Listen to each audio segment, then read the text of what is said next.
Check 1 2. A very good morning, ladies and gentlemen. This is mic testing happening. Check 1 2.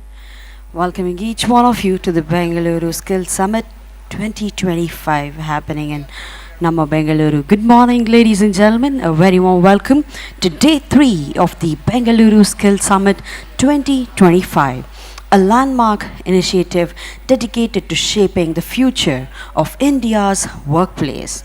This summit stands as a powerful collaboration between government, industry, and academia, driving a shared vision for workforce transformation, innovation, and inclusivity. Over the past 2 days, we have witnessed thought provoking discussions, breakthrough ideas, and inspiring partnerships. And today, we promise the equal impactful day. We begin the day with our country partner session by Germany, presented by the German missions in India, reaffirming the strong international cooperation that powers our skilling ecosystem. Throughout the day, you will hear from the distinguished leaders and visionaries and keynote speakers covering the topics on leadership and transformation to engaging panel discussions exploring how technologies, AI, and human potential are converging to define the future of work. Our fireside chats will bring together global perspectives on inclusion, talent, and evolution of skills, while a series of events and collaborations are happening right outside. With this, ladies and gentlemen, let's continue to skill, innovate, and transform, building a future where talent meets opportunity. Thank you.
Check. Hey, test. Ja, ich will nur mal kurz schauen, ob das so.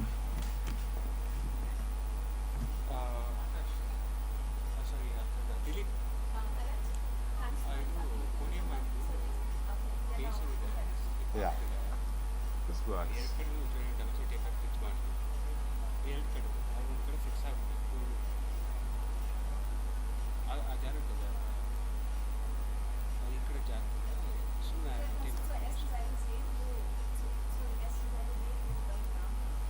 Mein Name? Ah, hier.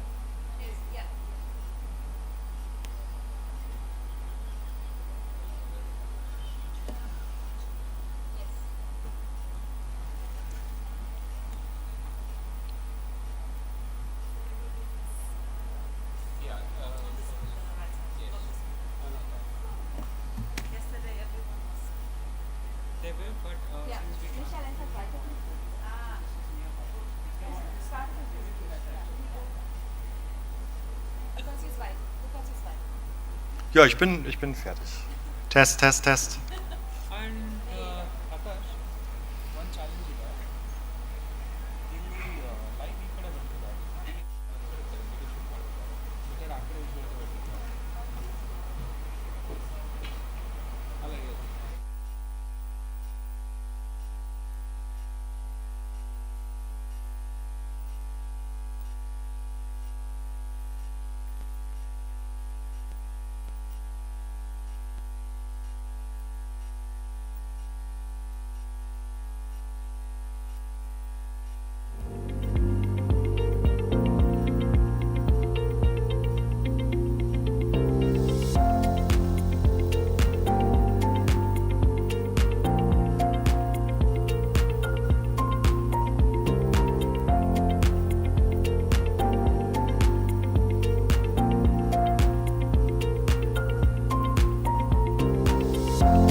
A very good morning, ladies and gentlemen. I would request all of you to kindly join us by taking the front chairs after the VIP chairs. I would request to kindly cooperate to people who are sitting at the last and the middle of the audience. So please join us a little ahead, right in front of the stage, except leaving the VIP area, so that we can quickly kickstart this show.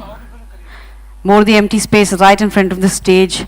I think the speakers and the panelists will not have that grudge to take out this session and discuss in deep with insightful thoughts. So please cooperate and join us a little ahead in the front chairs. Thank you.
A very good morning, ladies and gentlemen. We are starting off the show in a bit, so we would request all of you to kindly join us in the front chairs right in front of the stage, except the VIP area, so we can quickly kickstart the show right now. It's day 3 of Bengaluru Skill Summit 2025, welcoming each one of you right here.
A very good morning, ladies and gentlemen, boys and girls, to all the amazing people present here. We're starting off the event in 1 minute from now.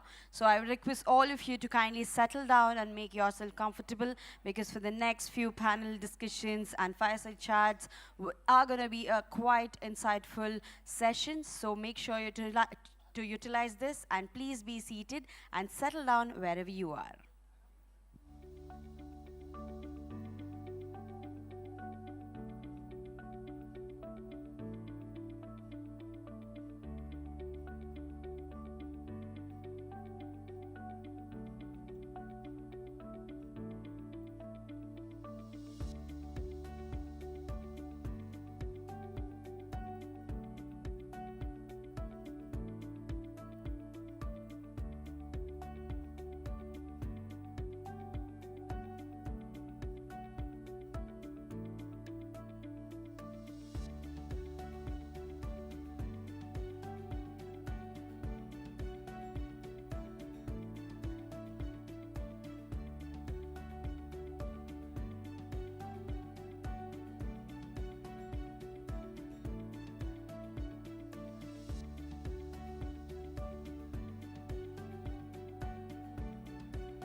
A very good morning, ladies and gentlemen, boys and girls, everyone. Please be seated. We are going to kickstart the show right now. I'm sure we're all set for day 3. Yes or no? Can I hear a louder yes, please? It's a wonderful morning. Right here we are in Nama Bengaluru Skill Summit. Once again, ladies and gentlemen, my name is MC Lakshmi, who's going to be a host and entertainer for this wonderful Day 3 Bengaluru Skill Summit 2024. Welcoming each one of you to this wonderful event, a landmark initiative dedicated to shaping the future of India's workforce. This summit stands as a powerful collaboration between government, industry, and academia, driving a shared vision of workforce transformation, innovation, and inclusivity. Our past 2 days, we have witnessed a thought-provoking discussions, partnerships, breakthrough ideas, and inspiring partnerships as well. And today promises the same equal impactful day. We begin the day with our country partner session by Germany team presented by the German missions in India, maintaining the strong international cooperation that powers our skilling ecosystem. Throughout the day, you will hear from distinguished leaders and visionaries from Mr. Subruto, Keynote on leadership and transformation, to engaging panel discussions exploring how technologies, AI, and human potential are converging to define the future of our work. Our fireside chats will bring together global perspectives on inclusions, talent, and the evolution of skills, while a series of roundtables will facilitate deeper dialogue and collaboration across sectors. From generative AI in academia to advancing Industry 4.0 automation and unlocking global career pathways. As we close the day, we celebrate excellence with the Kaushalya Karnataka Awards, recognizing outstanding contributors to skilling across the state, followed by a vibrant culture performances that captures the creative spirit of Karnataka. Together, ladies and gentlemen, let's continue to skill, innovate, and transform, building a future where talent meets opportunity. With this, ladies and gentlemen, boys and girls, to everyone present in the hall, I would request each one of you to give a huge round of applause for yourselves and welcome yourself for this wonderful Day 3 of Bengaluru Skill Summit 2025, where skills drive the future workspace. With this, ladies and gentlemen, let's kickstart the Day 3. To do the opening remarks, I would request each one of you to kindly put your hands together and join me in welcoming our guest of honor, Mr. Nagaraja NM, IAS Managing Director, Karnataka Skill Development Corporation, to kindly join us on the stage and convey the opening remarks. Please do put your hands together and welcome him. Good morning to all. I think my MC has made everything ready for me. So distinguished guests, industry leaders, policymakers, academicians, innovators, partners from India and across the world, and my dear students and young professionals. On behalf of the Karnataka Skill Development Corporation and Government of Karnataka, it's my privilege to welcome you all for the second day of Bengaluru Skill Summit 2025. Day before yesterday, as we opened this landmark summit in the presence of state's highest leadership, the Honorable Chief Minister of Karnataka, the Honorable Deputy Chief Minister of Karnataka, and a group of ministers, we set the tone for an ambitious and forward-looking dialogue. How can Karnataka become the skills gateway to the world? At a time when technologies, industries, and aspirations are all evolving faster than ever before. Today, as we begin the second day, literally this is our third day, I want to briefly reflect on why this summit is important and what we learned from day one and how we move forward from here. This summit intends to converge voices from the government, industry, academia, and global institutions in one common platform, and to co-create strategies that can prepare our youth for jobs that do not exist today. Yesterday, we explored the power of green skills, inclusion, technology, and collaboration, each conversation showing how Karnataka is shaping a future-ready workforce. The energy, diversity, and ideas shared have set a high bar for today's global and technology-focused dialogues. Today, we widen the horizon, looking at Karnataka as the skills gateway to the world and how artificial intelligence and automation are redefining the nature of work. We will hear from global partners like Germany and Australia, alongside India's leading innovators on building pathways for global mobility and new age skills. With our strong ecosystem of innovation, higher education, and digital infrastructure, Karnataka is well placed to lead India's international skilling partnerships. The discussions today, from global talent expectations to Industry 4.0 and artificial intelligence enabled skilling, reflect the leadership in action. As technologies converge, learning must evolve to be faster, smarter, and lifelong. The roundtables today take that forward, exploring automation, CSR partnerships, and artificial intelligence as a co-worker, turning policy intent into real collaboration. Let's use this final day not just to listen, but to connect, question, and to co-create. The Bengaluru Skill Summit is more than an event. It's a movement towards building a resilient, globally competitive, and inclusive workforce for 2030 and beyond. Thank you very much. Welcome you all once again. Thank you so much, Nagraj sir, for doing the honors with your opening remarks and welcoming each one of us present here. To take it forward, ladies and gentlemen, to do the opening remarks, opening keynote, I would request each one of you to kindly put your hands together and welcome our speaker, Mr. Honorable Mohammad Reza Qasim Utim, to kindly join us on stage, who's the Minister of Labour and Industrial Relations, Government of Mauritius, to kindly join us on stage. Please do put your hands together and welcome each one of them taking over the stage and addressing to each one of you present here, please. Over to you, sir.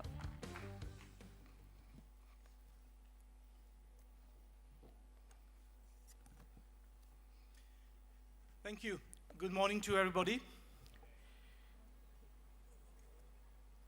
The ancient Greek philosopher Heraclitus is reported to have said that the only constant in life is change.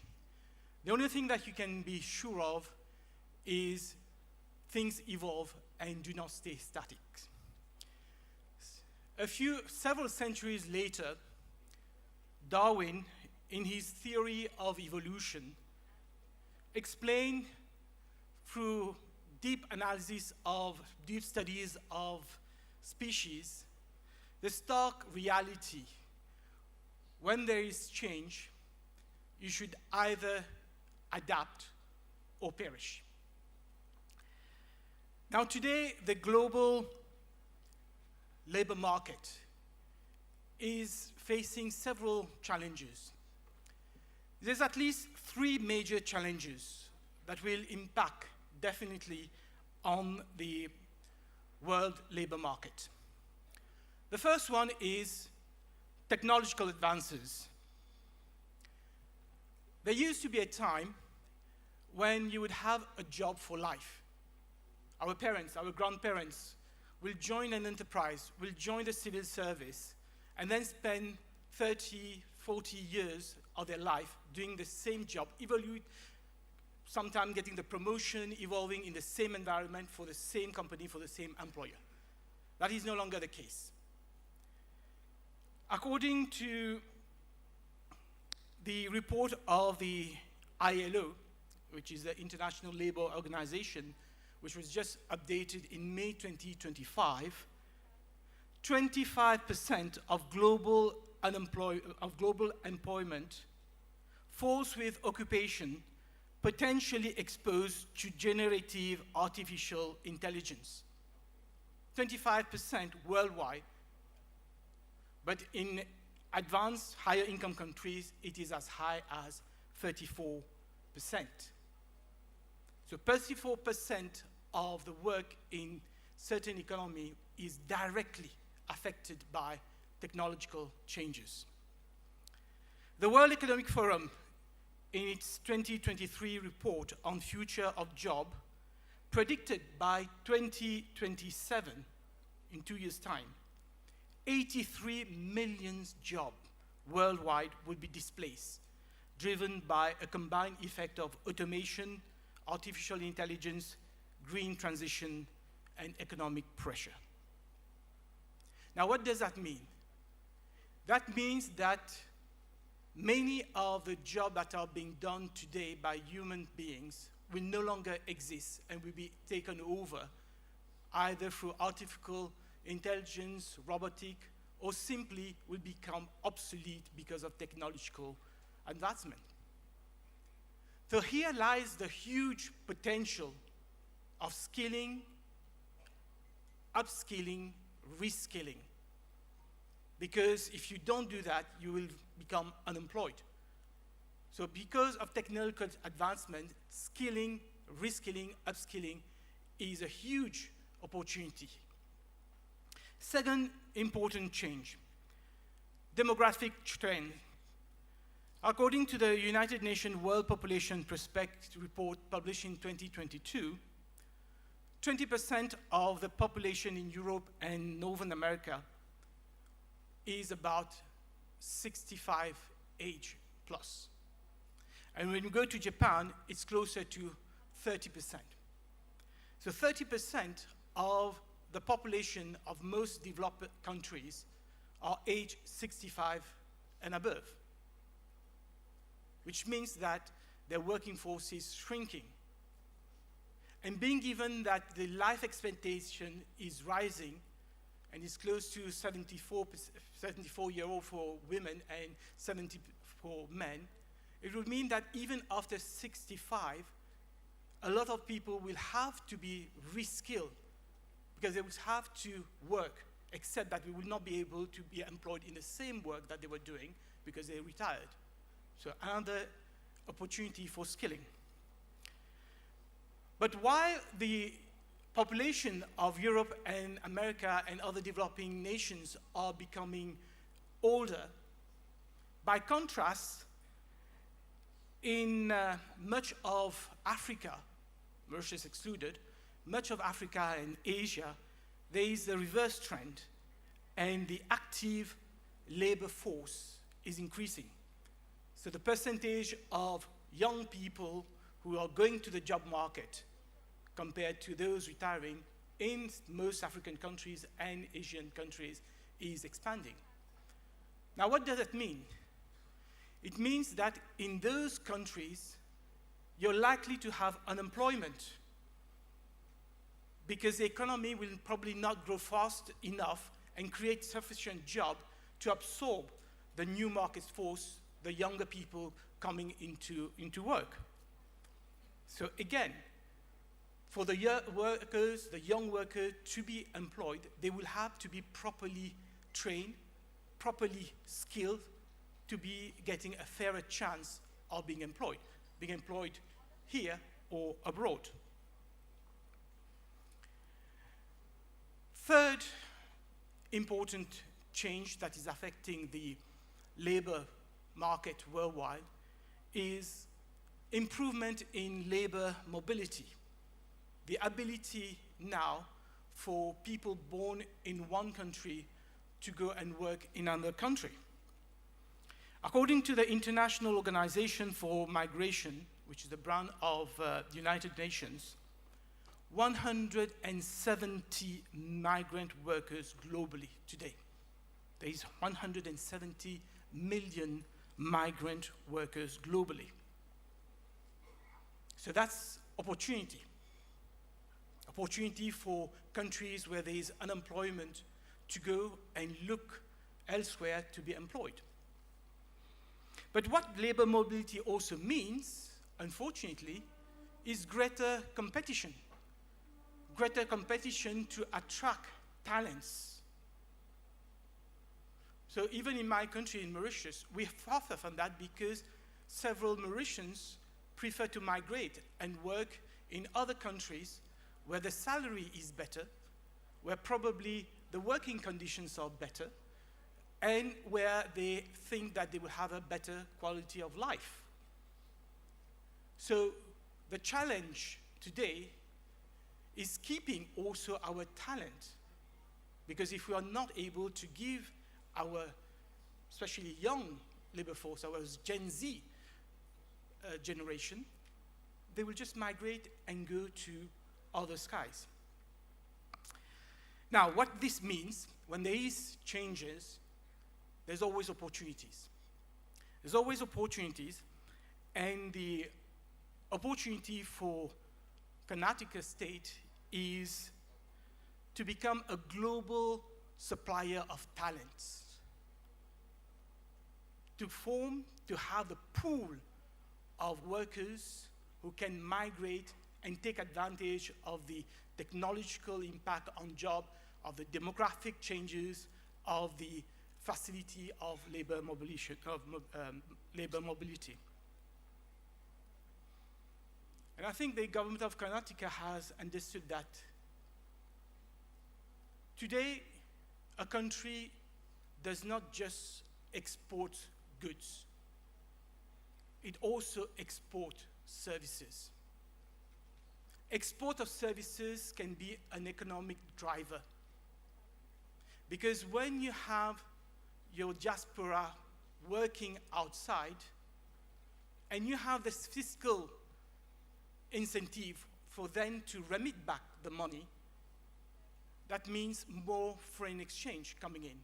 That means more money for development. That means people working outside sending money home so that their parents, their siblings can have a better life. So this taking opportunity of these global changes can be a driver of economic growth in your own state. Now, how do you go about to take full advantage of this opportunity? The first thing you have to do is identify the demand.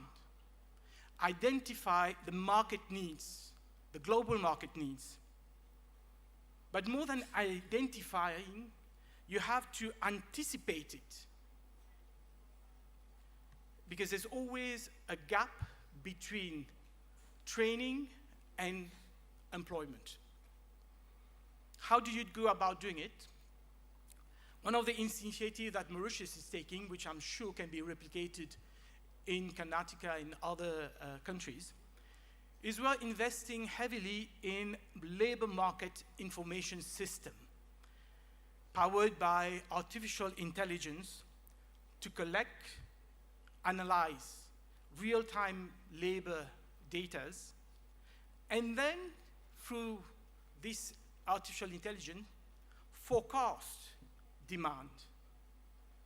And at the same time, do a matching exercise. Identify the job seekers and then train them so that they have the employability. So the first thing you have to do is identify demand. Second thing, once you have identified the demand, and it can be sector-based, it can be country-based, then the next thing to do is to develop training programs that will match that demand. And how do you do that? You will have to devise tailor-made solution. Most education system, including in Mauritius and also in India, is highly academic. You learn from the book, you learn in theory, but very few courses have practical application. And when you go to a job, you go to an enterprise, they're not interested in how much you've learned by heart and reproduced in your exam. They want to know if you have the skills to identify a problem and come up with a solution which probably does not exist, that you've never been taught about, the ability to think outside the box. So the training must be very relevant to the employability. You'll have to identify the needs and then have the training which will empower the person to go and make a difference in the enterprise where he will work. Now, when do you start this training? If you wait till after university, it's too late. Because for some of the skills that you will be called upon to develop, they already need to have a good background in it. For example, if you're going to train nurses or doctors, they need to have some skills in sciences. So the identification of the training skills will start from school, from colleges, through career guidance. Now, I know how difficult it is today to talk to Gen Z, because my children, I have children who, they will do whatever they want. So, but we still have a duty to explain to them what is the dangers when they choose a subject that they want to. And I can talk about my personal experience. I have a daughter, very bright, who decided to do a degree in Cambridge in modern languages and Spanish. Now, in Mauritius, we don't speak Spanish. We speak English and French. But I don't know, I suppose through Netflix, he's gone through all these Spanish movies, so she decided to do a Spanish degree. And I told her, what you're going to do with Spanish? And she said, oh, maybe I will be an interpreter. I said, okay, fair enough. So she went to Cambridge, after 2 years, they have to do a 1-year practical course in Spain. So she went to Spain. She worked as a teacher, teaching students. So after 4 years, she graduated in Cambridge, did an excellent result. And then he came to see me and said, what am I going to do? I don't want to be a teacher. So I said, but you told me you wanted to be an interpreter. And she said to me, that was 4 years ago. Now with the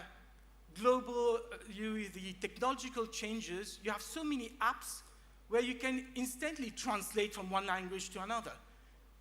You can do it through Google, you can do it through any app. So even this job of interpreter is now obsolete.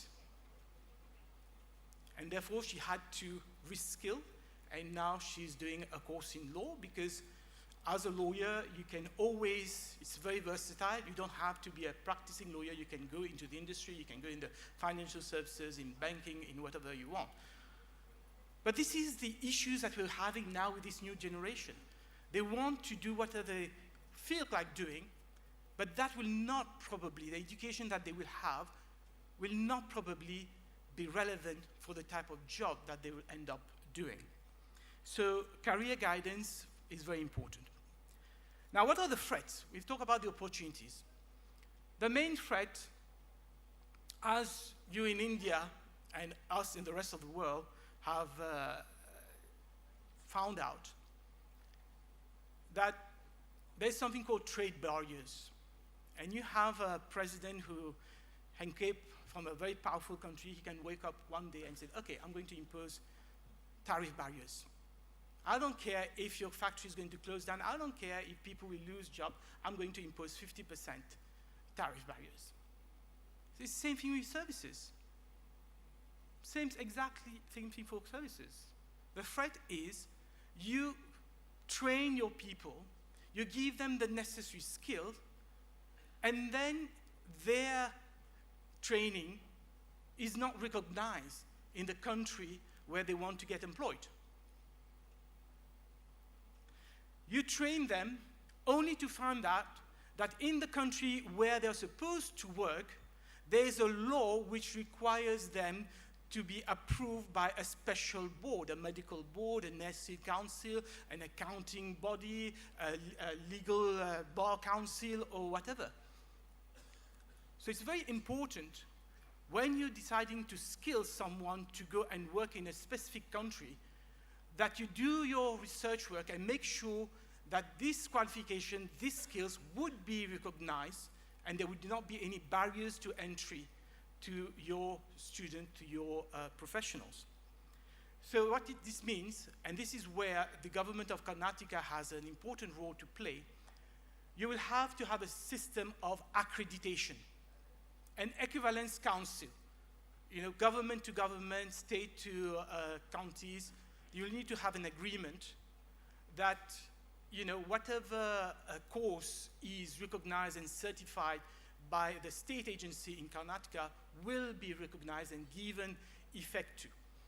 And if there is any need to have additional training, then already before you train your people in India, you already know that after this training, once they go to abroad, they will still have to do an additional top-up education. The other barrier, which has already been alluded to, is the language barrier. If you want to work in Italy, yesterday we heard that in the roundtable, it is very difficult to go around if you don't know Italy, if you don't know Italian. The country host partner from Germany will also tell you the same thing. Although in Germany, a lot of people speak English, if you want to be a nurse and you want to understand, what is the sickness of a patient, it is very important to be able to communicate in German, especially older people who maybe doesn't have the knowledge or the skills in other languages.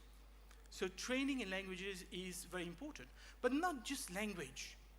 You also have to have an induction to prepare your people to what they have to expect in the country. So they need to know the living conditions. They need to know the culture, the food, the climate, the reaction of the people. Are they good people? Are they likely to treat you well? Are they going to exploit you? All these are very important things. The induction course is very important because once you send your people to study, to work abroad, it is your people. You have a duty to ensure that they are employed and properly look after, getting the salary they deserve, the lodging they deserve, the food they deserve, the quality of life that they have been promised when the recruiters came here and asked them to work abroad.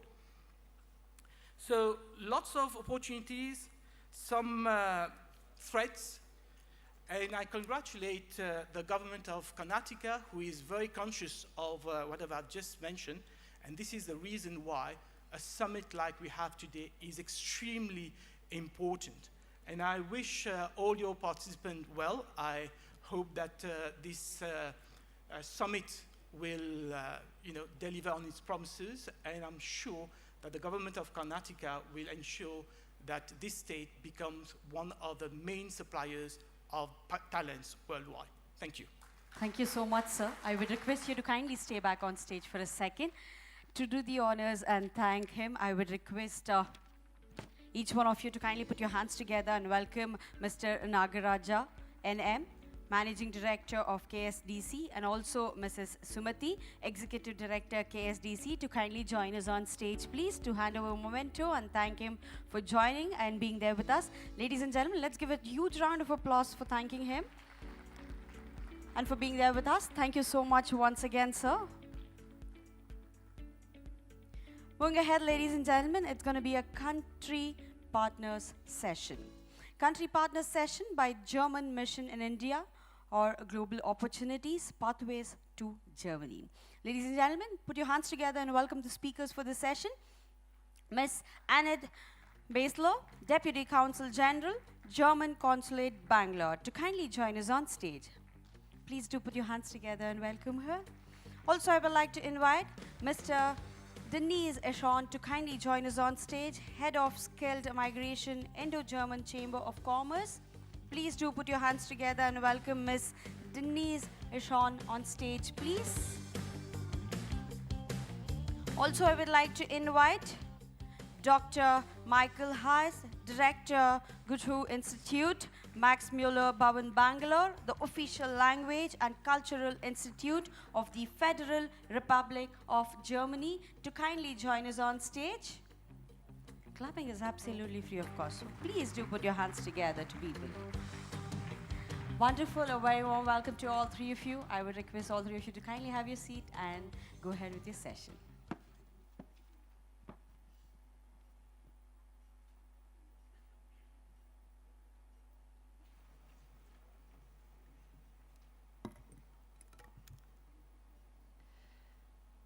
Honorable Minister Mohammed Reza Kasamuddin, dear Mr. Nagaraja, Managing Director of Karnataka Skill Development Corporation, dear ladies and gentlemen, it is truly a pleasure to be here, and let me first say how big an honor it is for us to be a country partner at the very first Bengaluru Skill Summit. I think this is not a coincidence. For several years, Indian students have been the largest group of foreign students in Germany, currently numbering 60,000. This year, for the first time, Germany has seen the strongest growth and has become one of the most sought-after destinations for Indian students pursuing studies and a career abroad. And this is according to the recently published Transnational Education Report. It is truly remarkable, and something that we have been working for in the past few years, both from the German and Indian government side.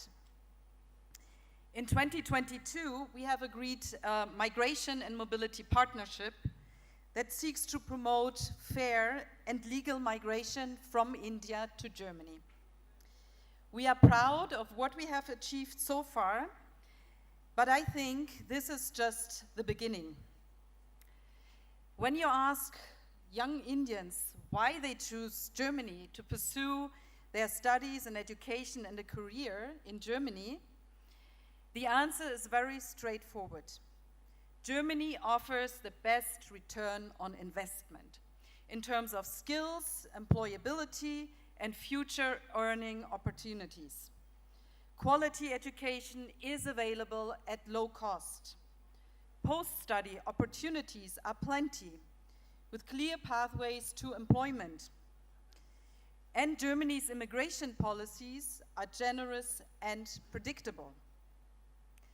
Before I get into more details about possible pathways to Germany, allow me to recognize our partner institutions with whom we share the vision for fair migration to Germany.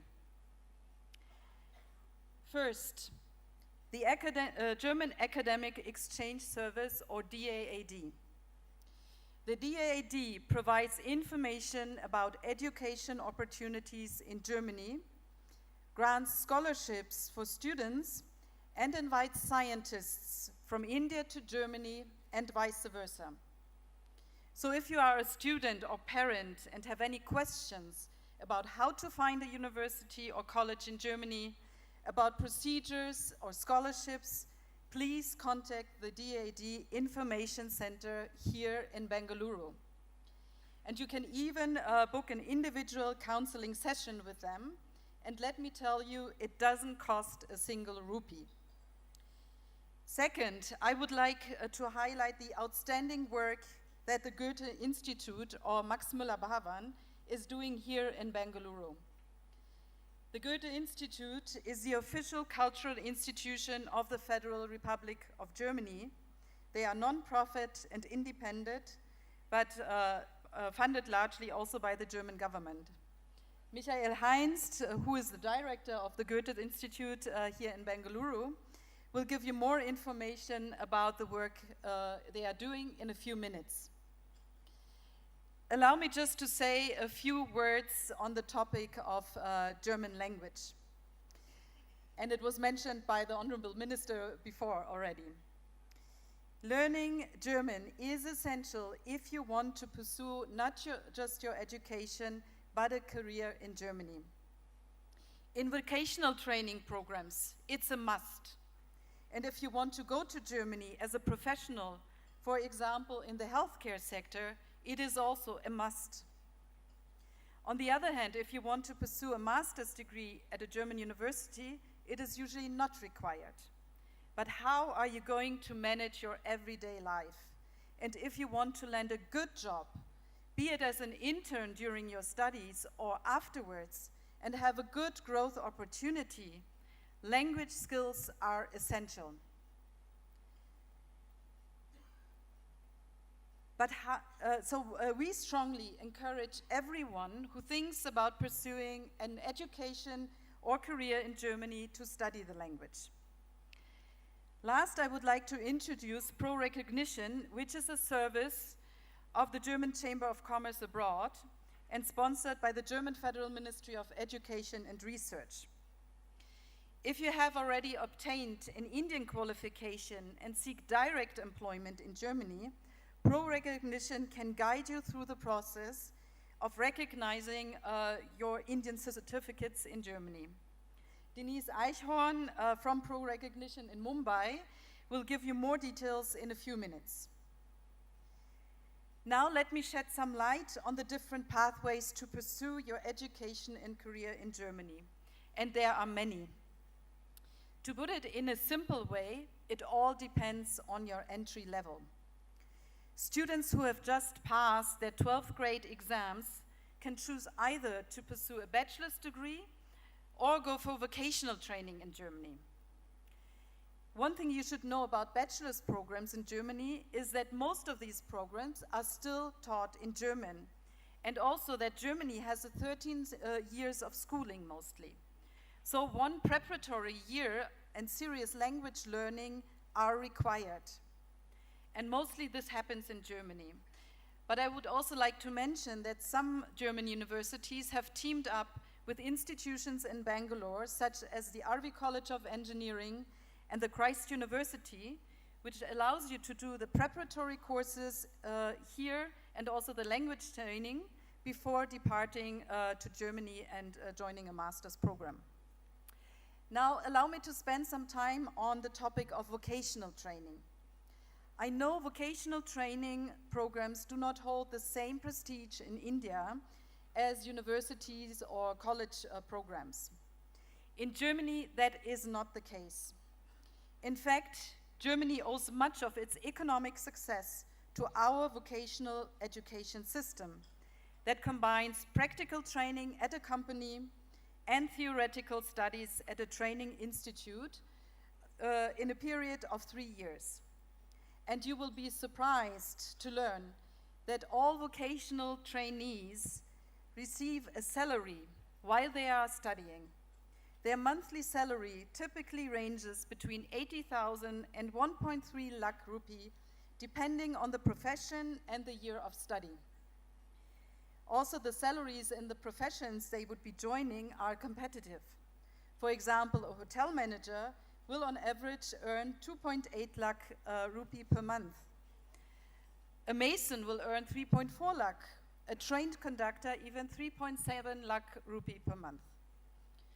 Choosing this career path definitely requires German language, usually at B1 or B2 level, because all the courses are taught in German.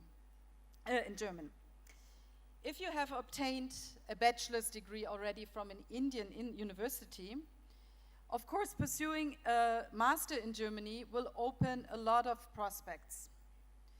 Germany boasts more than 400 institutions of higher education, and almost all of them offer master courses taught in English. Germany is the industrial heart of Europe, be it in automotive, mechanical engineering, green technologies, biotech, chemical, pharmaceuticals, you name it. It is also at the forefront of applying IT to industry in advanced automation, Industry 4.0, machine learning, AI for digital production, AI and robotics, autonomous driving, mechatronics and cyber-physical systems. The list goes on and on. Most of the master courses are offered free of tuition. Registration fees at German public universities are typically low, around 30,000 rupees per semester. Some Indian students opt for expensive private universities in Germany, spending many lakh rupee, and sometimes end up struggling to pay off their student loans. My advice is, be smart about your choices, and please be aware that most of the reputed universities and colleges in Germany are public and they are free. If in doubt, please seek counseling from the German Academic Exchange Service. Of course, studying is only the first step towards a career. One of Germany's strong points is the close collaboration between universities and businesses. This is especially true of universities of applied sciences that rely on strong industry ties. A student studying at such a university will gain a lot of real-life working experience, which makes him or her readily employable. This allows students to transition quickly from university to a job. And even if you don't find a job right out of university, there is no need to worry. Our migration rules are very generous. Students are allowed to stay in Germany after they graduated for another 18 months to find a job. So opportunities are plenty in Germany, and of course we look forward to welcoming more bright minds from India in the years to come. Thank you.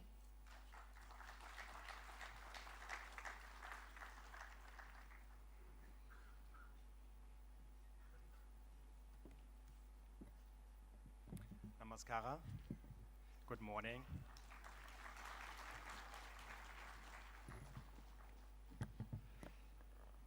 It is such a pleasure to be here at the Bengaluru Skills Summit. And I would like to start by thanking the government of Karnataka for inviting Germany to be the country partner for this fantastic summit. And I would also like to thank and congratulate all the organizers, especially Director Nagaraja and his team for organizing today's summit. And we are very happy to be part of this event that brings together so many important stakeholders in one place. My name is Michael Heinz. I'm the director of the Goethe Institute Max Müller Bhavan, Bangalore. And I would like to talk to you about how we at the Goethe Institute support skilled workers from India on their journey to Germany. The Goethe Institute is the official language and cultural institute of the Federal Republic of Germany with a global reach. We have 150 institutes in 99 countries. In India, we are present in with six institutes in Delhi, in Mumbai, Pune, Kolkata, Chennai, and of course in Bangalore, with additional Goethe centers in other cities. The Goethe Institute in Bangalore will celebrate its 65th anniversary next year, meaning that we are strongly rooted in Karnataka with a vast network of close partners across the state, and we are very proud of that. Our job as Goethe Institute is to promote the German language, to foster cultural exchange between India and Germany, and to provide information about life in Germany. Skilled workers, it has already been said, from India are in high demand in Germany. And At the same time, there's a lot of interest among young people, young talents from India in pursuing a career in Germany. Recently, as you can see here on the slide, the German Foreign Minister, Johann Wadefuhl, visited the Goethe Institute in Bangalore to hear firsthand from our students about their plans for Germany, but also about the challenges that come with such plans. And it became clear that good preparation is key for successfully moving to Germany, which includes learning the German language, but also learning about German culture and everyday life in Germany.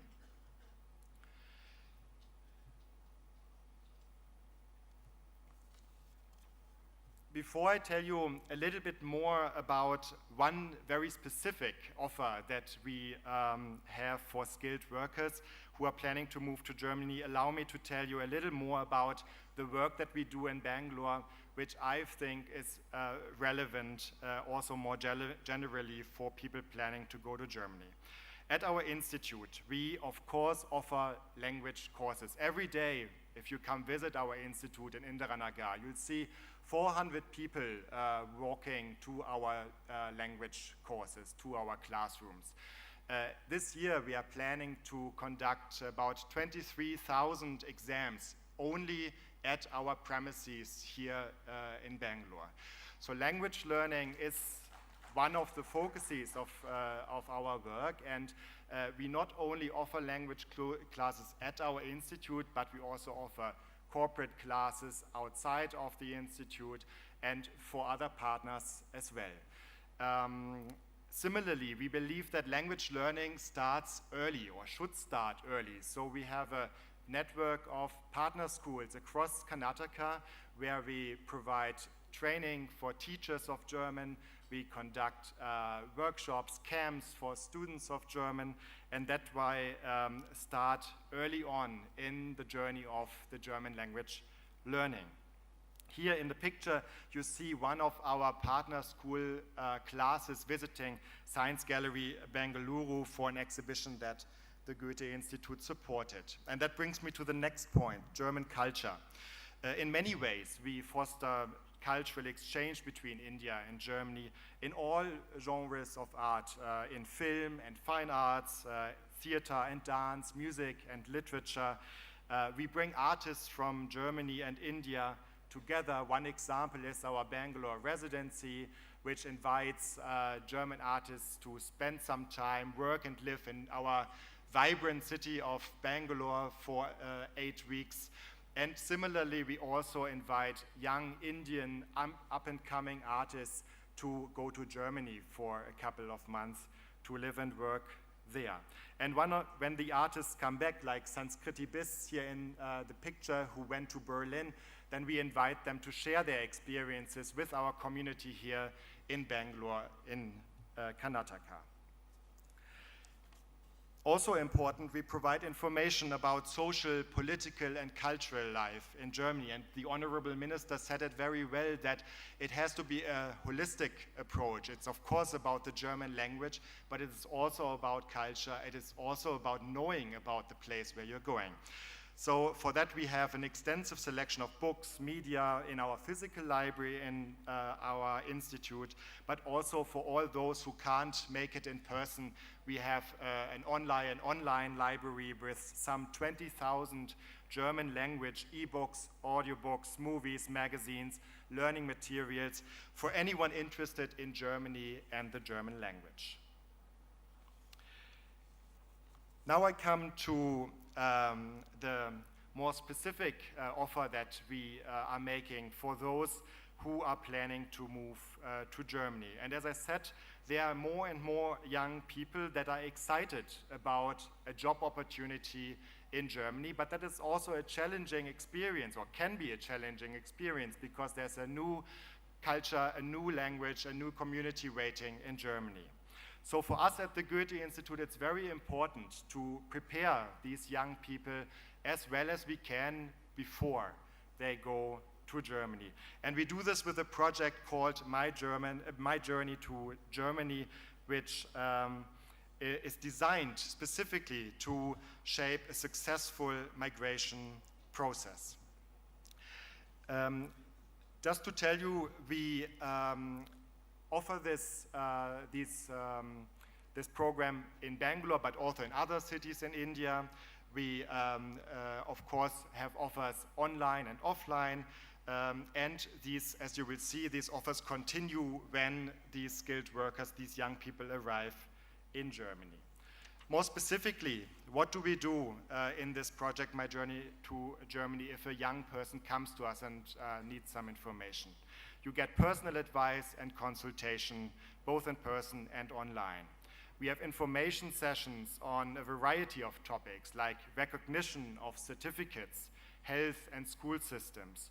We offer intercultural workshops on language learning and exam strategies. And of course, you will find lots of online information, newsletter, etc. This is a dedicated website that is provided for anyone wanting to learn more. All the offers there are free of cost. And once you arrive in Germany as a young person, of course, there's still some questions open, usually.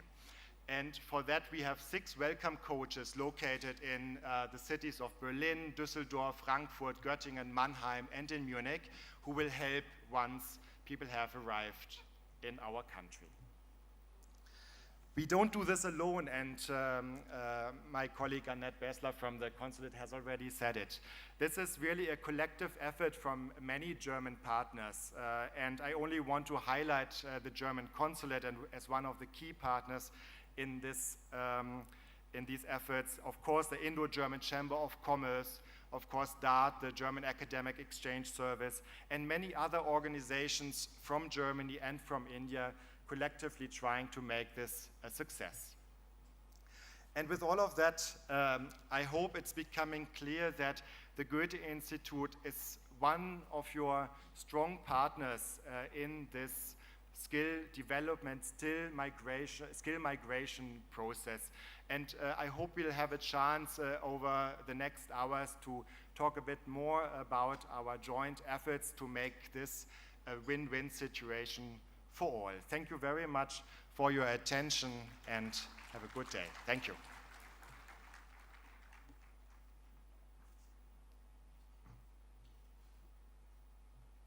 Yes, good morning also from my side.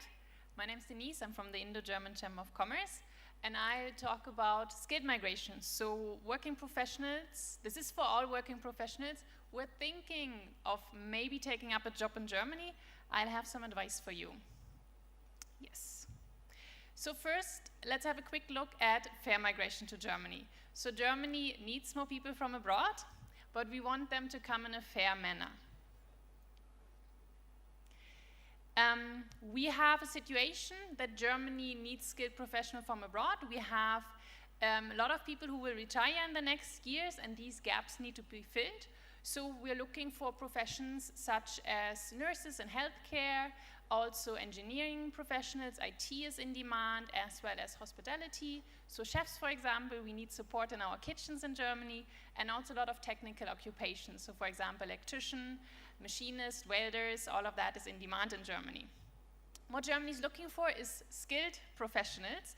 This means you would have to prove that you have some skills that are relevant and that you also have a certificate to prove that you're skilled. We are looking for working professionals, so 2 years of work experience is normally required to be hired by a German company. And as already mentioned so many times, German language is crucial for working in Germany. What German company value is reliability, so we want people to come and also stay. We want people to join our teams, to work effectively with Germans. That's why the German language skills are so important. And what Germany also stands for is precision, so we're looking for really, really good qualified people. And what we want is long-term commitment, so we don't want somebody to go to Germany, work there for 2 years, and then have enough and come back. Everybody is welcome to integrate into the society, to bring their family, and make Germany their new home. What Germany offers in exchange is stable employment. And we have strong protections for workers in Germany. We offer fair wages, and we also have a process in place that checks that any person from abroad is offered a salary on par with anybody who's already working in Germany, so that there's no lower wages for somebody coming in from outside of Germany. We have regulated working hours, which I know a lot of Indians look for when they go to Germany. They say they want a better work-life balance, and that means that the overtime is counted for and that you get chances to work the overtime off to compensate for that. This is something we do offer in Germany, and also our German word Feierabend speaks of that. That's the point of time where you stop working. We offer access to our social security, so anybody in Germany will have the same access to social security, to our healthcare, and to also the pension system if you really want to stay that long in Germany. Integration is really important for us. And as mentioned, the families are welcome. If spouses go to Germany, they're also welcome to join the labor force. Children are welcome to go to the kindergartens or to our great public schools. And overall, it's a safe, innovative, and diverse working environment. Now, how can you get to Germany? We recommend that you do it by yourself without an agent. And this would be through fair and ethical migration pathways. Fair migration makes sure that the costs of the migration lie with the employers who's hiring the person from abroad. And there's no exploitation in the process. Everybody's well informed, like where they're going, what the job will be, how high the wages are. Also questions like how much deduction are there, how much taxes do you have to pay. That all should be informed before you go to Germany. Fair migration also means that the qualification and experience are recognized. So somebody who's highly qualified in India should also work on a highly qualified job in Germany and not be downgraded in the process. And of course, anybody from abroad has the same rights in Germany as a German worker. A few red flags, green flags, what to look for in a recruiter. You want to look for clear details before you sign anything. You want to look for no placement fees, no recruitment fees. There are a lot of great projects that are happening in the area of skilled migration to Germany. You don't have to pay lakhs and lakhs to get a job in Germany. And everything should be with a legitimate license, should be by an incorporated company, not by some small office that doesn't have an office address. You should get support with your qualifications and the recognition process, as well as the visa process. And there should also be support after you arrive in Germany, so there should be contact people to contact. Just a very few red flags, because we see a lot of disappointment in the process also. If you hear something like, you don't need recognition, you can do that later, is a red flag. If you hear something like, you will get a job, no problem, once you have the visa, once you have the Chancenkarte, once you have the opportunity card, this is again a red flag, you should run away from that. Something like, just pay now, we'll send the contract later, again, something to look out for. You don't want to get into a business relationship with such a recruiter. Also something like, the only way for you to Germany is a vocational education, is an Ausbildung, is a red flag, because as mentioned, you can go for an Ausbildung, yes, if you're at the beginning of your career, that makes sense. If you already have an education from India, if you already have work experience, you don't have to restart in Germany with an Ausbildung. And also, if you hear something like, you don't need any German skills for this job from a recruiter for Germany, that is a very big red flag. You do need German for nearly all jobs, and you definitely need German for getting around in Germany. Right, then I'm just going to quickly also introduce the projects that we have. One of them is Pro Recognition. Pro Recognition is an information office, so you can come to us and get free, reliable information around the qualification of recognition. I'll explain that in a moment, but also the overall migration process, what you need to work in Germany, what you need for a visa, and how to go about it. We are funded by the German Ministry for Education, so anybody who comes to us is not charged anything. Our consultation that we offer online are also free of charge, and we have other offices around the globe, and what we offer is consultation, is information. We do not offer placement services. I don't have job offers lying around in my drawer. We just give you the tools to find a job yourself. Okay, just a very brief introduction to recognition.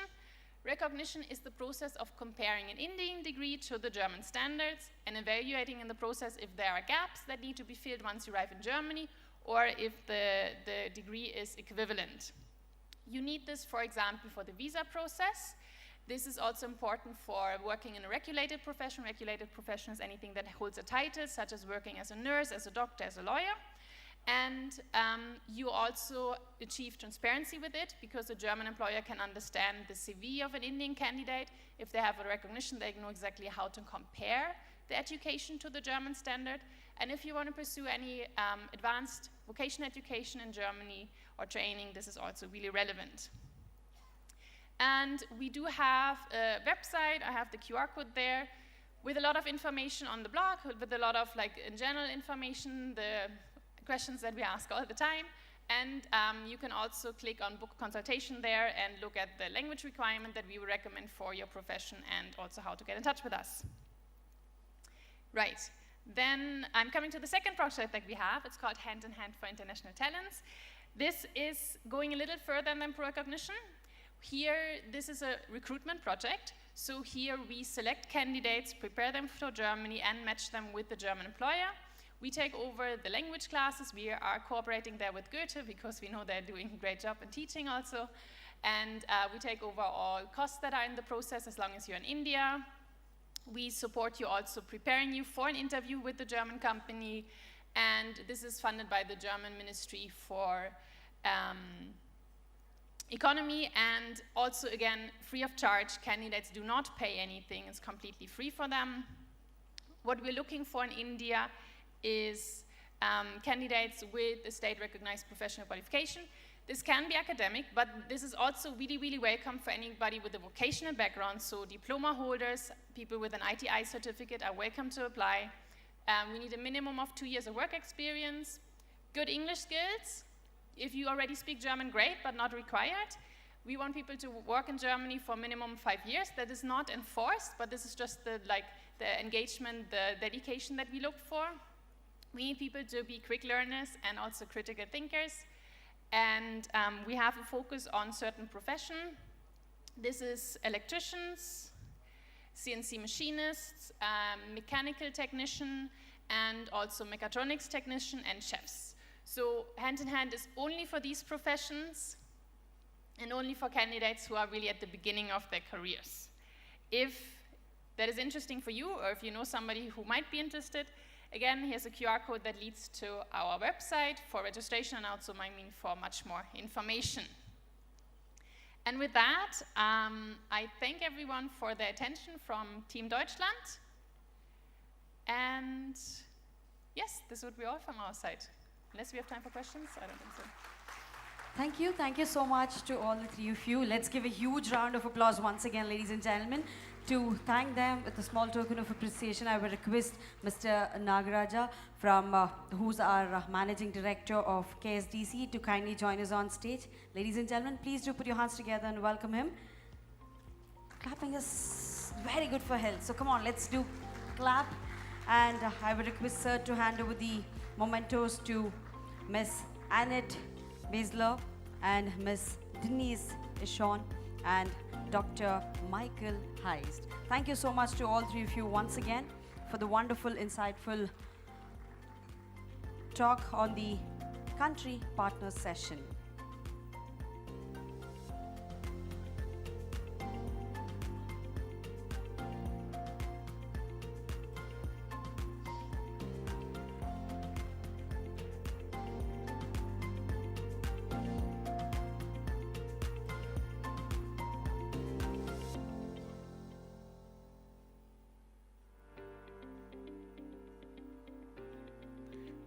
Thank you so much to all the three wonderful speakers once again. Thank you so much for being there with us.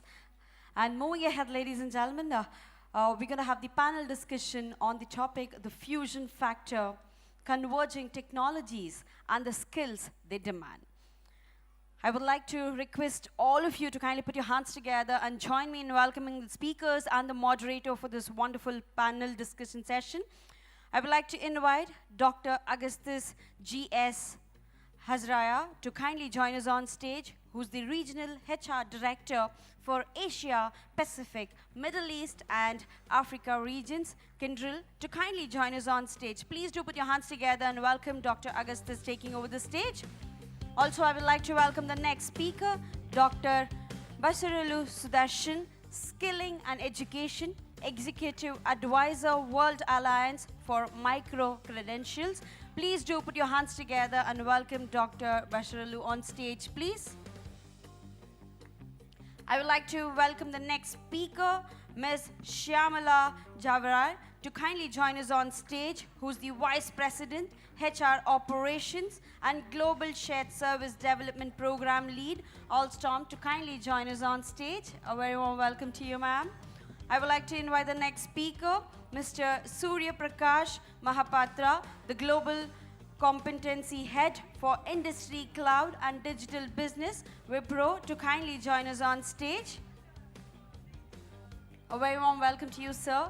Also, I would like to invite a moderator for this panel discussion session, Mr. Animesh Rai, Chief Operations Officer, Ripples Learning. Please do put your hands together and welcome our moderator, Mr. Animesh. Over to you, sir. I would request all of you to kindly stay a little silent, please. The session is going to start. Over to you, sir.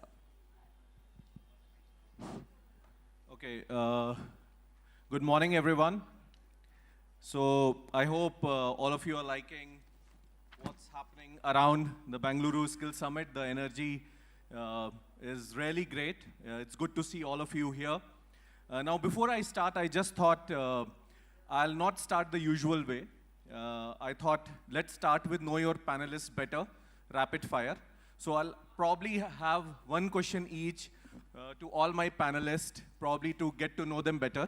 So I'll start with Shyamala. Shyamala, what's your go-to comfort beverage before a big talk? First and foremost, it's wonderful to be here amidst people, surrounded by people who are defining what work and learning looks like. And my sincere thanks to all the distinguished speakers before us. So what's my comfort beverage? It definitely is masala chai. It's spicy, warm, and full of confidence, equal proportion of all. Thank you. Wonderful. That's great. Surya, tell us one thing about yourself that your LinkedIn or Facebook profile doesn't tell us. Well, that's interesting. I acted in a play, and my LinkedIn profile doesn't talk about it. Wow. Okay, Augie, as I fondly call him, what's one word your team would use to describe you? Purpose-driven. Okay, wonderful. That's great. That is why we are here. And Sudarshan, your coffee order, simple or complicated? Strong black coffee.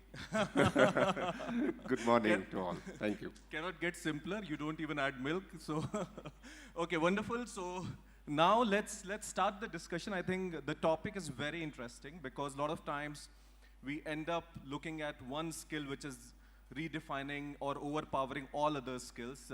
Lately, it's AI that's kind of taking over everything else. So topic today is fusion factor, converging technologies and the skill they demand. And what I have understood in my experience and listening to leaders all across is that technology isn't growing in separate boxes anymore. I think there is different technologies are blending together, they are coming together, they are redefining the space of work. And as humans, we need people to have blended skills. And just to set the context of this discussion, I just wanted to bring in a perspective. 90s is when I was growing in and internet came in. 2005 or 7, I think, touchscreens came in with iPhone, etc. It was only 2010, 11, 12 or something when apps started coming in like Uber, which redefined how we commute, how we travel, how we engage, how we see the place of work, the new kind of organizations that are coming in. So technology also takes time to mature. The skills vary. If you pick up a job description 10, 15, 20 years back and something now, I think there is a lot of difference that you will see and a lot of blending of skills that you will see. So, it's very, very important that this transformational topic is discussed in detail. And I think I have just the right people here to have this conversation.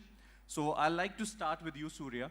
How are forward-looking organizations preparing their people for a world where AI, data, and human insights must work in harmony?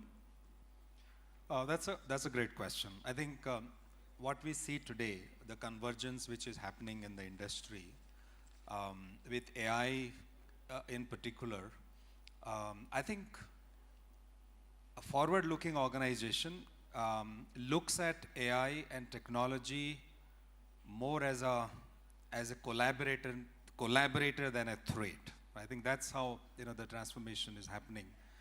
And great organizations, forward-looking organizations are preparing for three major shifts which are taking place today. One is, preparing the organization for,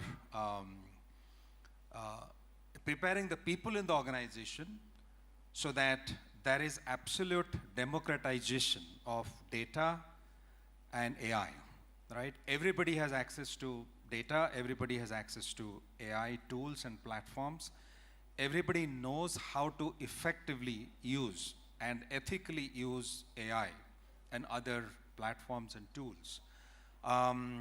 So what's important here is, technology is not just accessible to experts, technocrats, to data scientists. It is accessible to everybody in the organization.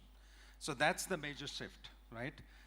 The second one that I would like to talk about is how do you really contextualize the human element, because it's, while data can do a lot of things, it's the embedding the human into the organization processes is important, because that's where human beings understand the context, they have empathy, they understand the customers, they understand the stakeholders. So embedding that into the processes is the most important thing. The third important element, as I see, is restructuring the, relooking at the organization structure, relooking at the roles, and making sure that, the roles are mapped to the business outcomes, the needs of the business, and completely relooking at the structure. So today, a software developer is more like a prompt engineer.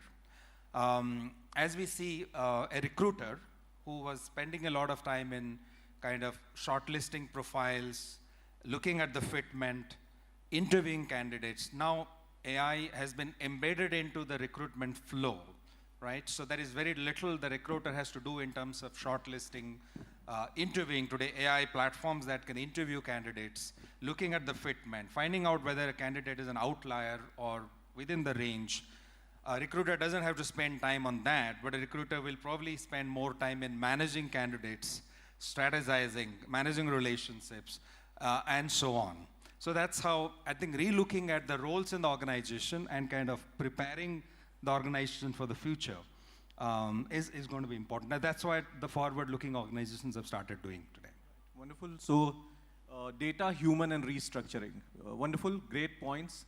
Now, Shamla, you have wonderful experience. You have so much exposure to strategy, diversity, sustainability. So, the question that I want to ask you is that how are technology and sustainability reshaping the very definition of effective leadership in today's world? So I would just like to build upon what my panelist out here spoke. Traditionally, we've always identified leadership with strategy, execution, and profit. But it is quietly changing. In addition to that, it's also about purpose, adaptability, and stewardship. And what are the two forces that is driving this transformation? It's technology and it's sustainability. Technology definitely has enabled us to become best in class. But why we do so is driven by sustainability. So leadership is not just about ensuring that you build smart solutions, but it is also about building sustainable solutions that are ethical. And that's how technology and sustainability is quietly transforming leadership. And leadership is not just authority or up in the ranks. It's leadership by influence, and each one of us, regardless of where we are, can embody these. Wonderful. I think that's such a good thought, like precise and so good. Wonderful. Thank you for that, Shamla. Sudarshan, now this is one of my favorite questions. You have extensive experience in skilling, credentialing, micro-credentialing, etc. How do you see Indian skilling standards setting global benchmark? What do you think is the pathway? Yeah. My friend from Germany is laughing. So we heard from them, a lot to learn from them. Yeah, there are a lot of things we could do. So I just want to quote some example. Whatever we are talking about the skilling today, the enrollment for the vocational education is far below global benchmark. First, we need to catch up there. So whereas the world's best average is from 40 to 90% in Germany, Finland, or other countries, we are not even 5% vocational education. So that is a big gap to fill. I think the summits like this brings awareness, but to the ground reality, we need to go beyond Bengaluru as well, to the rural skilling and other aspects on women empowerment, which a lot of companies are doing, but it has to scale up. So I just want to quote one or two examples. So a couple of weeks back, I was in Europe, in Finland. So I observed two things. One is the institute, vocational institute, is having a farm, okay? And they have 50 cows. And it is completely managed by a single person, and who teaches also and manages also the farm. 50 cows, single-handed. And there is a robot for milking, and every 3 times the cows gives good milk, and the feeding is also very well structured. And they have a system, so every 8 hours the cows come, or 6 hours cows they come and give the milk. They have a certain motivation for the cow to give the milk. But what cows will do, to eat that again, they will come back to give the milk. But they have done a robotic system that it is tagged, the gate will not open. So it is not just introducing the robotic and automation solution, but also thinking and observing how the behavior. So this is one of the aspects which India should do at all the rural level. The second one, what I observed is also, the robots are already making deliveries in Finland. So it is going, small robots are running everywhere. So what I am observing, and it was coolly walking and delivering stuff. So I asked the gentleman, what if somebody obstructs it? So how do we manage? So normally adults will not obstruct, the children will, because it looks like a toy and then they will go and try to play with it. But they have designed a system to talk to the children in their language and then say, please allow me to go. So it will go around and do some stuff 3-4 times, and then children will let it go. So not only designing the automated system, but thinking beyond that is also very crucial. And the global benchmark, so we need to continue the dual education with our German colleagues spoke about it, which is yet to pick up in India, which we should scale it up rapidly. Very few companies are doing it, like German companies have already started, like Festo.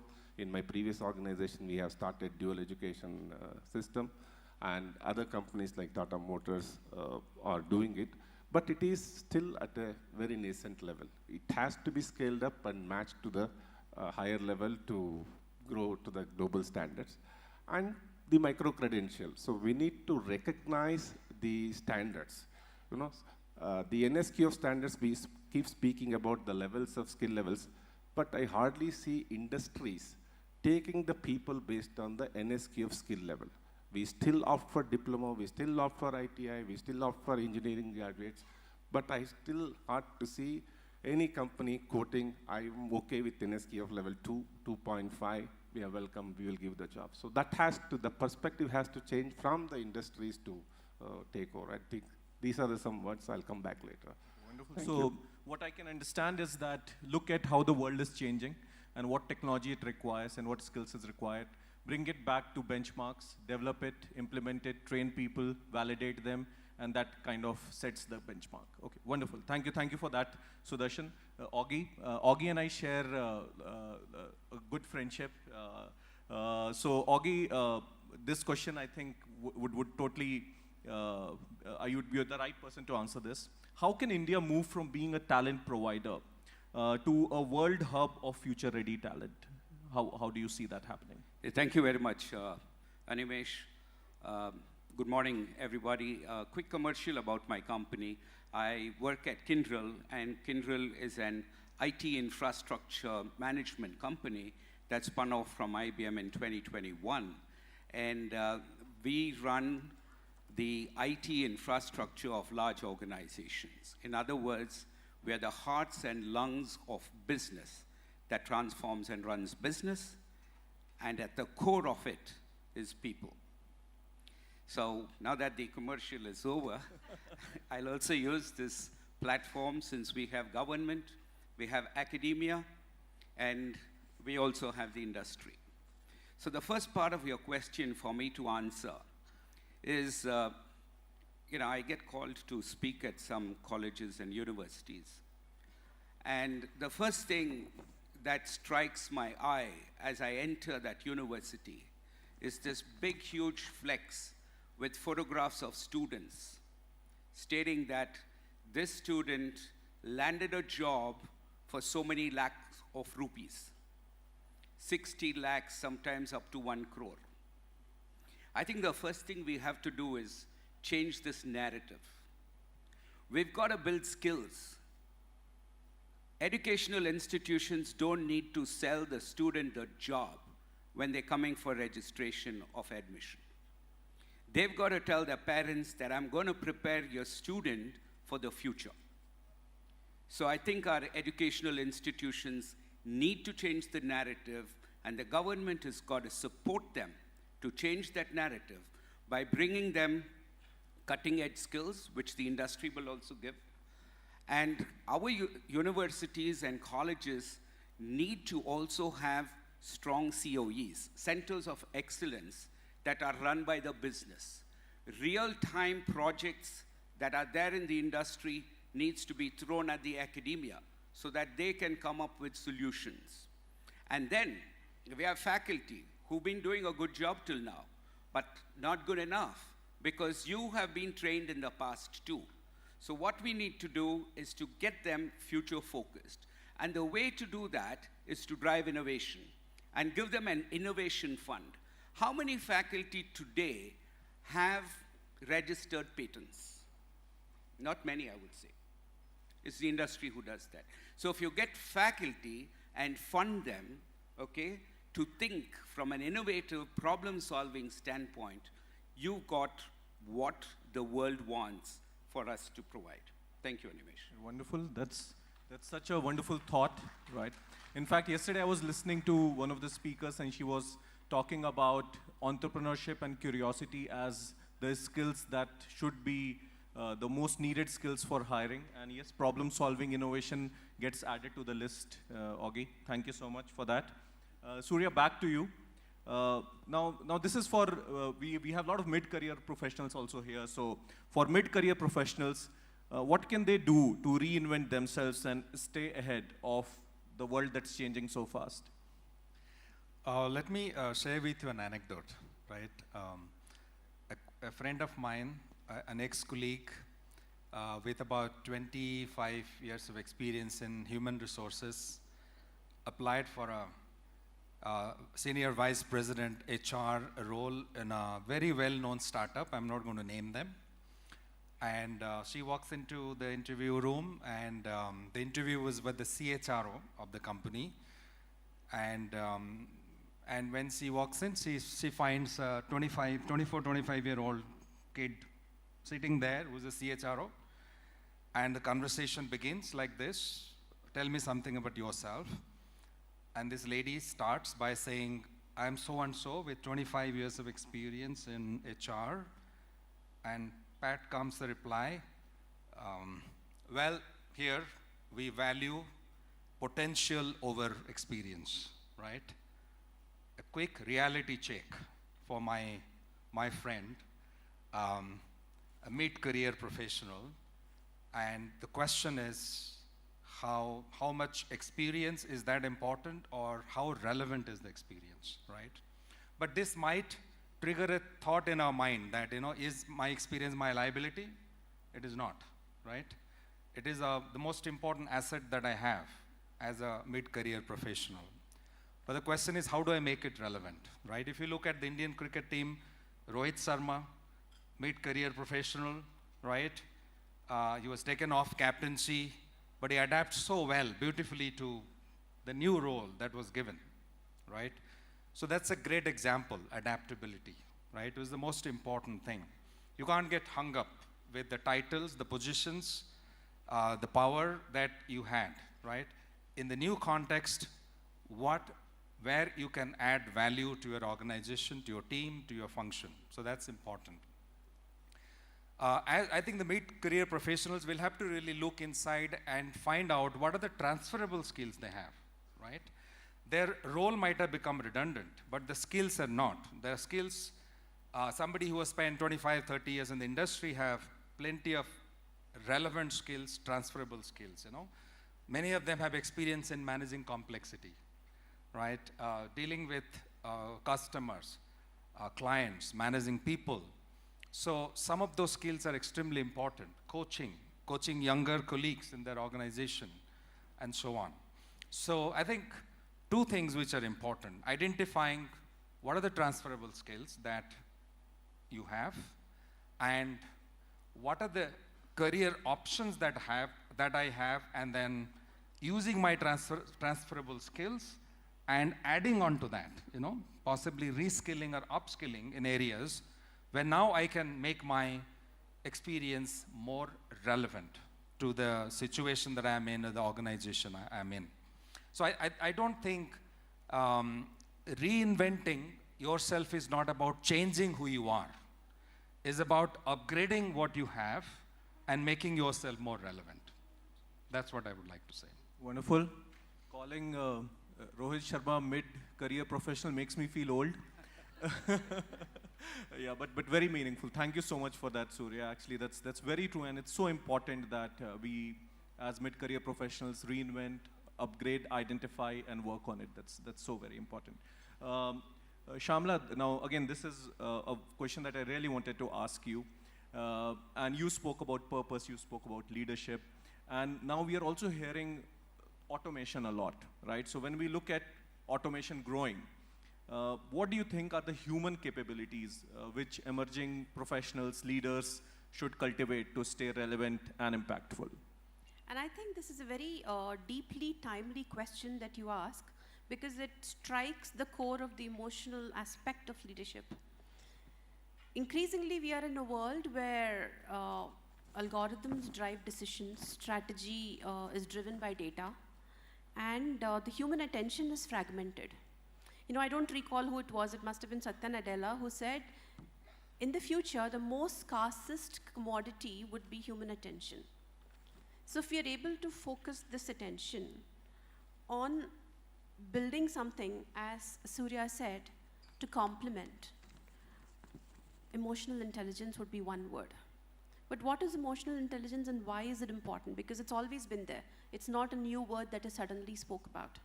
It becomes important because it is human-centric, it's purpose-driven, and to touch upon what Surya said, it is adaptive, it's collaborative, and lastly, it's ethical.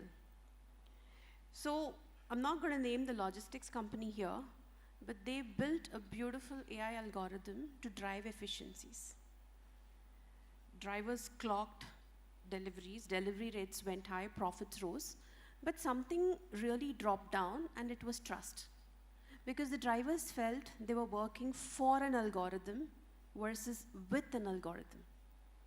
So what does the leader do? She accompanies the driver, and then she finds that the algorithm doesn't factor in the human chaos, a sick child at home, flood, roadblocks, traffic. So when we were able to tweak that and also build the human angle, the trust and the morale rose. Because all said and done, you can have a brilliant, fancy document, the best strategy, but without the human angle, it'll just remain a strategy document. Would you agree? How many of us agree that strategy without culture, without the human aspect is? Thank you. Just one? Please raise your hand. I see a room of leaders and just one. Thank you. Thank you. Over to you, Animesh. And I'll just, that recalls that EI bit that you spoke. We had a WhatsApp group where we were having conversations in terms of how to make it better, and then I was just held up with something and there was a small mishap. Thanks for that call and bouncing off some ideas. And I hope everybody is liking it. And Shamla did call me and said, okay, I can help you with this. And I think, thanks for that, Shamla. That makes it, what you're saying is what you're doing as well. That's wonderful, right? Sudarshan, again, something very specific to your experience, and what reforms our education need? We keep talking about we need reforms, but what are those 2 or 3 key reforms you feel that education system, training systems need in India right now to catch up to the technological disruption that's happening?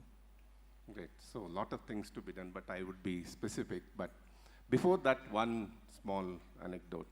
So we celebrated the Women World Cup like anything. We conquered the world and celebrations all over India, which is proud factor. But how often we celebrate the success in vocational education? So people from Karnataka, Bengaluru have won at the world level the skill championship. But it is not celebrated the same way as the cricket is celebrated. So cricket, I don't know who all makes money, and it is time to celebrate our vocational education like anything. So we need to make it I think, big. yeah, that deserves a round of applause for people who won. Yeah, everyone, yeah, the World Skill Champion. Thank you for bringing that. Because we are still lagging 5% vocational education enrollment. When we start celebrating, then more people will come into this foray. I think that is one of the best thing we can do.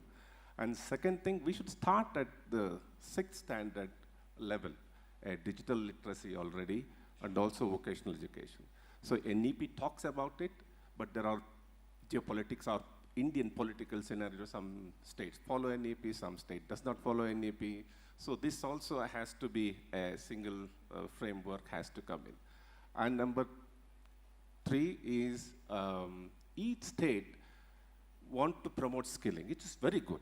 But each state is doing it in a different way. Everybody is having their own platform, their own employee platform, skill platform. Karnataka is doing, Tamil Nadu is doing, and also there is a central platform. So we need to align when we talk about Viksit Bharat or India as a one. Otherwise, we should promote individual state, you lead, and then we will have borders between the states. I think this is also one of the reform we need to do. And then the 4th is training of trainers. It is very, very critical, which we do not have a good trainer today to teach the future skills or current skills. So which lot of reforms has to be done, because we started a program for training of trainers. The people do not depute trainers for training. They have problems, ITIs or diploma or anybody. They have problems because they have a content to deliver, timetable, everything. So unless we focus on training of trainers and make them capable, so it is difficult to have a reform. So these are the 4 or 5 points I want to say. I completely agree to you. I think one good student creates a career for himself or herself, but one good teacher drives it for thousands of people in their lifetime. So, and that's a well-neglected thing. It's high time we attract best of talent in teaching. That's such a valid point. Augie, how the genuine skill-first culture that rewards learning agility? What are your thoughts on that? Thanks, Animesh. You're doing a great job as a moderator and keeping the panelists on spot. So what organizations can do, to make learning a culture, all right? Now, how do you go about making learning a culture, all right? Go back to the pandemic. Sorry to go into those dark days, but when people were remote, their learning went up by close to 20%, according to research. So what this tells me is that when you're alone, your ability to develop yourself is so much more higher. This doesn't mean that learning doesn't happen in the office, but the point I'm trying to make here is that people are driven to upgrade or upskill themselves more when they are in environments that are challenging. So the first thing you do is to create a challenging work environment, and then very clearly tell them what are their gaps. And then those who clear those gaps, all right, you reward them.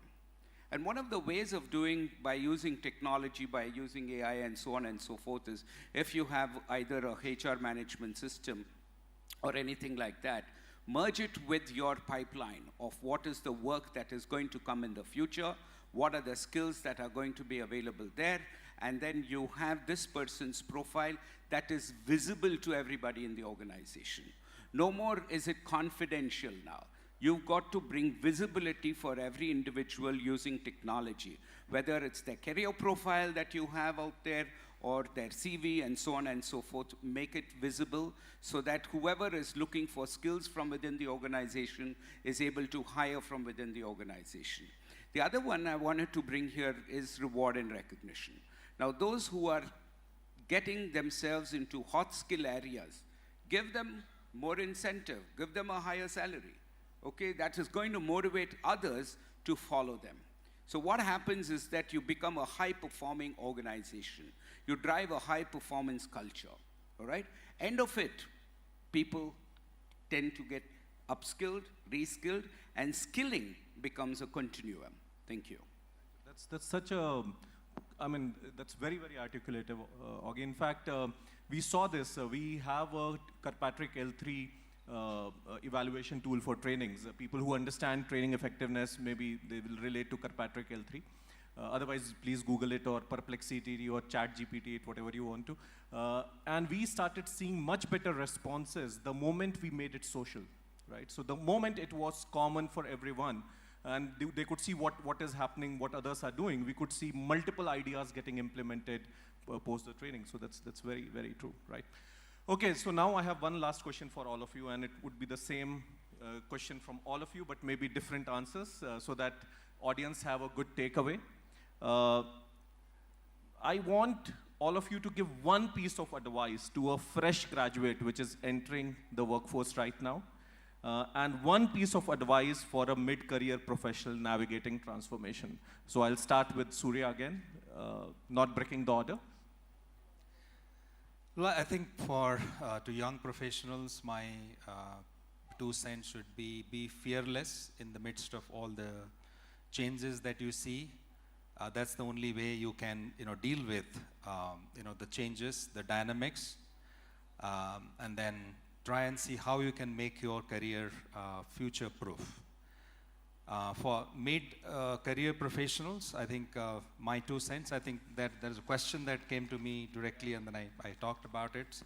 So, try and see how you remain relevant and continue to adapt and adopt a learner mindset.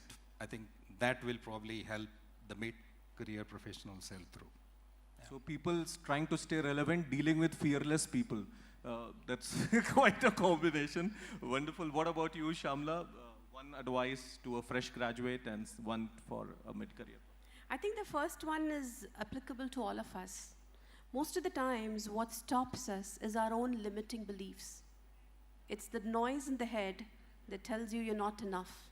The moment you're able to work with it, you realize that 90% of the work is done. So regardless of whether you're a fresher or a mid-career professional or a leader at the helm of something, there's always that something that nags you when you look in the mirror. Recognize your limiting beliefs and learn to jump out of the comfort zone, because nothing grows there. And I say this from experience because when I had a baby girl, I was told if you take a break, you can't come back into the force. And this was Deloitte, New York, 2006. I did take a break and I'm back here. Maybe not at the same speed, but it was my choice. And so long as the choice is yours, you should be okay with the outcomes to own those. The second is, again, I think a lot like you, Surya, because a lot of what you said really resonated. And it would be continually reinvent yourself and learn. And 2 books that I would urge everyone to read is Who Moved My Cheese? That's one that really talks about the power of reinventing oneself. And for the leaders, Why Leaders Eat Last by Simon Sinek. Thank you. Wonderful recommendations, in fact. Over to you, Sudarshan. Thank you. See, in today's world, for the new graduates, knowledge is available everywhere. So it is only thing one need to have that passion and the grit to learn on the way. That is and one thing. And everything they learn with the handheld device now, and they are always hooked onto it. So my strong advice to develop the people skills, talk to the people, look into the eyes and start talking to the people. These skills of problem solving and team building skills are severely lacking in the young generation, because it is not their fault. So the technology advancement, the way we have molded them, so they are hooked onto this, so they need to start talking to people in eyes and develop the people skills. That is for the young graduates.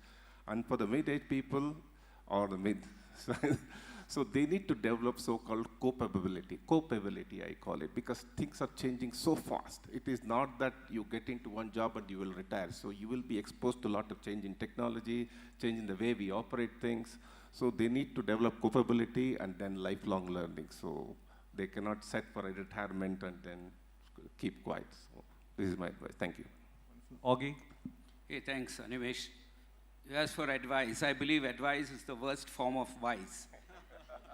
So here's my suggestion. And you have this countdown timer right in front of me. That's scaring me, but let me make this. I'm keeping a watch. I'm good, happy you noticed it too. Okay. So the first thing here for someone who is coming into their first job is to take risk. Take risk and don't have a fear of failure. Do that. The second one I would say is to question bureaucracy. So question what you think needs to change. When you do that, you become a problem solver and you're really addressing change. And then, of course, you need to have an attitude of gratitude. Be thankful for what you are and where you are. Last but not least, have fun in everything you do. Thank you. Wonderful.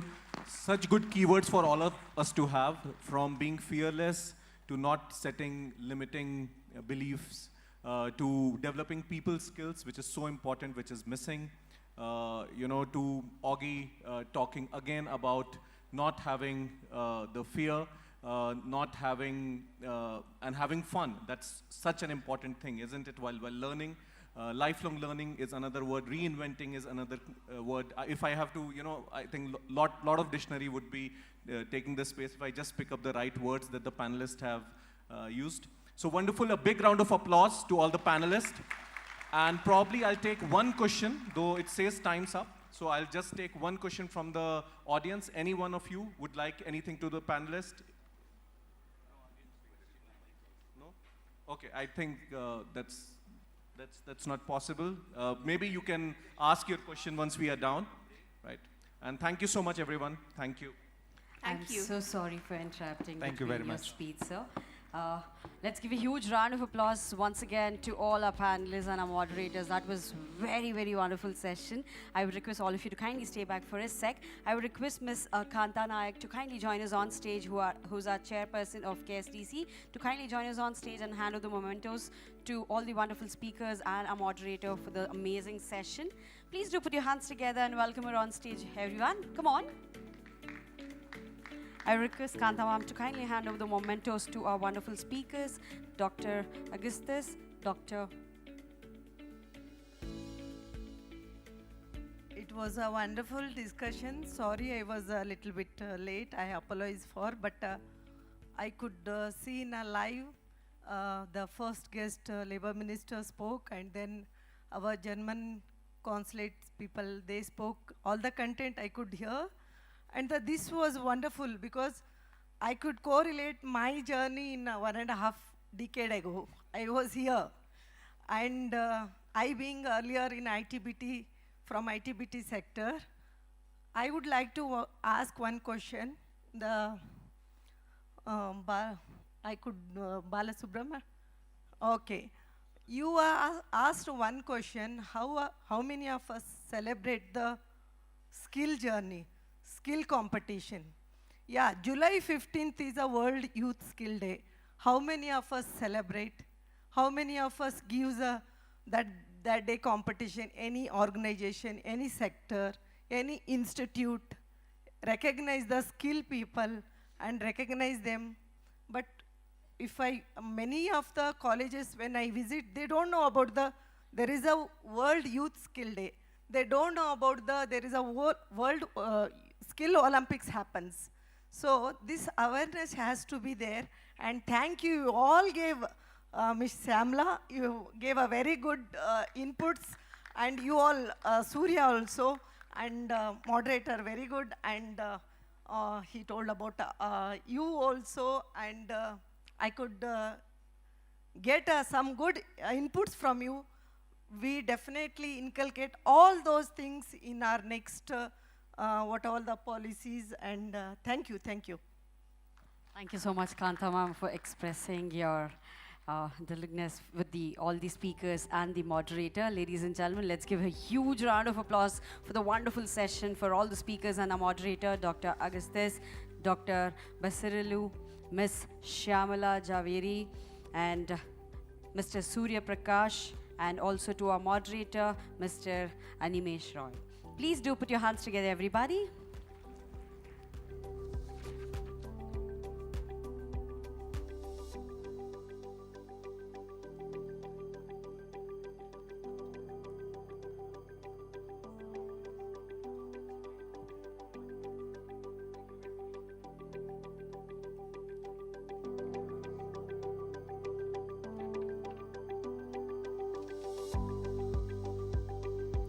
I think they deserve another huge round of applause. Come on, let's give it up.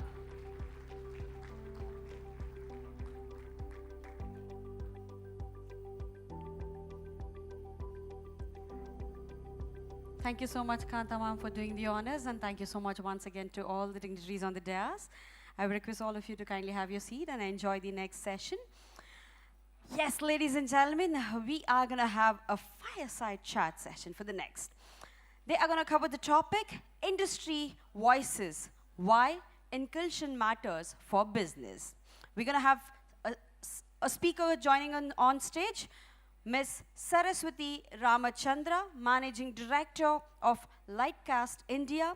And to moderate the session, we're going to have Dr. Padmini Ram, Founding Director of Urban Ethographers, to kindly join us on stage. Ladies and gentlemen, without any further ado, please do put your hands together and welcome these two beautiful, gorgeous ladies taking over the stage, please. Come on, everyone, let's give it up. Put your hands together. Thank you so much, ladies. A very warm welcome to both of you.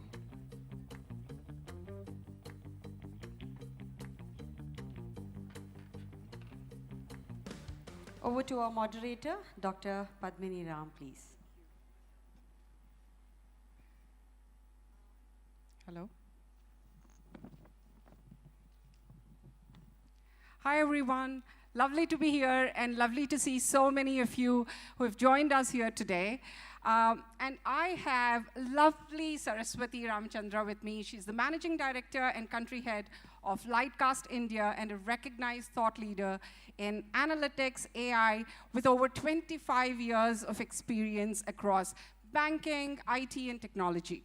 She has led analytics and digital transformation at Citi, Danske Bank, Cisco, Accenture, and established Lightcast Global Capability Center in India. Saraswati serves on the advisory boards of Sesame Street India, BMS Institute of Technology, and Chitkara University. A strong advocate for diversity and inclusion, she's authored 2 books with Wiley and was recognized as the Women Leader of the Year 2025. What a pleasure. Thank you. We have a timer set up, and I know that we are running a little late. So I think I'll jump right into questions.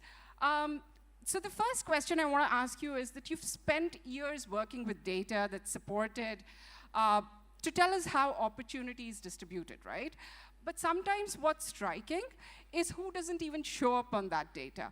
So when you look at India's labor market, who's still missing and why? Very interesting, right? Data to me has this funny duality. It either can illuminate or obscure. And when we are looking at all of the labor market across all countries, and when we do deep dive into India, because it's India-specific discussion that we are looking at,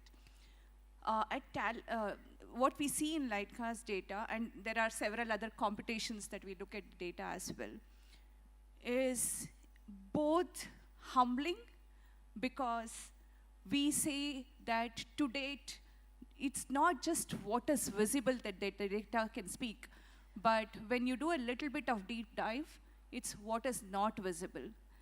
Data speaks volume of what is visible, but as analytics professional, we always question saying, what are we missing? And that's where the diverse thought, diverse data comes into picture. And it's a good question to ask, because what is there visible in data is what we feed at the end of the day. And not everything is digitized. Funny thing, just a personal quote, I suddenly get that notice and I've paid all my tax, and it's not even in the email saying that you have not paid the tax and you have to pay lakhs for penalty now. It's fine, right? Because that data was not digitized. So we live in a world today where what is visible is what has been put or fed as data.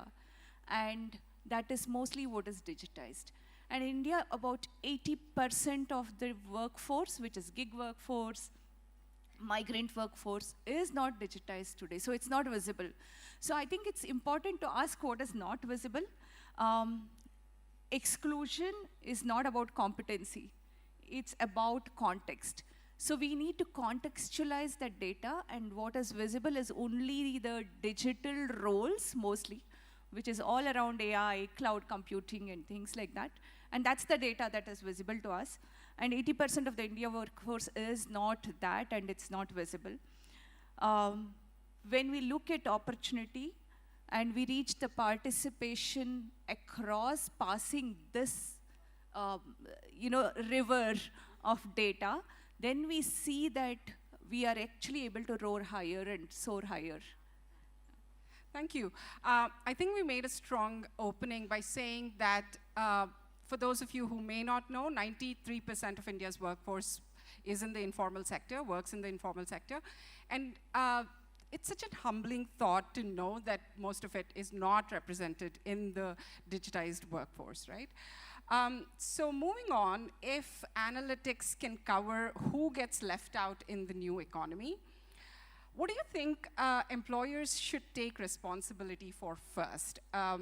Should it be expanding access or building readiness to actually include people that they say they want to work with? And I'm asking this question because data can point to exclusion, right? That this is not part of the workforce. But inclusion still depends on organizations' willingness to change. So, yeah, your thoughts. Again, I'll quote a personal narrative, right? And then we can get a little deep dive into what organizations can do. When we joined workforce, several years back, there was nothing called diversity. Everybody was hired, everybody was asked to do certain roles, and we did. Eventually, we realized unless we focus on certain segments, we are not doing justice to that segment of people. So everybody started to put metric for the right reason. And I always go back and I love the ads. I always go back and look at the ads that are coming up because they always are the first movers in identifying where the market is heading to. And when you look at the numbers today, almost 92% of the decisioning is done by women. And that kind of segmentation was missed out. And so rightly so, we started putting the numbers. And somewhere we started believing that's inclusion. But that is really not inclusion. That's a checklist of the metric, right? So eventually, when I did several roles in one of the organization, day one, somebody very senior, my peer, says, "Oh, we have a diversity hire." Believe me, that's the most insensitive thing to say, because that's when you start to question saying, am I hired for capability or am I check box to somebody, right? And definitely you do not want to be the checkbox, because that kind of carries over to multiple layers. You're promoted, because you're different gender. So as much as I wanted to refrain myself, I had to saying, can we just say you are also a diversity hire, right? I think a lot of it also depends on us to call out when we see injustice to start with. But also when we look at data analytics, we see women are left out in a lot of places. We see tier 2, tier 3 cities are left out. We see migrant workers are left out. We see gig workers are left out. And this is data speaking. This is, when we do the analytics, all of it is visible, right? I see inclusion as not check in the box. It is a cultural thing. And it's a strategy for an organization, right? Moment it's check in the box, it's one of the diversity days, it's a poster on one single day, and it's a program run by somebody. It has to be beyond that. It has to be a culture that is run on a day-to-day basis. And the way I look at it is, how do we integrate it? And I look at it as three pillar, I don't know what the fourth pillar is, but hardwire in policies and in the performance, which is the metrics we talk about.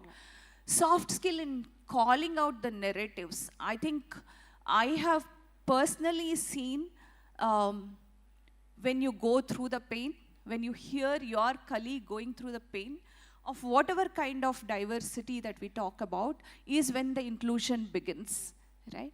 And then also make it a strategic initiative from the leadership which is sustainable. That's how we at least recommend based on the data that we see. Thank you. We were just outside having a coffee, and we were talking about how, about one of the mentorship programs that a large digital company in India runs in their tier 3, tier 4 cities, and how fantastic it is to see young college kids from tier 3, tier 4 cities. They were telling us things like, oh, there's not even a cinema hall in our town, ma'am. You should come here, and all of that. So it's really, I think it takes effort, and it takes well-intentioned sort of programs. It has to be a conscious effort. Yeah. But it's nice to see government focusing on tier 2 cities, and I can't be more happier sitting here saying, okay, I do want to support in whatever capacity. Yeah, definitely. So sometimes well-intentioned inclusion programs also fail because the ecosystem around them isn't ready. So they may want to have a lot of women on the factory floor, but the ecosystem around them is not ready to sort of take that, or in any other way, right? The workplace culture, or the supply chain, or digital access. So can analytics actually help us spot that early, and can data itself warn us when the system is not ready? Sure. I mean, data is like smoke detector, right? You can actually see there's going to be fire. But what do we do with that fire is a culture of the organization. Data analytics can definitely point out something is wrong, but like any statistical number, you can play around with the data that you want. You can either say, I have hired 10 diverse candidates, or you can measure it saying, how have we been able to retain? As long as we are just speaking of the supply side of it, from an analytics and data perspective, saying, are women available, are differently abled available, data will only show what is available. And I have personally heard saying, hey, we don't have so many women in the workforce, which is absolutely not true. We do have, probably we are not looking at the right place, right? Because we do not want to look at the right place at sometimes, and sometimes it's a little bit more effort. We will have to, as long as we want to be inclusive, we will have to put that effort, right? But it's available. Data can show that path. How we take action is the next thing. But beyond that, again, I'm going to quote a lot of personal stories without saying where and what.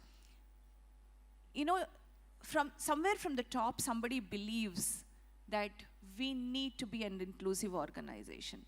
And it has to start with number. It has to start with data.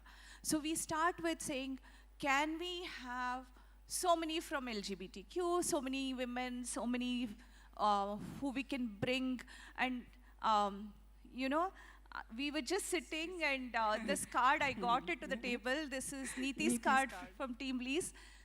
This is probably first card I've seen where they have actually got Braille on the visiting card. This is how inclusion starts. All of us have visiting card, but we don't even think of it, right? And that's the culture. It's not just data. We all know, but we just don't do it, right?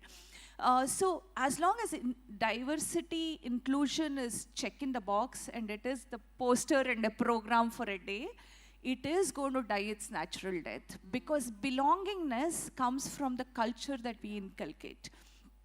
And also, you know, as long as somebody signs the paper and say diversity is not important, it shouldn't get killed, right? So to that extent, when the topmost leadership says we need to have certain numbers, that's just the beginning of the journey. But what I've seen on the ground is because somebody is sitting there and they're saying, my goal is to hire so many, it is never about the culture of how do I create belongingness in the organization. It's not bringing somebody to the table, but it's also saying, how do I give voice to that table, a person sitting on that table? So if we don't create that culture, it becomes an isolation. And I've seen many, many well-intended program, right? Well-intended program where it is, we create flexibility, but somehow it is taken as flexibility is needed for a person who is differently abled because they need more time to get ready. And when you meet them, they have probably got the best hunger in them to prove themselves. They're most dedicated, they are probably you can retain them longer. But somehow in our mind, we have created a segmentation saying they need flexibility and the other segment don't need flexibility. As long as we create policies that is inclusive, right?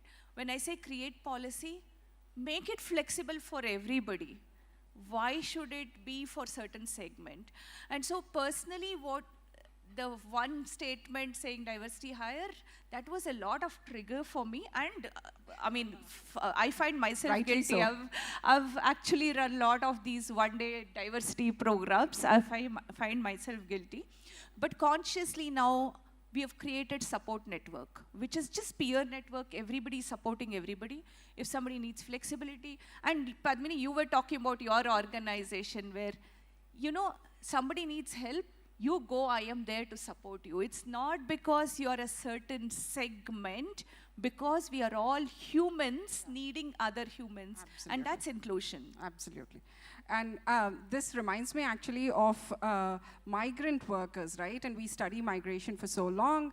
And what we've seen is whether it's a migrant, interstate migrant, intercountry migrant, the onus of sort of acclimatizing themselves in the new culture is almost always on the migrant. It's rarely ever on the system around. Yeah. So I was really also liking the earlier presentations from the German consulate, and the idea that people who are sort of accepting of the migrants should also take efforts to make them feel at home and to kind of help them with the kind of things that would be needed. Where are their kids going to go to school? Where? So when we see migrants here moving in from other states, that's one of the key things we feel that is missing.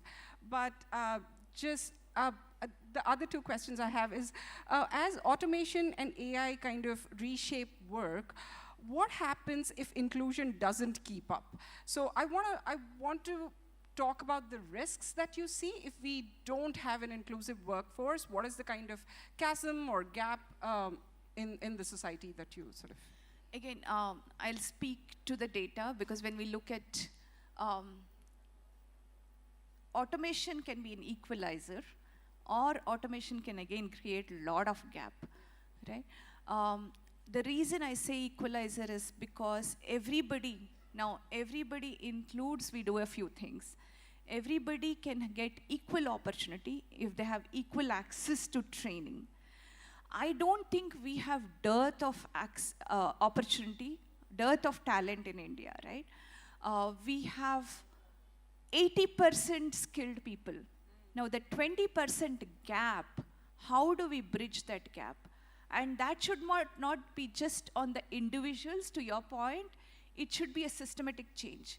How do we take these trainings to them, not just in the urban. I think urban we have got a lot of access. How do we take it beyond urban? How do we ensure the training accessibility is equally provided and opportunity is equally there for everybody, right? Because technology is enabling equal footing as long as there is opportunity that is provided. Now, if we do not provide that opportunity, obviously the marginalized, when I say marginalized, includes every segment that we talk about, are the ones that are going to be left behind. And what we see as data is also, it is more women, more migrant workers who are actually doing low-end tasks. And automation first takes away that part of the task, right? Because that's what gets automated first. So it creates a lot of imbalance, and we will be left behind in the digital journey. If I look at skill and innovation as a train, in that train, if we don't give the right track for people to go, then that train is not going to move. And the whole digital democratization will get derailed. Yeah, the digital dividend is only if everyone walks along, right? Yeah, there's this quote, right? Poverty anywhere is a threat to prosperity everywhere, kind of a thing. So, yeah.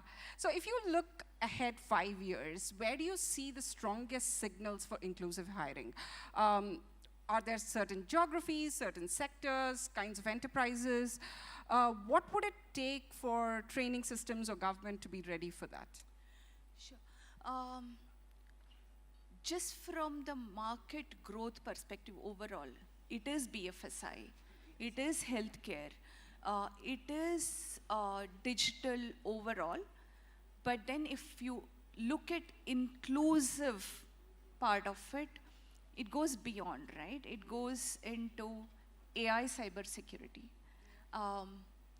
But then again, to my earlier point, as long as we are not taking training to where the source is, and it is limited to certain pockets, we are not going to be able to get onto that track, right? Which means inclusive hiring opportunity exists, but that opportunity might not reach where the source is, right? And also the part that this non-inclusion of the training will leave out that segment, but also it's for, in a lot of ways, government to come up with policies. I think it's very heartfelt moment to see that government is taking a lot of initiative. I agree. We are already time up. But also the fact that today the biggest gap is the private sector, public sector, and industry coming together.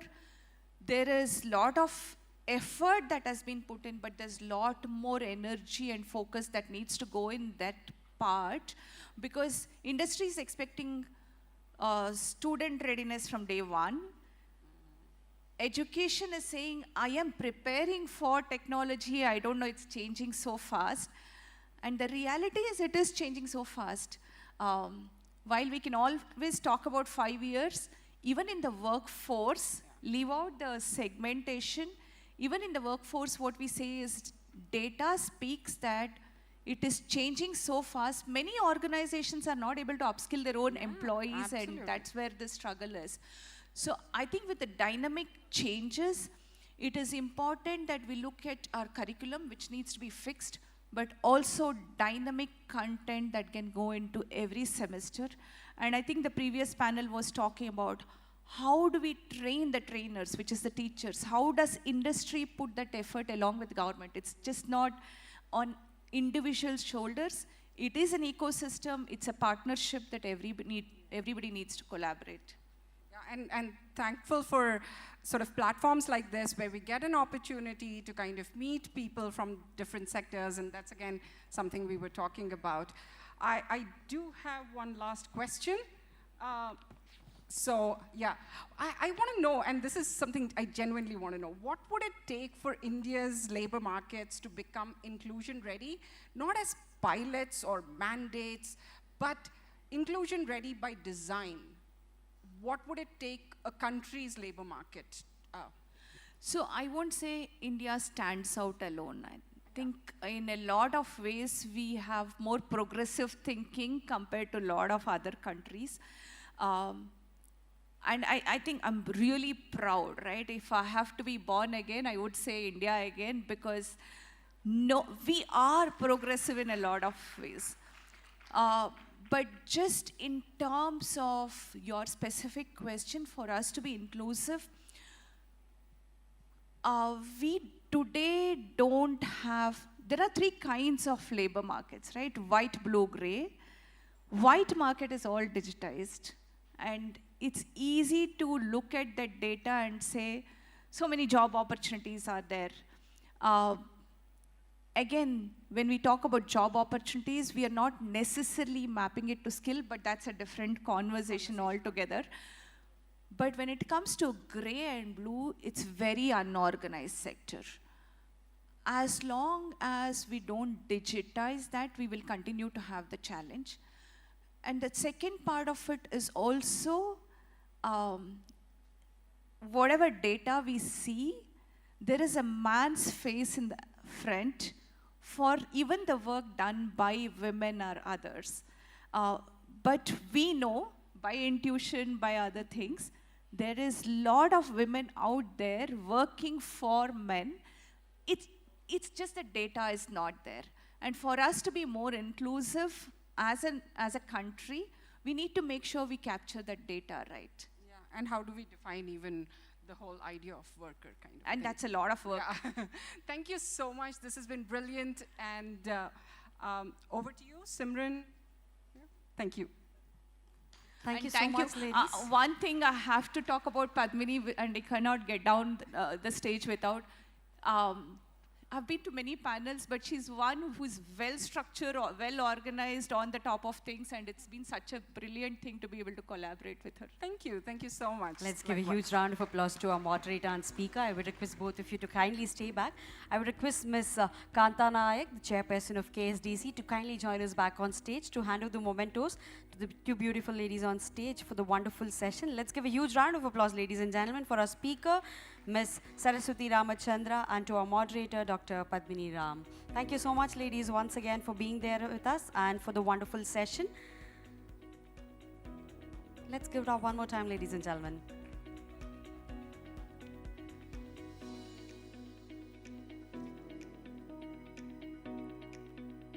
Thank you so much, Kanta ma'am, for doing the honors. Let's give a huge round of applause for Kanta ma'am as well.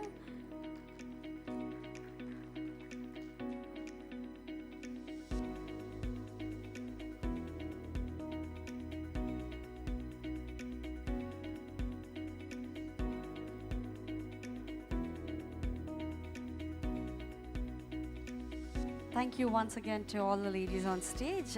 Moving ahead, ladies and gentlemen, we're going to have the panel discussion.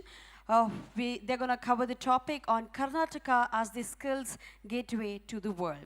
Ladies and gentlemen, do join me in welcoming, put your hands together and join me in welcoming the speakers and the moderator for this session. I would like to invite Mr. Ferdinand Scalesta, the Indian head of Competence Center, Düsseldorf, and City of Düsseldorf and Messe Düsseldorf to kindly join us on stage, please. Please do put your hands together and welcome the speaker joining us on stage. Also, I'd like to invite the next speaker, Ms. Neeti Sharma Bhagat, Chief Executive Officer, Team Lease Digital, to kindly join us on stage. Yes, please do put your hands together. Let's welcome the next speaker, Ms.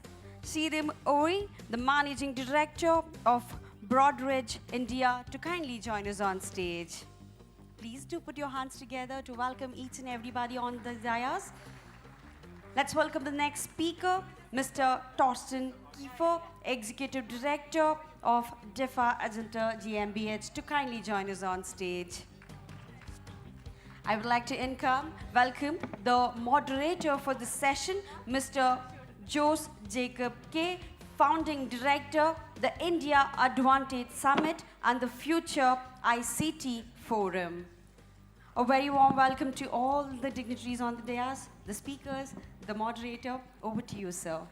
Thank you so much. And first of all, I would almost say good afternoon, but still, good morning, because this is the session just before one more session, and after which there is lunch.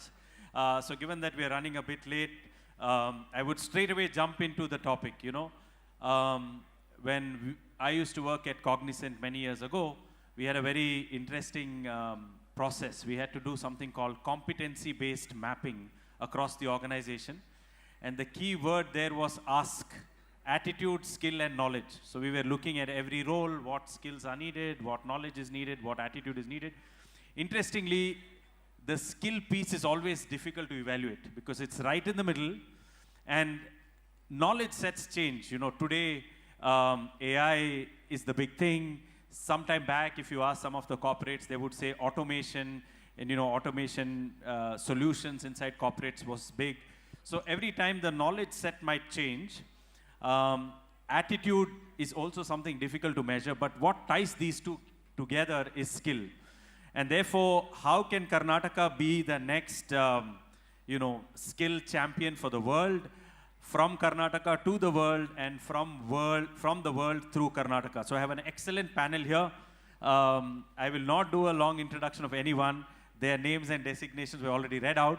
I am sure that all of you have wonderful digital tools, and that's also a skill. So let's use that skill at the Skill Summit. You can find out a lot of things about each of them, even things that they don't want you to know. You might be able to find out if you're a smart searcher with the digital skills that you have. What is really important is what each of them has to say. Whatever they did helped them come on stage today, but what they have to say, and if that can reach your hearts and minds, and that can help us chart a better future together, that will be good. So I have a very simple process because we have short time. We have 3 standard questions, and I want each of them to give their perspective for that question. So the first question is, as you start, so maybe we start with Ferdinand here. Tell us a little bit about who you are and where you come from in the skill context. What is your view of the skill landscape? Because in each of your countries, in your corporations, in your company, in your regions, you have a different skill landscape. So what is the current skill landscape from where you come, and a little bit about yourself? So let's start with Ferdinand. Ferdinand, over to you. Yeah, thank you very much, and thank you to the organizers for having me here. So as already has been introduced, I'm heading the India Competence Center Düsseldorf. So actually, just in a nutshell, this is a one-of-its-kind center all across Germany. So there's no other major city in Germany that has set up such a center. So we started beginning of this year, where we have 3 important stakeholders, which is the Chamber of Commerce and Industry in Düsseldorf with around 100,000 member companies, the city of Düsseldorf, which is the capital of NRW, Germany's largest state, and the Messe Düsseldorf, so the trade fair organizer. So they have joined hands to really build a strong bridge between India and Düsseldorf, NRW, and Germany. So basically, when we come to the question that you have posed, of course I can bring in the perspective from our chamber district and from our member companies. And there we hear basically, we have 100,000 companies, we have a skill gap of around 50,000 skilled workforce already now in our district only, which is an important district, but it's just one part of Germany, 50,000. In the next 10 years, that's gonna double to 100,000, just in one district. So you see the challenge is huge, but also there's a shift. Before you had certain fields, and now we have in all across, be it the healthcare sector, be it the technical field, be it IT, be it the different sectors, it's basically all across the board that we have a skill gap. So that's also where, of course, Karnataka comes in, and where we are already partnering with Karnataka as a strong partner for us, and I think I'm going to explore a little bit in the next questions. Excellent. Wow, this is amazing.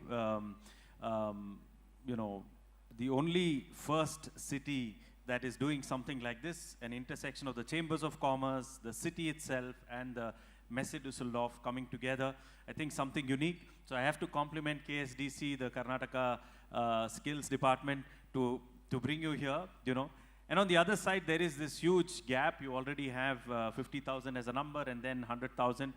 That's a huge skill gap, and unless that gap is filled, the economy itself will get affected. So it's really a daunting task. But one thing, I have to comment before we move on is, Germany is good at fixing a problem once they know it, So sometime back, just before the war started, they had a huge dependency on Russia for oil. They got together, they planned and brought it down to 5%. So I think once the Germans put their minds to something and plan, that will be a very good outcome in coming years. So I think it's a great partner for Karnataka to have Dusseldorf and also other regions from there, and I'm sure that together we can succeed as we take on this problem. You want to add? I think just to add, I always say, if India brings in the speed and Germany the precision, then we are unbeatable. So Excellent. I think these two have to A come big together. round of applause for that. You know, speed and precision leads to outcome. Wow, that's excellent. So now let's go to Neeti.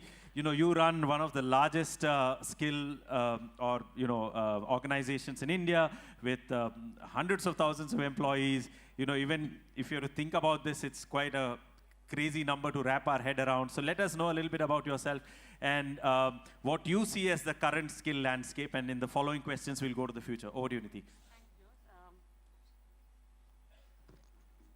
Yeah, I think this is done. Good afternoon, everyone, and thank you so much.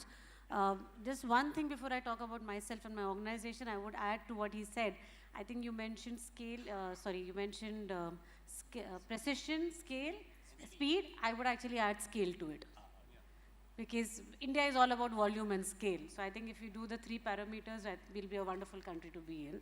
But about us, so I am Neeti Sharma. I am part of a company called Team Lease. I represent the company today.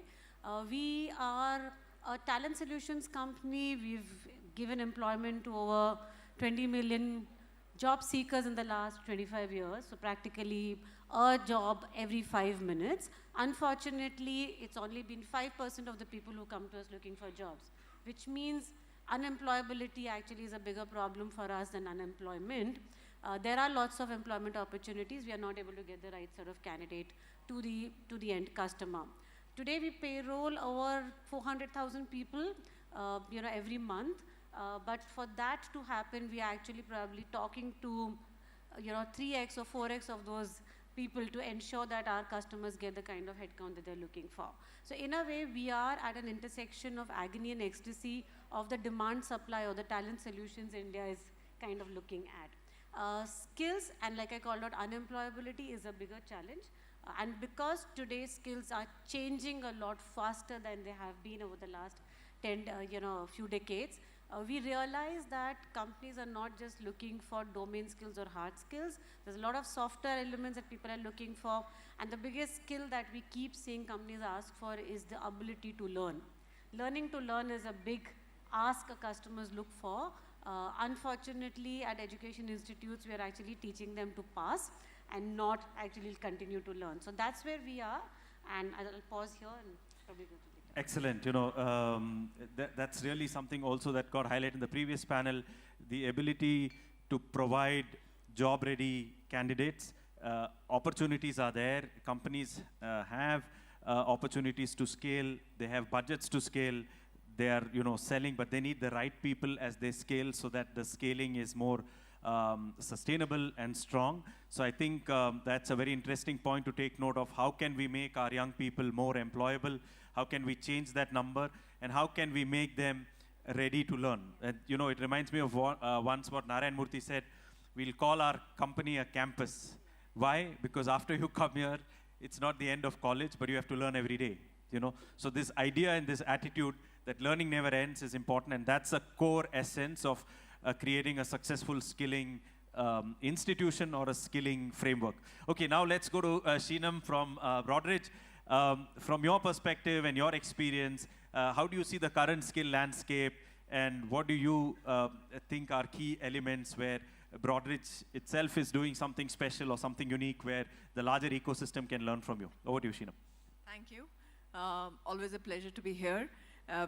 I represent Broadridge today, and Broadridge is really in the space of making and enabling better financial lives through investor communication, governance, and technology that we provide for capital markets, wealth, and asset management. Globally, we are about a $7 billion company. In India, we are about 5,500 people across Mumbai, Hyderabad, and Bangalore. We do a lot of hiring from colleges, pan-India, and 20% of all our hiring is actually from a college. So this topic is very relevant to us. But how do we do it at Broadridge? I think the most important thing is what we did about 2 years back is we built persona-based learning programs. So they are really agendas, learning agendas, and we said if you are a mainframe programmer, to you are a operations person in the settlements area, or if you are an HR person, what is it that you need to learn? How do you grow? How does that integrate into your individual development plan? How do you really build programs that can be done offline and in a classroom? So we've got an amalgamation of that. One of the things that I'm very proud of is that we are already collaborating with the ITBT department. Madam said she's from there, but we worked really closely with Dr. Kaur and now with Dr. Manjula. And we want to, through the BFSI consortium that we have just set up, enable over 1,000 students to be industry ready for the BFSI segment, right? Because I personally and a lot of my peers in the industry believe that technology is an enabler. Domain and soft skills are what is going to change the world tomorrow. So that's what we want to do. Excellent. Wow, this is amazing. Custom learning for each person to make their journey the best, make their journey also most efficient for them. So that's really amazing. I think with the advent of AI and data itself driving decisions, it's easily possible to give each person a customized pathway to learn, to upskill, to reskill, and to grow. I think, I can see a product idea there, so maybe some young startup can do something with that. But you've done it already inside Broadridge because, as you started giving all those financial terms of what you do, you needed, I'm sure, to upskill a lot of the people who are working so that, regulation-wise, compliance-wise, everything works and fits the bill. Thank you so much. Now let's go to the last speaker on the panel. On the other side, Thorsten, what is your perspective? Again, you're from Germany as well, and what do you see as the skills landscape there, and what exactly your agency is trying to do, to be a solution to the larger problem that gets larger every year? Over to you, Thorsten. Thank you. The German Agency for International Healthcare Professionals brings mostly healthcare workers to Germany, more than 2,000 so far, and we are working mainly on 3 topics here in India. The first is to widen the bottleneck of quality language training and language exams. This is very important. If you ask young people to migrate to another country, they should be fluent in the language of this country. This is a very crucial point for them. The second topic is, in the previous panel, Dr. What was her name? The moderator. She mentioned the problems in the interstate migration in India, and it's the same with international migration. It's in most cases on the migrant to organize his integration into society and to take care for a family reunion. So we advise our customers to implement an integration roadmap and to support their migrant workers in family reunion and social integration. This is a very important thing. The third topic is we work with our training partners to educate especially young people. We are extending our program also to other professions and mostly Indian young people. You give them some information, some books, and 1 week later they perfectly learned it. But a very crucial point is they do not only have to learn it, they have to be trained how to use this knowledge to solve problems. This is very important, and this has to be implemented in the training institutions here in Karnataka. And as I saw during the last days in the panel discussions, the state of Karnataka is doing a lot to approach these problems. Excellent. Like we have heard, health is wealth, and that's exactly the sector you are focusing on. And there is a gap, and there's a lot being done. But I like the holistic approach that you take when migrants or international labor come to Germany. How you try to integrate them from an overall perspective. It's not just the skill or not just a job, but how they can become an integral part of society, contribute much more, have a better quality of life, and make a better. So what I will do now, I'm looking at the clock parallelly, and I can also see Sanjeev because they have to come on next, and we have to all fight lunch, which is towards the end. I mix the next 2 questions together, so I put it together. So one, I want each of you, and then we let it flow, and then we'll come back to close. I want each of you to say, in your opinion, what are the bigger gaps? What are the big problems? You already highlighted one in terms of language and so on, but what are the big gaps so that we can together as an ecosystem solve for skilling, and Karnataka can be the leader in that for India as it integrates with the world. And second, because we are at the year 2025, when we look at the next 10 years, 2035, where do you see we will be? Just maybe an optimistic view and maybe also a pessimistic view if we don't get our act together. It's always good to know what could happen if we do it right, and also what could happen if we do it wrong. And this could help us, to put more energy into our action and thought. So if you're okay with this, then let's start again from Ferdinand, and I won't come back till the end when we close. Over to you. Yeah, I think one of the challenges has already been mentioned, German language skills, but when it comes to global mobility into Germany, but that's why I'm very grateful for the government of Karnataka that they're already really having concrete projects where they're establishing German language labs. We had the honor of receiving the minister of the Honorable Minister of Skill Development and Higher Education in Düsseldorf this year, so we're really going very concrete steps. And I think that also tackles the second challenge, is that you have a lot of recruitment agencies, but there's no clear transparency, both for the candidates, but also for the companies, for instance, in Germany, that are very eager to receive the talent from India. But of course, they need to have a transparency. What are the skill sets? How can it be matched? That's why it's very important to establish these strong institutional connections. What we are also doing, we have an MOU between Düsseldorf and Karnataka since 2023, also signed by our Lord Mayor. We have also the GIZ, Development Cooperation Agency, supporting us. So we have different stakeholders. I was also able to visit the GTTC, which really has high international standards, which I think are 100% matching with also what we need in Germany. So I think that's how we can solve these challenges, if we have these institutional pathways to really have a transparent channel between Karnataka and Germany. Yeah. And a view to the future, 10 years from now? I think in 10 years from now, these first pilots that we are starting, they will already have grown up into full-scale projects where we really have institutionalized pathways, where, so to say, it is a clear structure, and with that we can also scale up and get the numbers that both India and the talents also here need, and that we also need in Germany with our skill gap. Perfect. Joint prosperity. Yes, Shino. Yeah. So if I give an outside-in view, today as we speak, when a company is looking at setting up new offices in India, and they have to explore which city they go in, Bangalore tops the list in terms of talent, skills, volume, everything. And I think kudos to the state government, who's actually done a lot of work in technology, in deep tech, new tech, kind of encouraging a lot of startups to set up their base here. So we do have great talent here right now. The challenges that we see is the jobs that exist today will not exist even 2 years down the line, forget 5 years down the line. So how do we keep pace with this changing environment?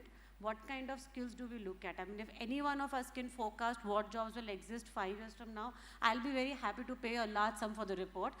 I'm not sure if anyone can give me that, that forecast. I'll be very, very happy if someone can tell me that.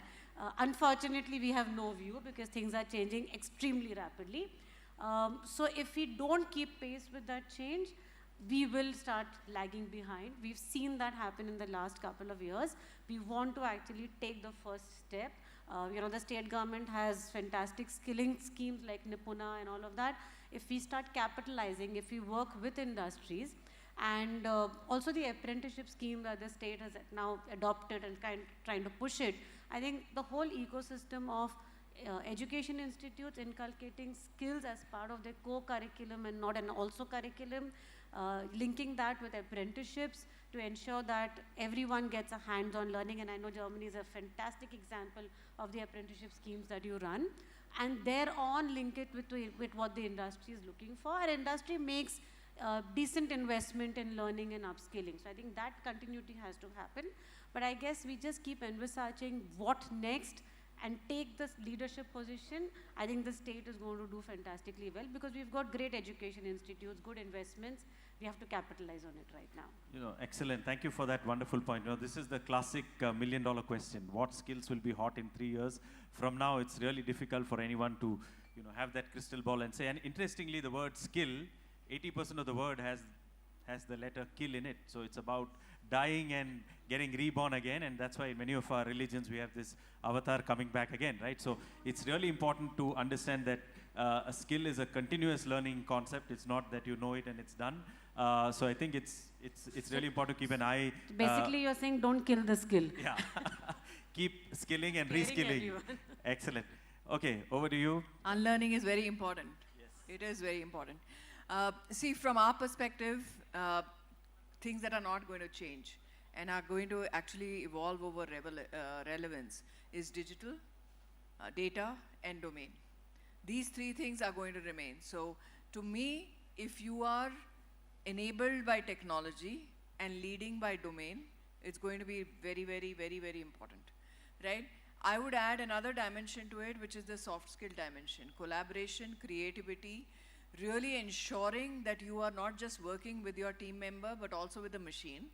You are able to leverage the power of the machine and the technology that's going to hit us in the near future and over the next decade or more is going to be what is going to really establish us. And there the industry-academia relationship is really important. I think a lot of industries are now working with academia to ensure that students don't come out just with theoretical knowledge, but also have some, powerful knowledge. I want to invite academia to see how we can change some of that, right? I don't have too many teachers talking about doing internships with us. Okay, is that something that is possible? Is that, can we make the trainers, the teachers, the gurus really understand what the industry needs? That's going to change the way we approach the curriculum also. That to me is the most important thing. Excellent. Thank you for that solidity. After that, nothing will, remain to, some things will remain, and it's really interesting. So I would say human creativity is not going anywhere. Exactly. So nowhere. people at the center, people plus technology plus AI. I think that would be a good thing. I think in the school concept, this PTA, right? Parent Teacher Association. So people, technology, and AI. Over to you, Thorsten. I just want to strongly support what Shinam said concerning the language, not only the language, only the skill training system here in Karnataka. And I have one dream when I come to Karnataka in 5 years to hire, for example, vocational training candidates for Germany. Then I will meet only self-conscious candidates that know what their potential is. Because when we conduct interviews today with young people, very often they only say, my name is, I went to school at, I successfully passed my 10+2 in 2024, and this is all about me. And no, this is not all about you. Tell the employer something about your dreams, what you want to achieve, and why you want to go there. And because this makes your personality, and this is important. And the second aspect is we have to do a campaign about fair and ethical migration. When I meet with Indian apprenticeship candidates or workers that are already in Germany, a lot of them went to Germany through programs where their families had to spend all the savings of their parents' and grandparents' generation to pay for the process. And this is not necessary. We should tell these people that there are a lot of programs by public agency, as we do, our colleagues from GIZ, but also organized by private agencies, where you don't have to pay for the process and the matching. Perhaps you have to invest a little bit for your language skills, but generally this process should be free for the candidates. These programs exist, and we should tell the people about these programs to ensure that we do not only tell the people to go abroad and work there, we should tell them that they don't have to invest all the money of their families into this process. Excellent. So the smart one can find the right way. It's not always about being. Big round of applause to our wonderful panel. And they say the best gift one can give is the gift of time. That's why it's important to have a work-life balance. So we will give the organizers back some time by ending a little bit early. So over to you. Thank you so much, moderator, and to all the wonderful speakers on stage. Ladies and gentlemen, let's give a huge round of applause and welcome Ms. Kanta Nayak on stage, who's the chairperson of KSDC, to kindly join us on stage and hand over the mementos to all the delegates on stage, please. Ladies and gentlemen, please do put your hands together and welcome her on stage. Also, a quick heads up, in the meanwhile, ladies and gentlemen, post-lunch, we're going to have a very interesting session, and make sure you finish your lunch a little early and join us, because we are going to have Subrata Bachi's session, Mr. Subrata Bachi's session, who is the co-founder of Mindtree and former chairman of Odisha Skill Development Authority. So I would request all of you to kindly be back on time, and after this we're going to have a wonderful session followed by lunch, so everybody kindly be seated. We have a fireside chat session right now, so kindly be seated.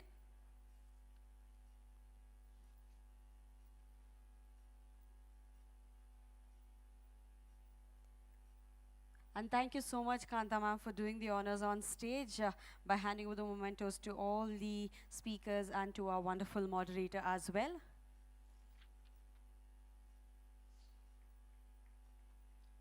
Yes, please do put your hands together for one last time. Come on, everybody, put your hands together.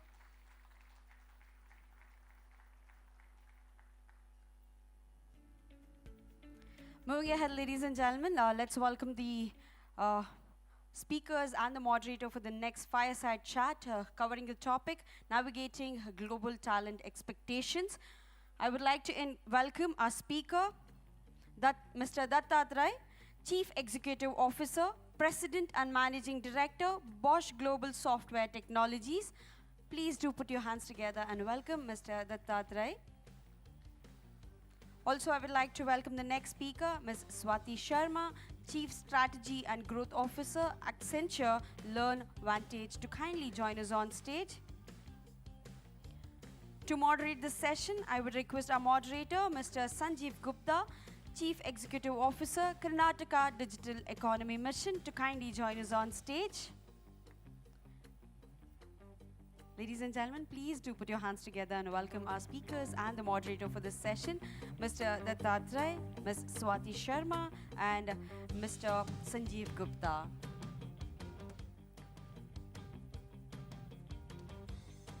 Over to you, sir.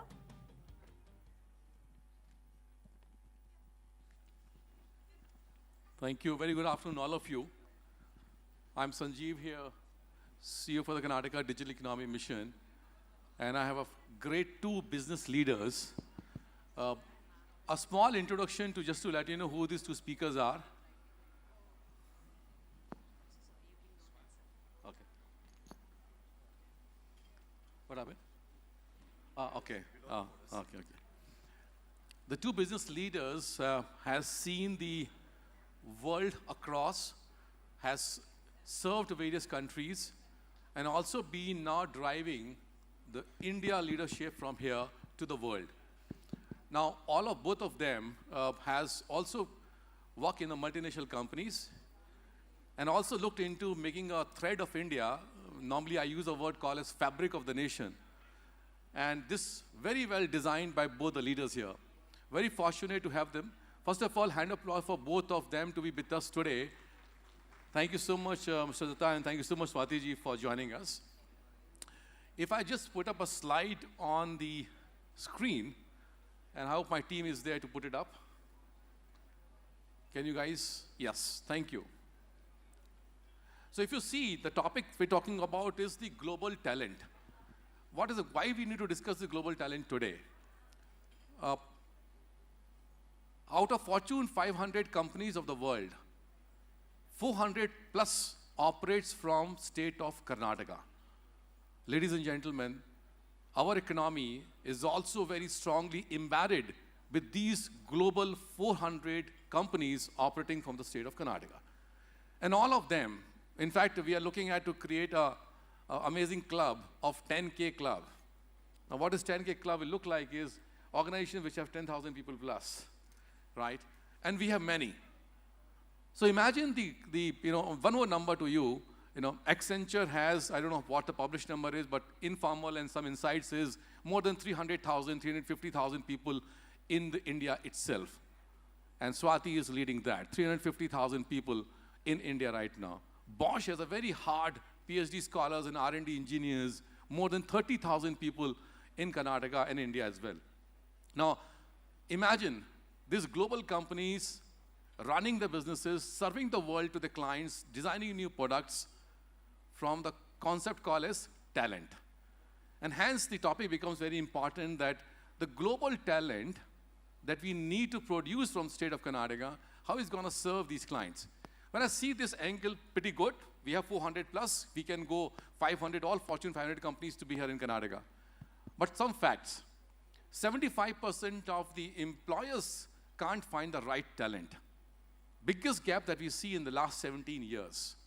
We also see that the internal mobility, that means 6% of the global talent is being looked into by reskilling the existing talent. And we're also seeing the fact that almost 70% of the leaders are looking at very different types of skill now, towards more of adaptability, curiosity, rather than hardcore skills of the technology or other stuff. And somewhere around 67% of the workers are switching job just to ensure that you get a new learning curve on a skill segment that is required. If these are the one, then I have my 5 pillars to pick up a conversation with both of the leaders. Next slide, please. And these 5 pillars that I'm going to pick up with the conversation with them is about the global leap, how is the mindset of the global and local works, what is it we need to look into the digital future, the talent looking at the future side, and then a very important topic about the purpose of these global companies in Karnataka, in India, also including is the find about the leadership that they want to play for a purpose and a value. And the last segment is about overall ecosystem alignment with the partners that come together. So, Mr. Datta, I don't want to go take up separate questions to you. We'll pick up a conversation based on certain these pillars that we have, and would love to have from you in your organization perspectives, experiences, and also going forward some advices that you want to pick up, or a challenge which is unresolved right now and we need to still find an answer for it. So feel free to pick up a thread from this side. The first is global and local mindset. And I was just trying to quote a Deloitte report here, which says that 88% of the respondents rate trust and transparency as a critical important to the worker-organization relationship. So that means very high level of trust is a very important element to build up between the global talent to serve the world, right? And 71% of the leaders which are empowering the team level microcultures. So that means your global culture and local culture, but also within the teams, your microcultures is becoming a very critical element. And in fact, it has been served that almost 2 times the productivity of the human capital goes up if you're able to define these microcultures within your teams as well. 63% of the multinationals increase regional autonomy for the talent policy. That means you are in the world, but in India, you define your talent policy, what you want to do. And this is what autonomy has been assigned. Share your thoughts. Are these reports results are in the right track? Or there's something more which is supposed to come? What is your organizations are planning to do or actually doing right now in this stage? Let's go with Datta, you first. Thanks, Sanjeev. Always a pleasure to be part of this. I think I'll pick the global local as a phenomena, right? I think I see a big shift in the last 4 to 5 years. Also because of the geopolitical scenario, the rising importance of regions. So there is a culture which is beyond headquarter, which is brewing up in big multinationals. I'll just give you one example. While we were solving autonomous driving for the world in Bosch, now we are actually solving autonomous driving at level 3 for India. And you figure out the roads, some of the German colleagues who are here speaking, you can visualize the German roads and do autonomous driving there and compare it to doing this in Indian conditions. So there is a synergy between what we do for the world and what we do for our own part, our own backyard. So the global local is actually playing out. This is not anymore a concept. This is a necessity, right? It's a business need. So are the leaders, so is the culture that is brewing up. On global local, I agree that there is a transition of many of the multinationals leveraging the global advantage and delivering for the local market.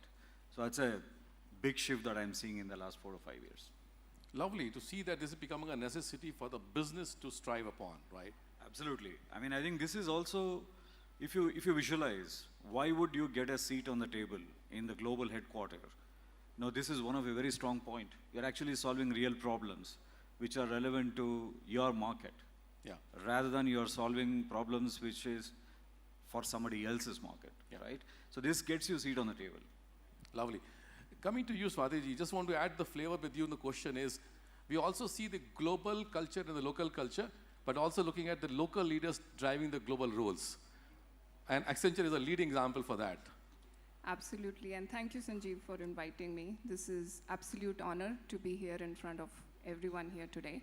And I completely resonate with what Mr. Datta said. Accenture globally is a headcount of 700,000 people, and 3,500 people, 350,000 people are based out of India. So this is a... Many of them in Karnataka. And of course, the maximum is in Karnataka. So I can give you, this is a great testimony of what he said, that the whole environment is changing, and it is changing very fast. And India and Karnataka, especially out there for IT industry, is leading the pack, no doubt. How we are making this happen is our agility, our adaptability, and the way we work transparently. So the report you just mentioned, I think the critical part of that report is absolutely right, that how global companies are run today with local talent, transparency and trust is the key to play that role. And Accenture is a living example of that. And to add to that, I will just say that empowerment is another element, and maybe that's part of the microculture, what you just said. Empowerment is bringing everybody who is a leader and who knows their job. It is making very evident that you will be empowered if you know what you want to do and how you want to do.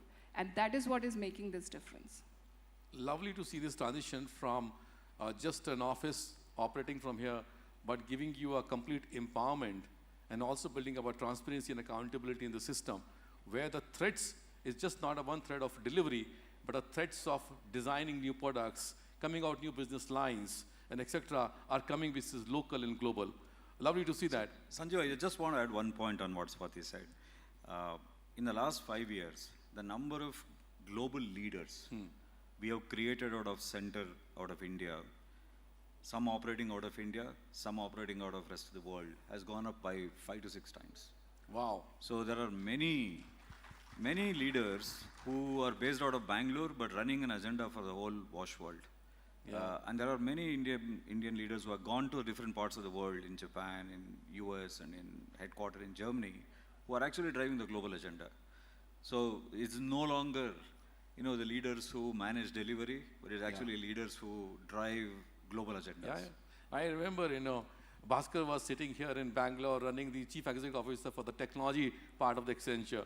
Absolutely. Yeah, he's a live example of that.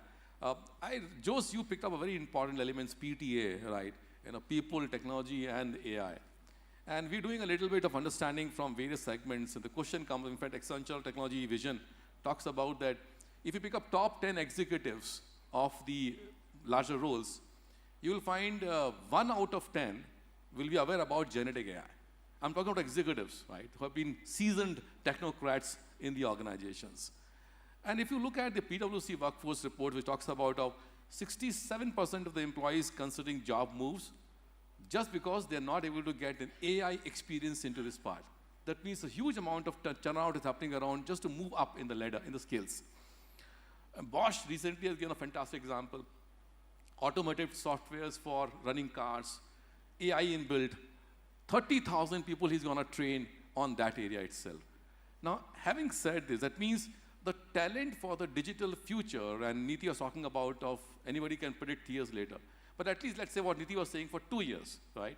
In that sense also, the talent for the digital future is going to be very, very different. what is that new initiative that your larger organizations are doing to cater to this part of it? And attached to this question is, do you think this new wave of startups, entrepreneurs, could be the new source of talent to come into your organizations? So two part of the questions, but love to hear from you. We'll start, Swati, first from you then. All right. So great question. This is a question, I'll just share a little bit story about how Accenture was asked on a global stage, the same question, and our CEO, Julie Sweet, was answering it. So she was attending one of the Davos CEO events 2 years ago, and the CEO of PepsiCo took the mic and asked her, and she was talking about Gen AI. We have got 20,000 people who are delivering $2 billion of projects and blah. This is 2 years ago. And the PepsiCo CEO was excited and he said, hey, Julie, how do you know Gen AI is becoming a thing? You are telling me now. I don't even know what Gen AI is, and I'm sure my fellow CEO colleagues don't know how to apply Gen AI in their businesses. And you're telling me Accenture is already delivering it. They are already at the forefront of generating a $2 billion business out of it. How do you see that this is going to be the phenomena? In other words, what you're telling me. So what she said is, we invest in our people heavily on training and learning, and it's a culture in our organization. So we have the largest in a company budget for learning, which is $1 billion. We invest $1 billion every year on our people to upskill them, to cross-skill them, to train them on future technologies. Wow, $1 billion, ladies and gentlemen, amazing. And the next question was, okay, great, you do that. How can we get benefit out of it? What is it you can do for us?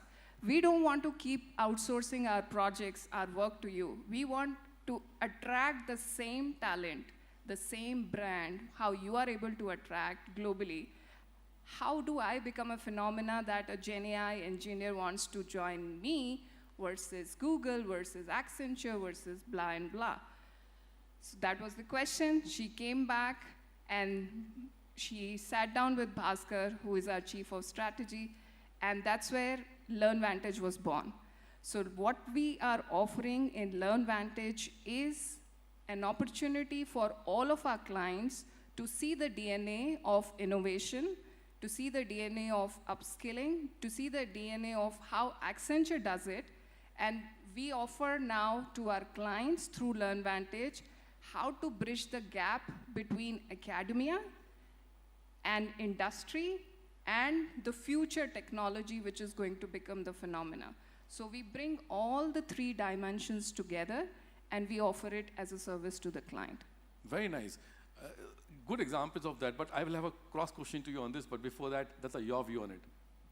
So I agree to all of what she said, but I have another angle to this.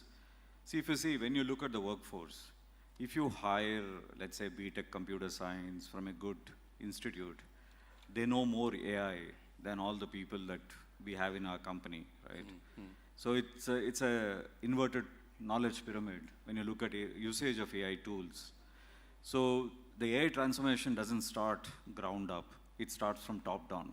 Now, the emphasis that we have put is it has to start from the leadership, right from me, going all the way down. All of us went to the training ourselves to learn some of the tools. And we need leaders who can think AI native, AI first in the organization. That's a bigger challenge and a bigger problem than getting very highly skilled AI at the working level. Because people learn all the AI tools in their, third year or fifth semester, sixth semester in their studies. So they have more knowledge than very senior people who are. So the challenge is to mix the domain capability and the AI tool knowledge together in a very harmonious fashion without cultural friction. So that's what we are focusing as of now. Lovely. Just to give statistics here, Karnataka is the fourth largest hub of AI in the world. And Bangalore, obviously, they won. recent numbers which is published is around 600,000 AI resources operate from the state of Karnataka. No comparison with any other states, friends. Just a stat. But to come back to you, Swati, LearnVantage, is it only for the clients or is it open for anybody to leverage it? So we offer it for anybody. Any learner is invited. So we also have opened it to B2C, we call it. So any learner who wants to get benefited, who wants to have just-in-time learning, who wants to make best of the resources available, it is available to all.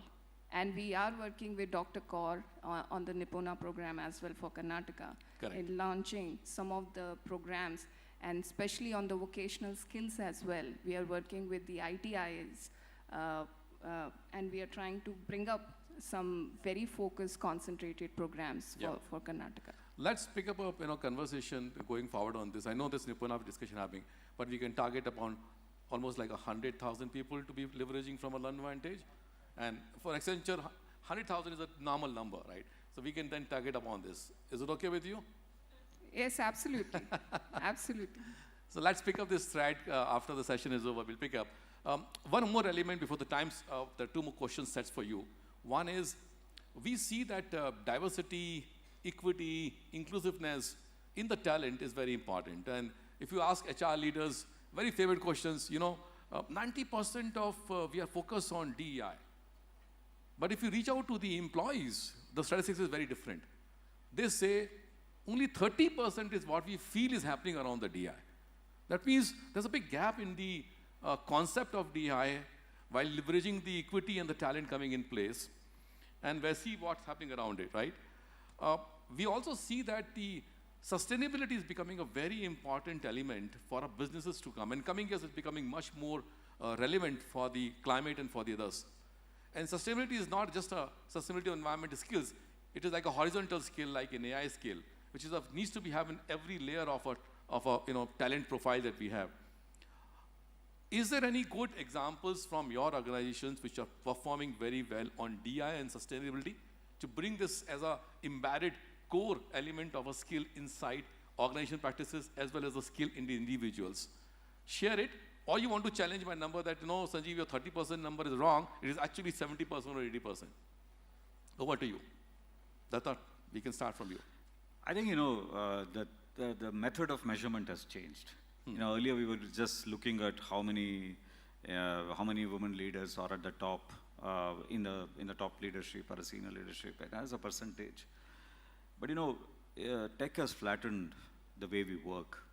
There are people who are creating some of the AI models which are actually defining some of the future products. Now for me, this is massive impact. Now they may not be, when you look at a conventional organization chart, they may not see them as senior leaders, but these are thought leaders in the organization. So if you start counting it differently, based on the impact that is created, it's much higher.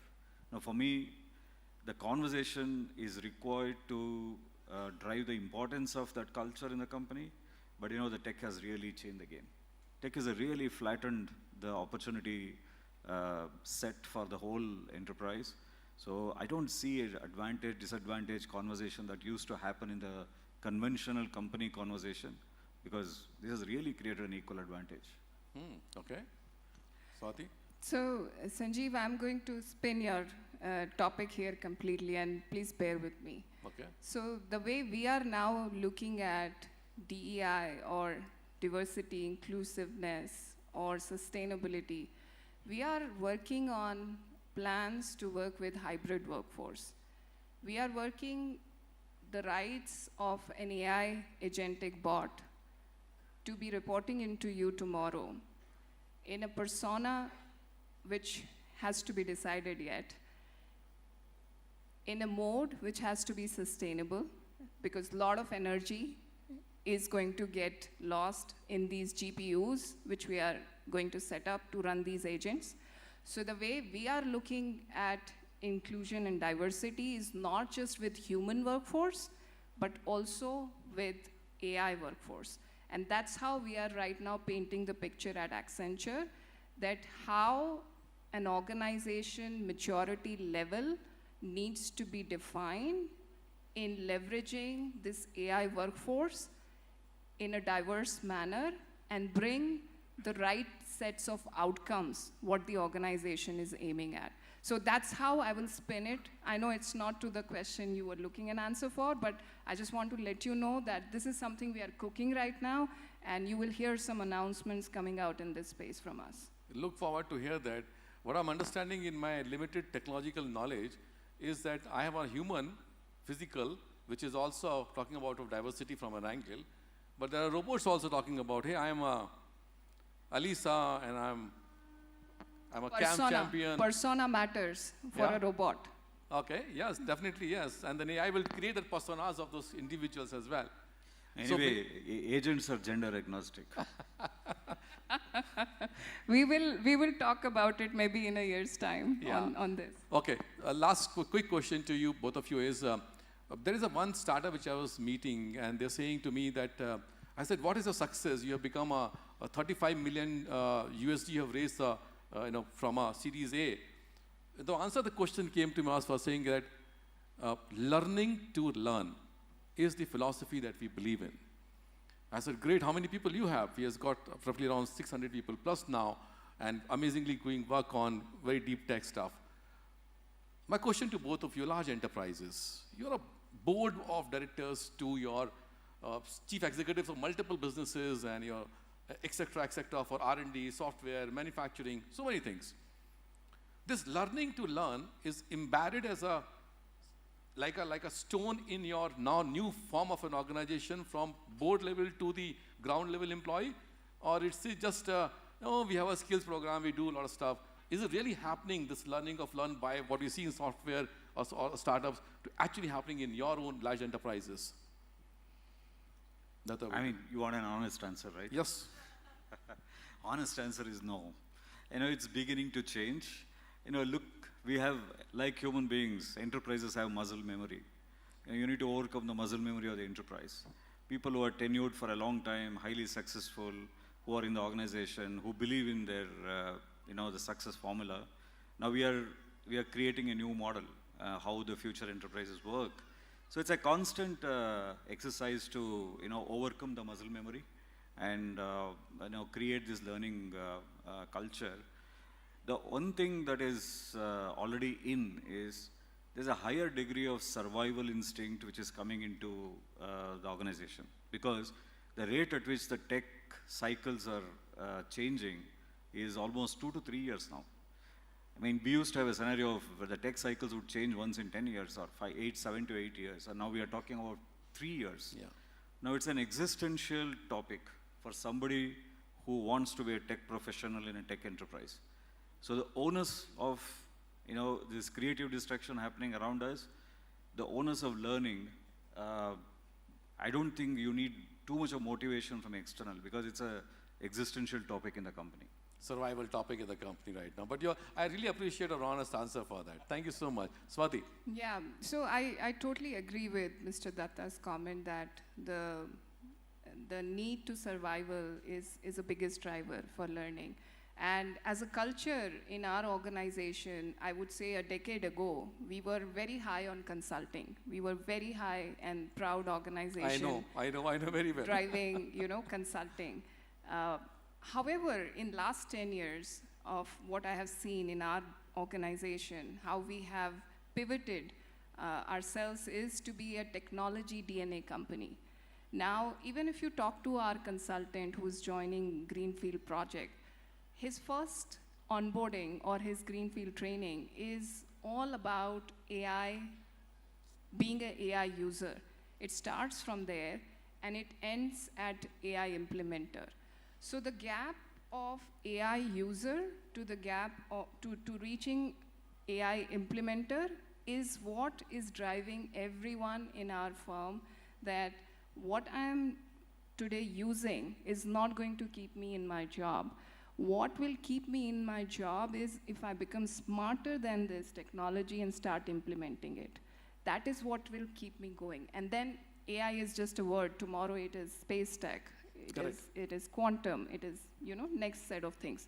So I think that DNA I have seen in our firm for last 10 years has become very, very prominent. So no longer the days are that, okay, I have these fancy tools, let me see what I can make out of it, how can I be a smarter kid on the block. Now the need for survival is to become from user to an implementer. That's what drives. Wow. My biggest takeaway from the conversation from both of you is that it's not about survival or fitness for the startups, which we see all the time. They're like putting together energy to make it happen. I see the large enterprises are looking at it. And the best tool that they are picking up is skills, tech, and the people. So come back to Joe's, the PTA, which goes into the find. Lovely to have both of you here. The biggest takeaway. Audience, thank you so much for lunch. Enjoy lunch later on. Thank you for bearing us between the lunch. Thank you, Sanjay. Thank you, Swati. Thank you so much. Thank you. Thank you so much for all the three people right on stage. I would request each one of you to kindly put your hands together and welcome Ms. Kanta Nayak back on stage, chairperson of KSDC, to kindly join us on stage and hand over the mementos to our speakers and moderator as well. Please do put your hands together and welcome the lady taking over the stage. Thank you so much, Mr. Dattatray, Ms. Swati, and to our moderator, Mr. Sanjeev Gupta, for handling the session so well. Let's give a huge round of applause once again to all the dignitaries on the dais. Ladies and gentlemen, with this, I have a quick announcement. Please requesting all of you to kindly be back exactly at 2 after finishing your lunch. And not to forget, Mr. Subrito will be having his session. That will be the second session post-lunch, so we would request all of you to kindly be on time and make sure that's going to be an insightful session as well. Looking forward to see all of you exactly at 2 post-lunch. Thank you so much once again. Let's give a huge round of applause to all the dignitaries on the dais for the wonderful session.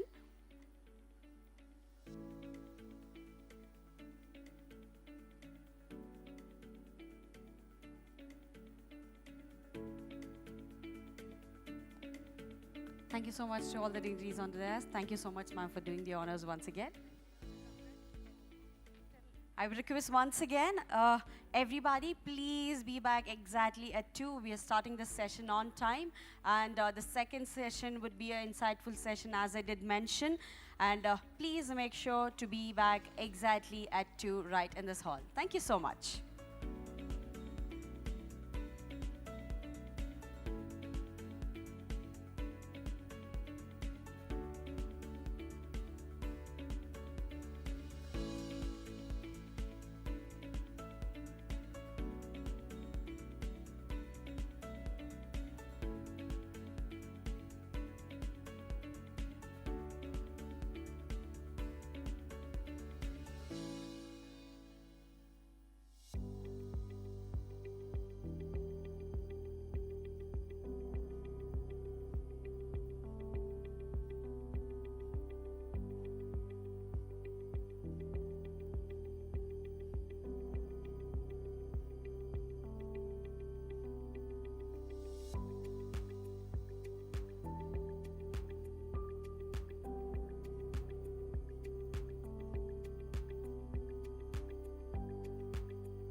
from Mr. Subruto Bagchi.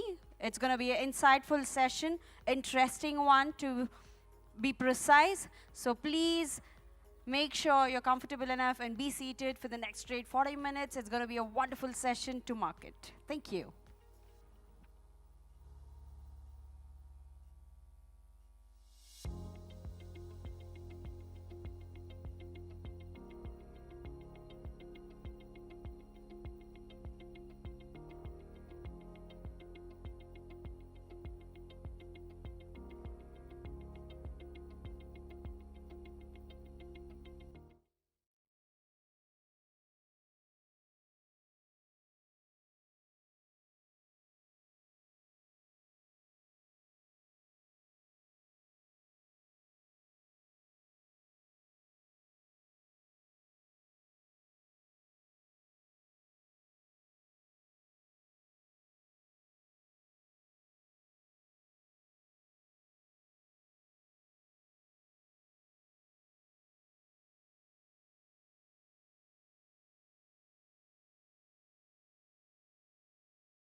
Taking over the stage, the co-founder of Mindtree, former chairman of Odisha Skill Development Authority, who's going to be joining us on stage. Please do put your hands together and welcome the gentleman on stage, please.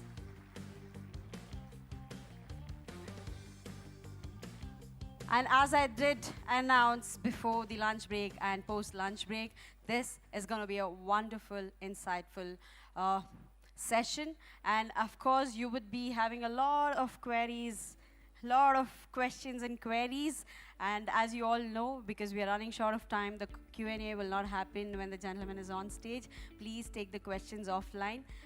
If any request comes in also, the team has asked me to please take it offline. So please do the needful by taking the questions offline once the session is completed. And yes, the gentleman is all getting geared up. This is going to be an insightful session, of course. I hope so. The yummy, delicious lunch will not put you all to sleep. Yeah, the beautiful smiles on your face says that you would not.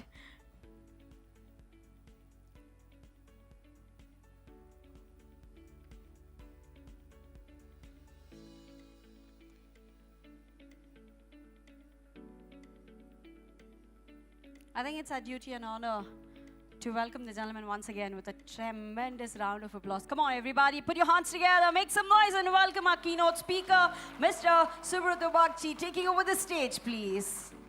Over to you, Thank you so sir. much. Thank you. Can we have the slide? Oh, there it is. Thank you.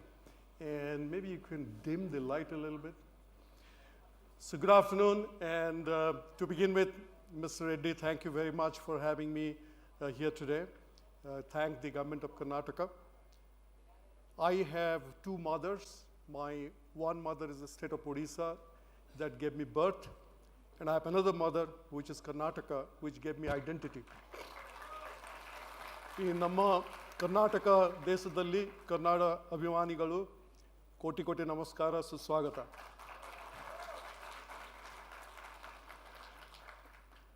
I was in 2016 when I was stepping down from Mindtree. I was pleasantly surprised to get a call from Sri Naveen Patnaik, the then Chief Minister of Odisha, and he said, please come and help us to set up a skill development authority there.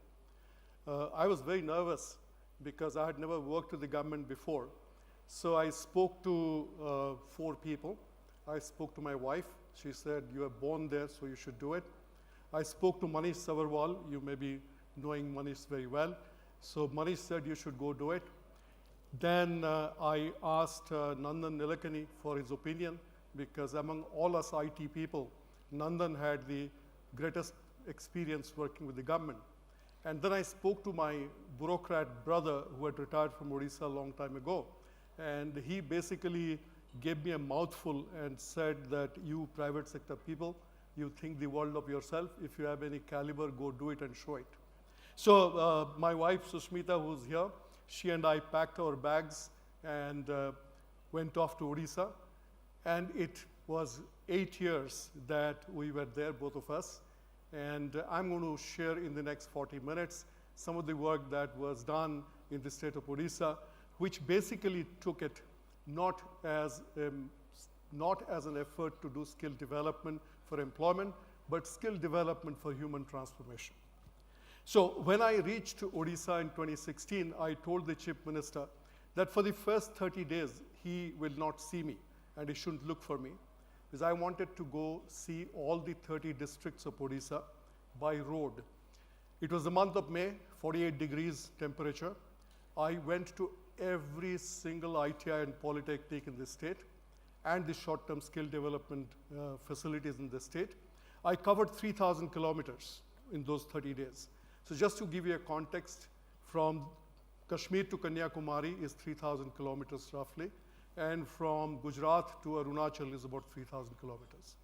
So what did I see? So this is what I saw. This is the first ITI I visited, which is the government ITI in Bhubaneswar, the state capital.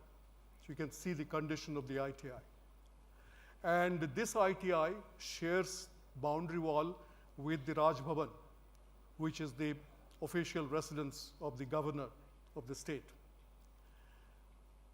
Professor Sadagopan, many of you know him, had told me when I took over this responsibility, he said, Subrata, in the word India, there are two I's. One is for IIT and the other is for ITI. This country will be great only when both are equally strong. This does not look like equally strong. Now, the world of skill development for me basically consisted of two kinds of skill development. One, long-term, 2-year programs in ITIs and 3 years for polytechnics. And then the government has so many short-term skill development programs like DDU-GKY and PMKVY and so on. So this was the shape in which I saw long-term skill development. And my focus area was 1.2 million children, young men and women, of which 80% would not even come here. So this was my MIT or this was my Harvard. 80% would go to short-term skill development training programs. So I went and saw something equally interesting there. So you see this picture. This is a picture of sewing machine operators. The clothes that all of us are wearing in this hall today, chances are very high that it was touched by an Odia girl. Tirupur, all of you know, which is the textile capital of the country. Tirupur is a municipal town with 6 lakh, that's 600,000 for overseas delegates here, 600,000 workers, of whom 50% are from Tamil Nadu, 50% are from outside. Of that 50% are Odia girls like these. So you see here, when I visited this skill training program, they're all sitting on the floor and eating their lunch. And it violated me. It violated me so much that I took this picture and showed it to all the secretaries to government. There was a meeting called by the chief secretary, and I said that if this is the baseline at which we set our own people, employers will come to recruit them, and they will think that anything slightly better than this is good enough. So our job here is to move people from poverty to respectable poverty. So one of the officers actually told me, what's wrong with this picture? Isn't this our culture, sitting down on the floor and eating? So I told the gentleman, I'll come home tonight for dinner, and I would like to join you and your family for dinner, and I would love to see your children sitting on the floor and eating.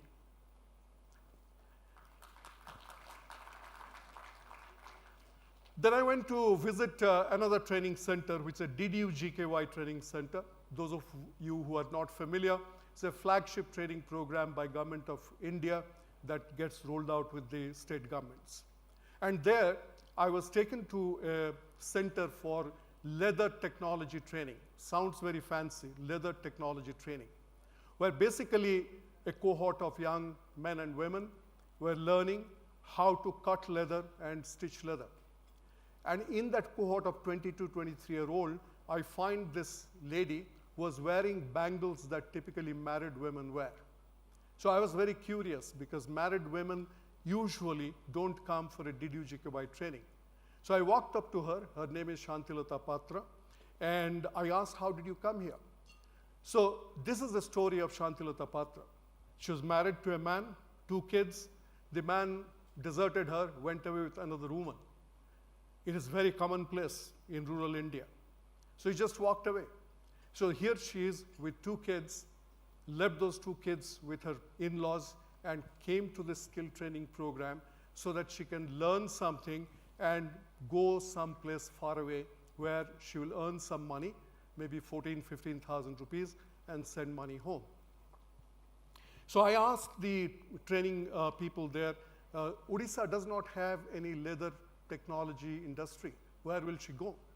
So they told me that she will go to a place called Bahadurgarh, which is the leather capital of the country.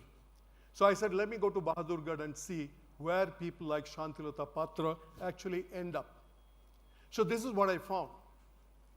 I met people who have gone there before, and these women are from the state of Odisha, from hinterland districts, mostly tribal areas. And I asked them, what was the most important problem in making the transition? I expected to hear food, culture, safety, long working hours. No, the number one problem is in Bahadurgarh, they could not drink the water available there. You and I take water for granted. In Bahadurgarh, water is contaminated. The only water available is groundwater. And I saw the water. It was the color of petrol. It was putrid. So back home, they did not have 3 square meals, but they could drink the water and breathe the air. Here, they get food. They earn the money to get food, but they can't wash that food down because the water is not fit for consumption. So in that overall backdrop, we came back, and in June of 2016, we said our job is cut out. Our job here is to build a brand called Skilled in Odisha. And in that, the mission statement was we'll shift the discussion from employable skill development to the idea of human transformation. By moving people from poverty to respectable poverty, our job is not done. We have to look at our task as human transformation. What does it mean? We built a vision for ourselves based on this mission statement, and the vision was that in a 3-year period, Odisha must attract high-quality employers' attention. Truth be told, high-quality employers in the country, they know Karnataka, they know Tamil Nadu, they know Maharashtra. Who knows where is Odisha? People know where Lord Jagannath is, but people don't see Odisha as a provider of skilled workforce. So number one, we said in 3 years' time, corporate India should make a beeline to India and lock in talent. In a 5-year period, it must be a destination where global employers come looking for talent. But most importantly, the Odisha model must be worth emulating elsewhere in the country. Now, this is a very important thing. It is not enough to say we are doing skill development. That's not aspirational enough to make the chariot move. We said that Odisha must become a sandbox of innovation. New ideas must be tried here, which are worth emulating elsewhere, which was a very audacious statement from a state which was not in the reckoning. But Odisha needed that badly. Karnataka does not require reputational capital. Karnataka is known. The White House shivers when Karnataka comes into discussion, political parties notwithstanding. But Odisha is not there. So Odisha needed reputational capital. So based on this, we basically, first, we went to Leo Burnett, state government, mind you. We went to Leo Burnett and got them to design a logo for the brand called Skilled in Odisha. It has never been done before that a state government goes to an international ad agency and say, give us a brand identity. Very important. Then we created a strategy. This was a strategy, 3-line strategy: fix, scale, and accelerate. In the government, the beautiful thing is we have so many problems to solve. We get into it, and then we end up boiling the ocean, and nothing much happens. So we could have created a huge 500-page strategy. We said, no. Job of a leader is to simplify things to begin with. And people will not follow what they cannot remember. So reduce it to 3 words: fix, scale, and accelerate. Fix what is broken, like the picture that I showed you. Scale what needs to be scaled, what is working. And finally, accelerate the setting up of what was called the 8 Advanced Skill Training Institutes.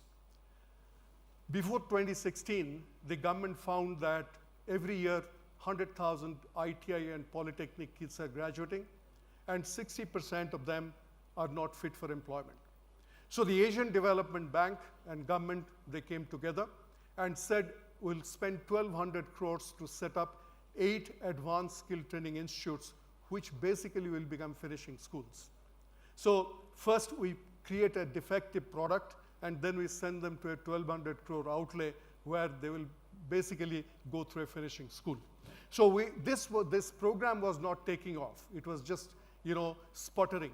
So we said we will accelerate the setting up of the 8 advanced skill training institutes. So in the next few minutes, I'm going to give you a report card on what exactly was done to fix, to scale, and to accelerate. When we went to the ITIs, every ITI told us that we have 10 acres of land, we have 20 acres of land, we have lathe machines. You'll not believe it, some ITIs very proudly told me that they have 3-phase power. Okay? So he said, don't tell us about that.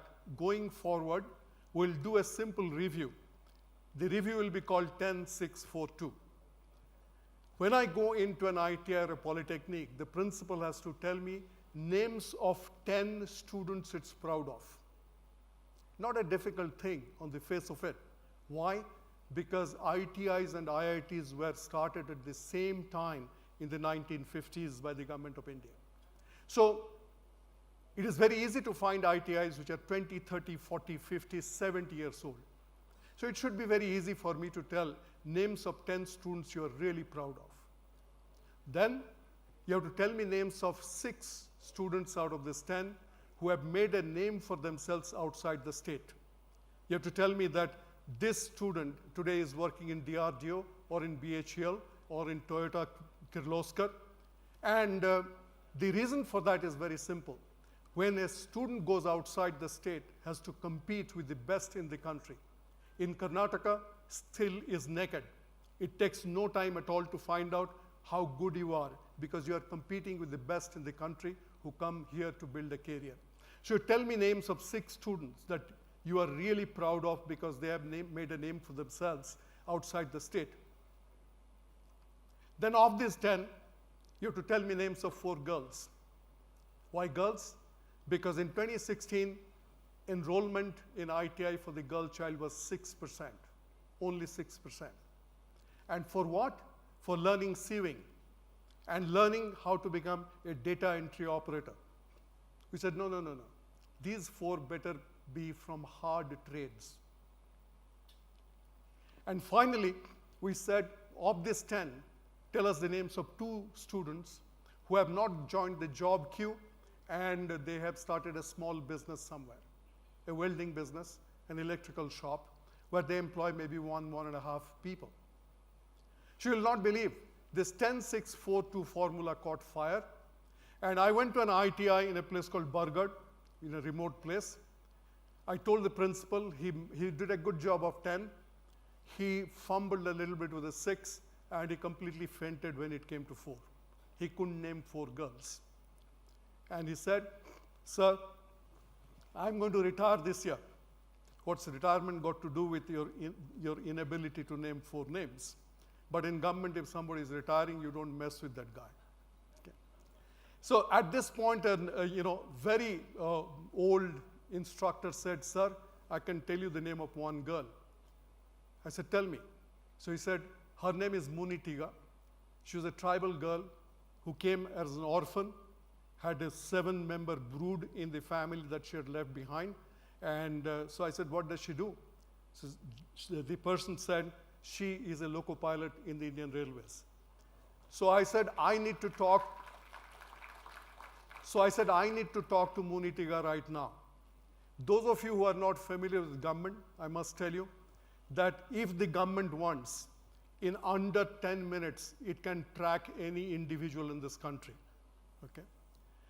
So all you have to do is make 3 phone calls, go to the district level, talk to a policeman, and in a country of 1.5 billion people, no surveillance aid is required. You can find a person. So in under 10 minutes, Munitiga was on the phone with me, and she didn't know who I was. I said, what do you do? So Munitiga told me in Hindi, Mera naam Munitiga hai. Main Indian Railways mein loco pilot hoon. These are exact words. She said that her roj main intercity express ko Palasa Khurda से पलासा तक खींच के लेके जाती हूँ और वापस लेके आती हूँ. Let me translate that. She said that every day I drag the intercity express from Khurda to Palasa and drag it back. So I said, this is my star. Our job is to then hold up people like Munitiga to the rest of the state and tell the young boys and girls in high schools that you can be a Munitiga as well. So how do you do that? You do that first by working at the pride that these people will have. So this was the uniform that the young boys and girls in ITI were wearing. When you were 16, all of you remember, particularly people my age in the crowd, please remember at 16, think you are 16 all over again. What is your priority? 3 things. Not a career, not to do something big in life. You need 3 things. Number 1, you need to look good. Okay?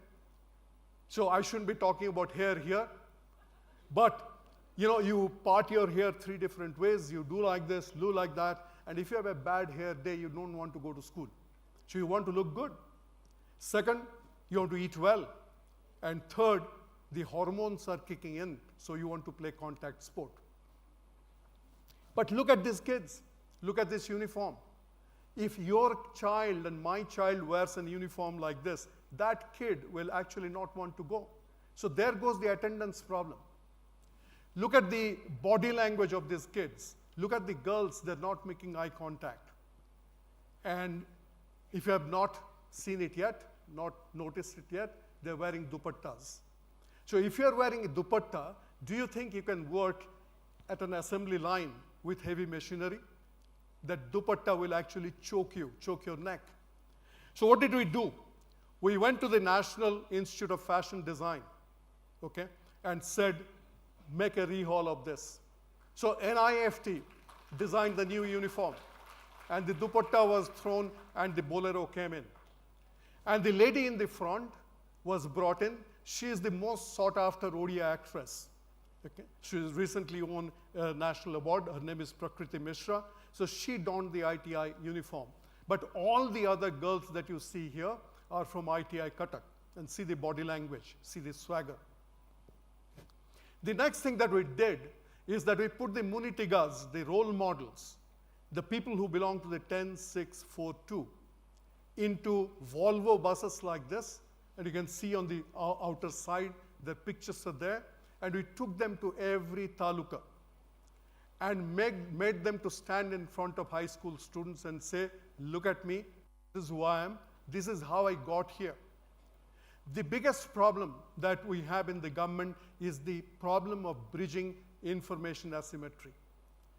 There's so much huge facilities we create, huge channels we have, policies we have, but the children who are the beneficiaries, who are in the 8th or 9th class, they're not aware.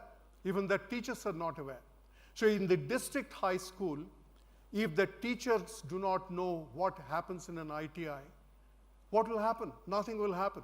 We'll create the facilities, we'll build impressive learning management system, we'll talk about digitization, but there'll be information asymmetry. You and I do not suffer from information asymmetry. We get the information we want, not these children. The next thing that we did is we picked up 215 ITI teachers and sent them off to Singapore. We sent them to Singapore for 2 to 3 weeks of leadership training because skill development for people at the bottom of the pyramid requires maximalist thinking, not minimalist thinking. So when we sent this 215 people to Singapore, to the best vocational training institute in Singapore called ITE, eyebrows were raised. Somebody from finance department asked my OSD to ask me, how will we measure the impact? What will be the impact analysis? I said, look, I want these people to come back from Singapore, withdraw money from their provident fund, take their wife and kids to Singapore for a holiday. Because if the ITI principal goes to Singapore for a holiday, the entire taluka, entire district will know what is an ITI. You'll not believe it, 90% of these people, exactly 90%, didn't ever have a passport in their life. So if the principal of an ITI or polytechnic never thought that a passport is a necessity, how will you create a global workforce? What are we talking about here? Next thing that we did, I was telling you about contact sport. We brought these kids to the state capital. we started building annual skill festivals where thousands and thousands of ITI and Polytechnic kids come. And you can see right in the front, this lady is holding an all-girls delegation from a left-wing extremist district called Koraput. And then, who was playing the band here? The Odisha Military Police Band played the band here. And we got the Odisha Military Police Band to play at this occasion because when the Odisha Military Police Band actually plays the band here for the march past, the media comes and covers it. When the media covers it, people who need to know what's an ITI get to know. When you look at an ITI, we only think about skill. So this is the work of a 8th class dropout who's come to an ITI and is learning to be a welder. But if I ask you what motorbike this is, can you tell me what bike this is? It's a Harley Davidson, right? Okay? So we do not think about this kid who can be a potential designer. But look at it. In Bengaluru, in Bhubaneswar, a kid comes to an ITI and learns how to do welding. And what does an ITI kid get? 10 to 12,000 rupees of salary at a roadside place. The same kid goes to Singapore, does welding, but does it with a torch, with a welding gun, goes underwater, because Singapore is the second largest container port in the world, so goes underwater to repair a ship and comes out. That kid earns $60,000 a month. And the same kid goes to California, will actually earn $100,000 a month. I'm sorry, a year. I wish it was a month. The difference is design and engineering. So these kids need to appreciate design and engineering, then they know how skill fits in there. Just because they're skilled trainees, it does not mean that we'll not discuss design with them. So in every ITI today, we have skill museums. So this is a skill museum. In this ITI, which is ITI Cuttack, we looked around and found heaps of scrap all over. And in that scrap was lying this machine. And this is actually an aircraft engine, which comes all the way before World War I. So if an aircraft engine is found, which dates back to before World War I, in Singapore, it will be kept in the National Museum. But here, it was a scrap here. And in this picture, you see an ITI kid actually explaining to Nabin Patnaik what is this machine all about. When we elevate these young boys and girls to a level where they can make eye contact with the chief minister and explain the history of this aircraft engine, things begin to actually take a very different trajectory. So in 2016, the girl child enrollment in ITI was 6%. Today, the girl child enrollment is 33%, and the target is to make it 50%. In any polytechnic, any MBA school, in any engineering college today, there's significantly higher girl child enrollment. Why can't it be in an ITI? So what is the girl child enrollment ratio to do with this picture? This is an iron ore mine which is run by the JSW company. And what you see here is a Komatsu dumper. And in front, there's an all-girl crew there. These girls actually drive this dumper. And you can see their height relative to that tire. By the way, this dumper actually weighs 72,000 kilos. And at full laden weight is 100 tons, carries 100 tons. And this dumper is an internet node. And hold your breath, each dumper costs $1 million. So if you are JSW, would you trust $1 million beast with a 22-year-old reckless boy or a 22-year-old very sensitive, sensible girl? So this is how we went about fixing the ITI. Now let me talk to you about how we went about scaling up short-term skill development.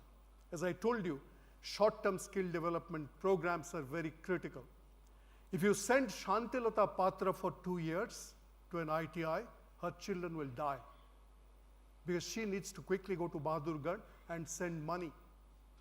So 80% of the target audience all over the country are badly in need for quick skilling so that they can get a job.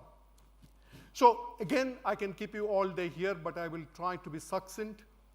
In the area of short-term skill development, our target was to scale it up. And for 3 years in a row, for DDU GKY program, Odisha became the #1 state in the country. What made it happen? Girls like Sumati Naik. Sumati Naik actually is a 10th class fail from a remote place in Odisha. She could only speak Odia and a smattering of Hindi. She went for a DDU GKY program for 60 days, and I discovered her at the West Side store right near Commercial Street. And I was talking to her. Her manager came and told me, sir, watch out for this girl because one of these days she is going to take my job. I said, what do you mean? She said, once she came to Bengaluru, she learned how to speak Kannada fluently, and she now speaks English fluently. Being multilingual changes the name of the game for a skilled individual. The moment you can speak Kannada and English, you are moved from the textile section to the watch and jewelry section. Your incentive scheme changes. So that's Sumati Naik for you. So I thought the manager was exaggerating. A year from then, I was tracking Sumati Naik where she went, and she sent me a picture of hers. She sent me actually a picture of her name badge, which said Sumati Naik, Department Manager, and she was now posted in West Side, Coimbatore. Then I went to Tirupur, and there I met Basanti Pradhan. Basanti Pradhan was a goat herd in a family of 7 girls, which basically means that the parents were trying for a boy and not giving up. So she, which is a common story in both rural and urban India. So Basanti Pradhan, who was herding goats in a place very close to a place where I was born, in a government quarter where there was no electricity and water, she came from there, and today she's a production supervisor in an apparel plant in Tirupur. And look at this picture. This lady is Anita Swai. She is a 12th class science pass, and today she is making aircraft body at the Tata Advanced Systems Limited plant, which makes Boeing aircraft bodies in Hyderabad. At TASO, they make Boeing aircraft bodies and Pilatus aircraft bodies where skilled workforce is required because a lot of work that goes into building an aircraft body with manual intervention. So here you see her as a JIG in charge. A JIG means her group is responsible for a specific part of the aircraft body, and she is the boss here. And these people are reporting to her, and she now is a trainer. So the third thing I want to tell you is about setting up of the 8 Advanced Skill Training Institutes, the ASTIs. While we succeeded brilliantly in fixing and scaling, we failed brilliantly in setting up of the 8 ASTIs. The whole construct of the ASTI program with Asian Development Bank was that with the 1,200 crore loan, the government will basically make the land, the building, the machinery available, and it was private sector was then invited to run it on a profit-sharing basis. I have lost a lot of respect for the private sector after working with the government for 8 years. You'll be surprised that no private sector company came to take on this task. So the government was willing to give land, building, and machinery, but hard work, private sector doesn't want to do. Most private sector companies don't want to do hard work because labor is so easily available in this country. So it failed. So what we told ourselves, and thanks to my background in information technology in this city, I said we're doing a classic mistake of outsourcing. You know, those of you who are familiar with outsourcing, there's a phrase called take my mess for less. Okay? So an American company first will make a messy job of software development and then hand over to a Mindtree or an Infosys or a TCS and say, take my mess for less. That is the meaning of outsourcing. So what the government was doing was creating a mess. First, we produce 100,000 cohort of defective students, and then we want the private sector to come and bail out. So he basically said two things. One is we will not outsource, we will insource. And second, we will not build 8 advanced skill training institutes. We'll build 1 world skill center. So 1,200 crores was pumped in to this 18-story building with a helipad on top, right in the middle of Bhubaneswar. And this is where the world now arrives when it comes to the state of the skilled in Odisha story. This is a picture of the World Skills Center at night.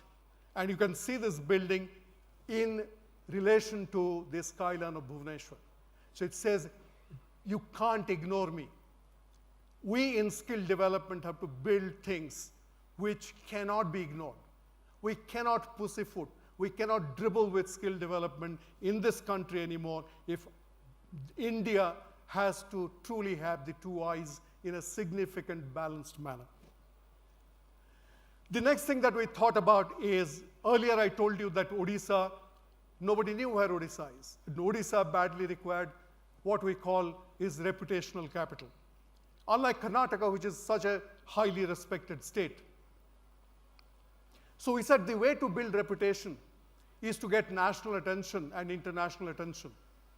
So many of you know that in the world of skill development, the Olympics is the world skill competition. It's been going on for more than 50 years.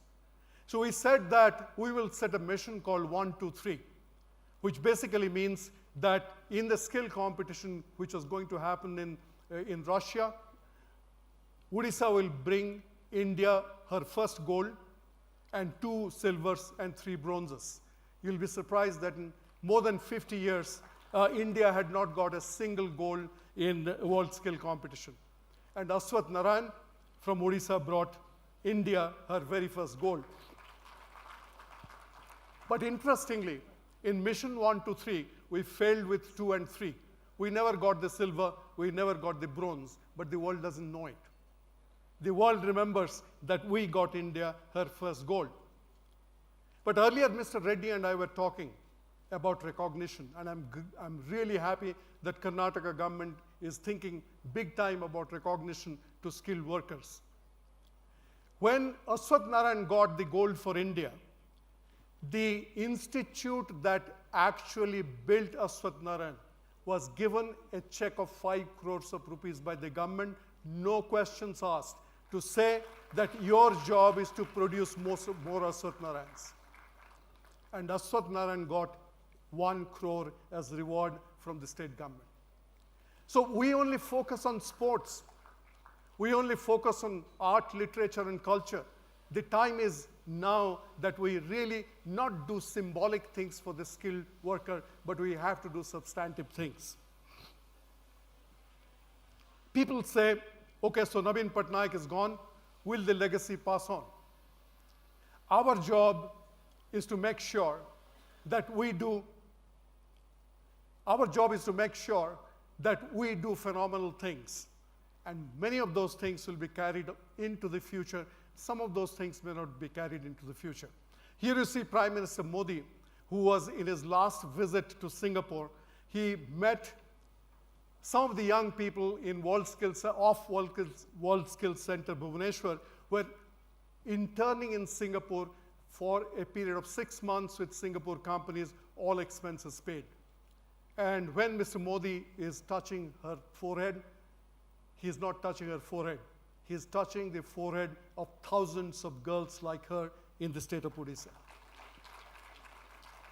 So, end of the day, the capitalist in me is saying that you should buy this book called The Day the Chariot Moved. This book is, this book tells the story in great details of how this large-scale transformation was done. Just so you know that, this is not going to benefit me personally. All proceeds of this book will benefit Karunashra, which is the leading palliative care center of Bangalore, where end-of-life patients get free cancer care. So with that, thank you very much, and thank you, Karnataka. Thanks.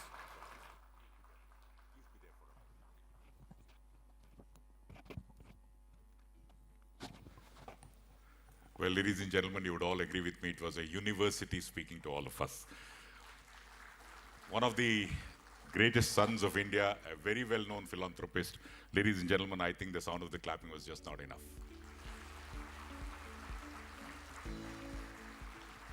Thank you very much. I would request Srimati Shivakantama Naik and Dr. E.V. Ramana Reddy to please come over. The Honorable Minister is here, also please come over and felicitate Mr. Bagchi. Thank you,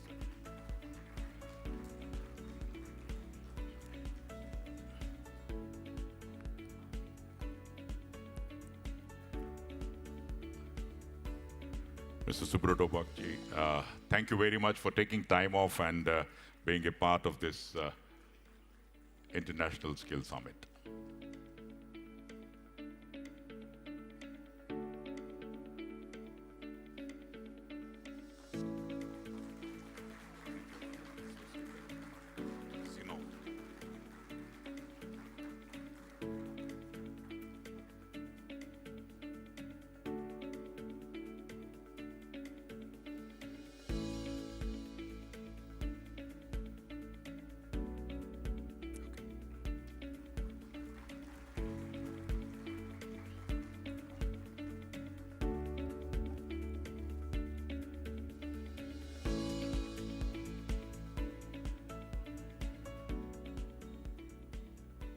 Thank you very much.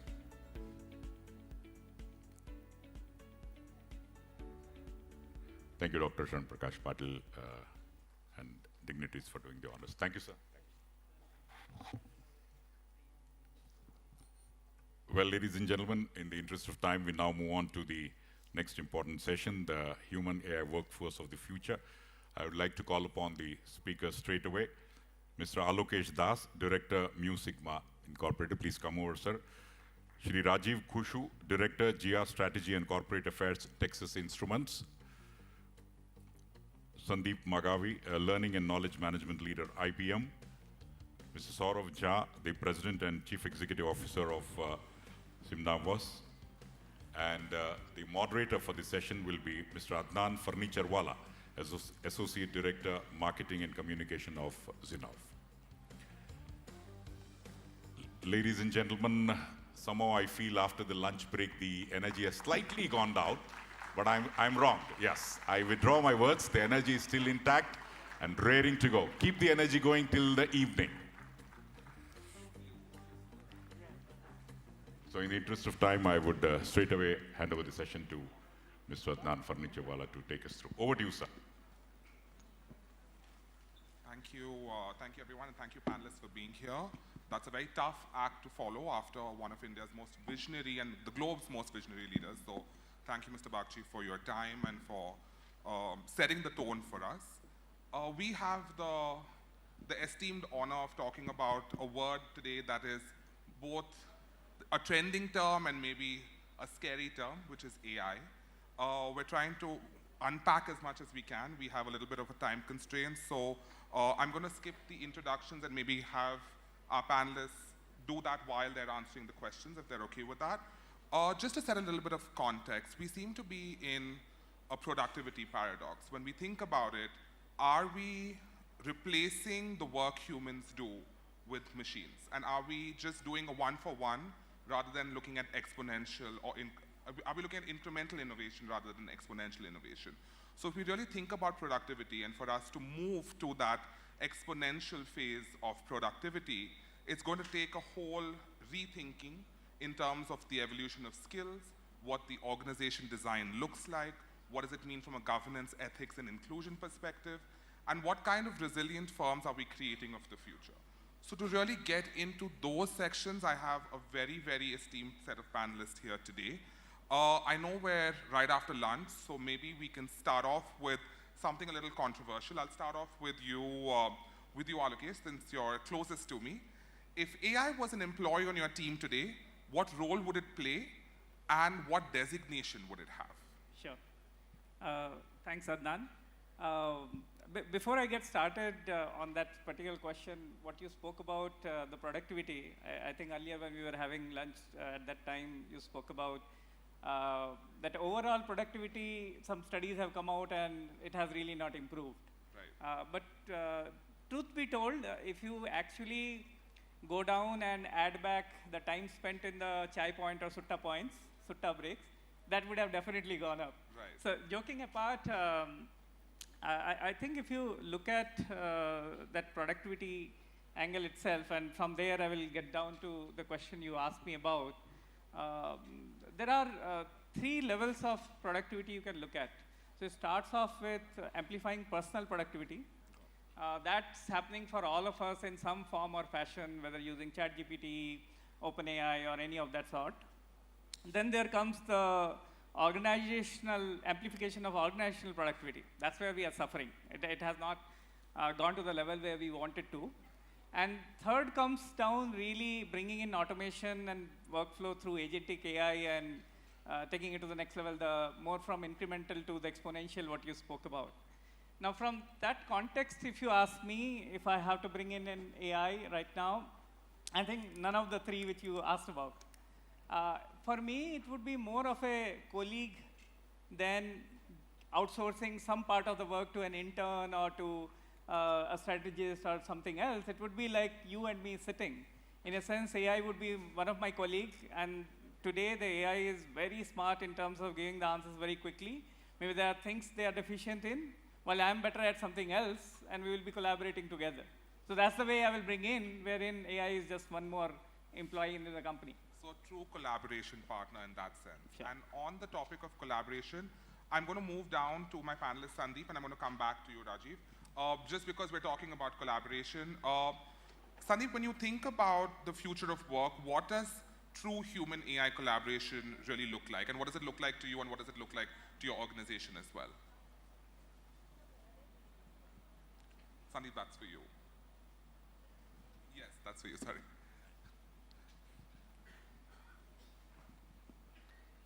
Am I audible?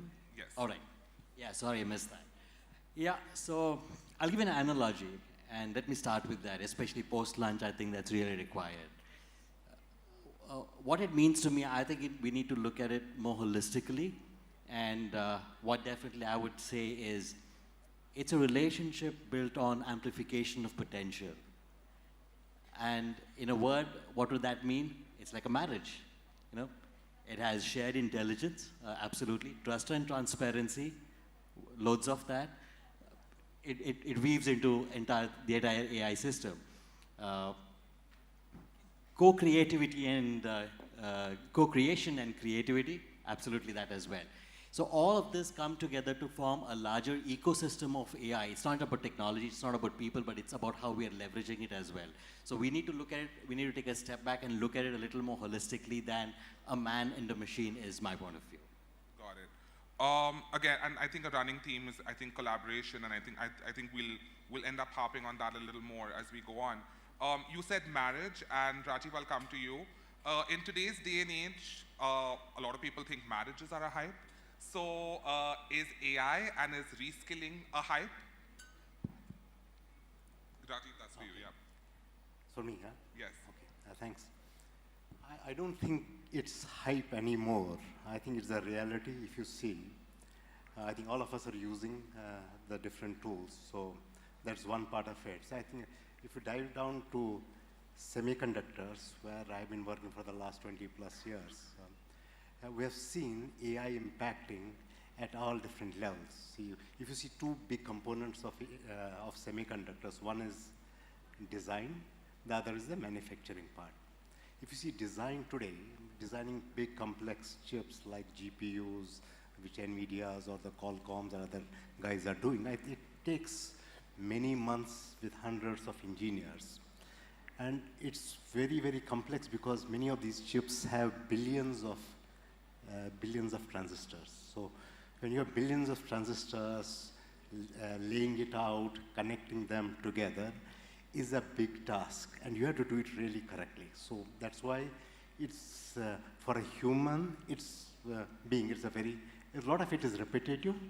So that's where AI comes in. And with AI tools, particularly coming from different EDA vendors, which is a software which helps people to design semiconductors. So we have seen that if we use those tools, the time you will basically compress from months to weeks. So you can see, which basically states that it's not a hype.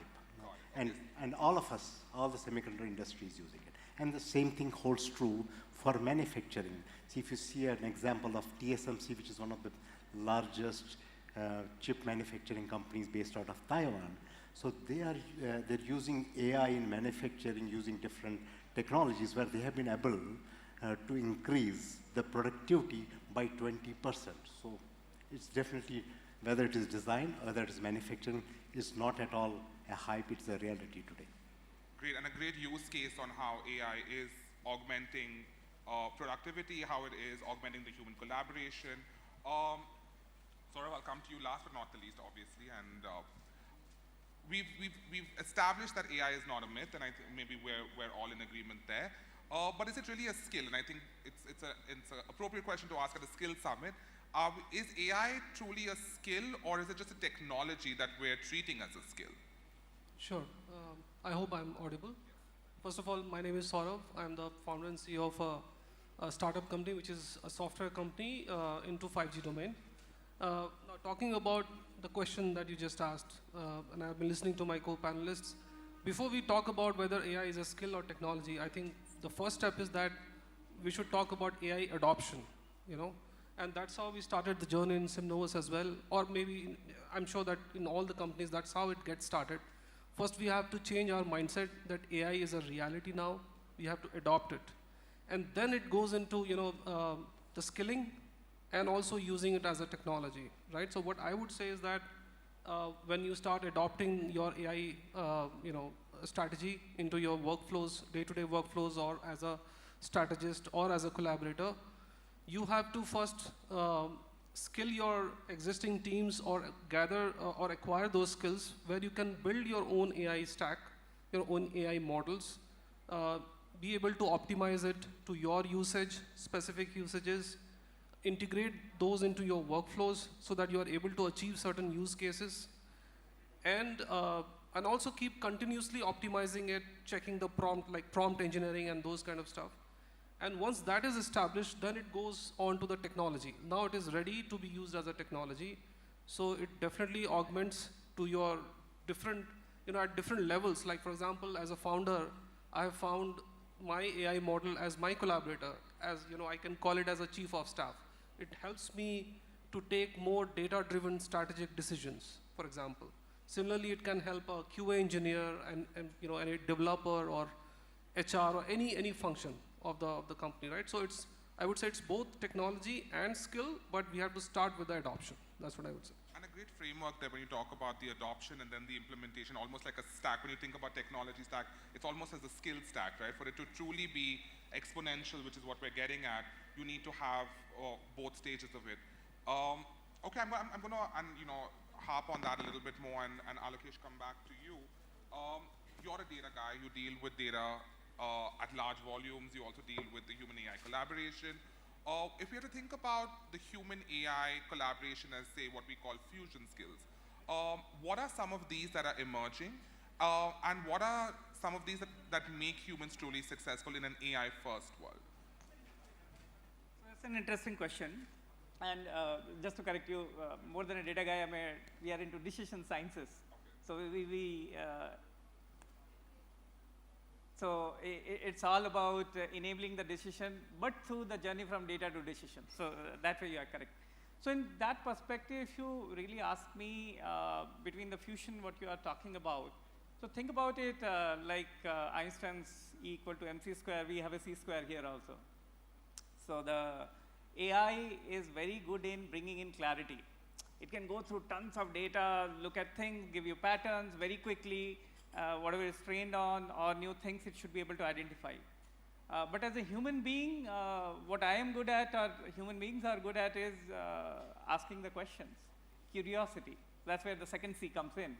So I think it comes down to the collaboration of these two, wherein maybe it's more like a microscope which is able to allow you to go deeper, look at the things, but for you to ask the question, assimilate, synthesize, and make meaning out of it is where the human comes in. So that's the way both of them would work in future as well. And the question you asked about the skill comes down to that. So skills is, so if you really look at it, AI in a sense is more like a scaffolding on which you are working on to improve your other decision-making things. But for that, you need to have that curiosity. You need to be able to assimilate things. You should be able to interpret things. You should be able to tell the stories, because that's where the real-world organization, the storytelling matters, right? So those are the characteristics which human beings will bring in, while the AI will become smarter and smarter, able to go ahead and sift through more and more data and give you more clarity, quicker, faster, better. So curiosity, clarity, and maybe a third C, which is collaboration, right? Absolutely. So that's a really interesting model. We're talking a lot about the good stuff, about the human-AI collaboration, but there is an overarching looming threat. Not a threat, but maybe a fear psychosis. And I think threat may be the wrong word, but there definitely is, and maybe it comes down to one of those C's, which is the clarity about the collaboration, right? Rajiv, what are some of the fears that you see even from an employee lens, from an organizational lens, when it comes to both the adoption, like Saurav said, the adoption and the implementation of AI? I think that there's definitely a lot of hype about that people will start losing their jobs. I think but the fact is slightly different. I think what AI is going to do is, AI is going to relieve humans from the repetitive work which they may not be really good at. And we are not really good at repetitive work. Where our value comes in is basically using emotional intelligence, using basically things which AI cannot differentiate. The ethics, for example, I think that's where our real contribution will come. What it will happen, see, I think most of the jobs will be, where a person will be at least 50 to 60% more efficient now, which means that we are left with a lot of time where we can use for other important things. So that's what I would like to comment on. Unburden the employee, the human with repetition, and kind of give them the tools to do high order. So if you zoom now into the semiconductors, I was talking about bigger chips, which sometimes there's a simple thing called floor planning, because chip is finally how much of real estate you will use, and smaller the real estate, the more efficient the real estate, the better profitability is. I think with these tools in place, you can actually do the floor planning in such an efficient way that you can overall reduce the price many times. So I think, so that's what AI brings in, and well as you still need people who can see whether this makes sense, because there will be a lot of those smaller changes which the chip architecture, that's where the high end of the job will basically become more, and you will be able to utilize your time in those high-end stuff and relieve all your low-end stuff to the AI. And this will keep on evolving, right? You'll start pushing the limits of AI. At the same time, you'll be starting pushing the limits of the human beings towards the better side. So yeah, just having more clarity in terms of what the art of possible is. And that's a great point. And Sandeep, coming to you, doing all of this requires a whole kind of org design, systems thinking, a real kind of relook at what this looks like, especially at scale, right? And that's probably something that you're looking at quite actively at IBM as well. How do you create systems in place to really have very fungible but collaborative human-AI collaboration at scale? Good question. Now one is, and there are two parts to it. One is the ecosystem that any organization creates, and we all do that. We're all doing that, in our own different ways. But it's also about creating the mindset, because the common theme and the common thread that we're all talking about is how do we adapt? How are we resilient enough for it? But the whole point is when you actually take a step back and look at it, across every industrial revolution, right, we had to adopt and adapt both ways, right? We had to kind of learn up, so, and have the mindset to learn as well, right? So to bring all of these together, to bring an ecosystem together where, you know, we can make sure that people are skilled up, but before that, to make sure that the mindset is there to learn up as well. And of course, we do get it from the industry, we get it from our entire, the ecosystem around us in terms of, hey, we will need to scale up, right?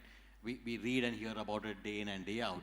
But to create that right, to make sure we are articulating it rightly within the organization, and to create that entire technological ecosystem to make sure people are skilling up, I think that really helps, you know, to bring up from a people standpoint. As far as the organization system is concerned, obviously there will be each one of us has our own ways and means of kind of restructuring to make sure that we integrate AI systems into our ways of working. You said something that was really interesting, which you talked about mindset. And I think a lot of that, it's a great starting point. Sort of coming to your, you know, you're a CEO, you're a president, you're an entrepreneur, you're a creator at its core sense. A lot of the mindset, whether it's a large organization, a startup, or mid-sized organization, is top-down, right? A lot of it, and I can give you an example with, I work at a consulting firm, and a lot of our AI transformation really those thought starters come from our CEO, who's really asking the questions of how can we do it better, how can we do it faster, how can we do more with less.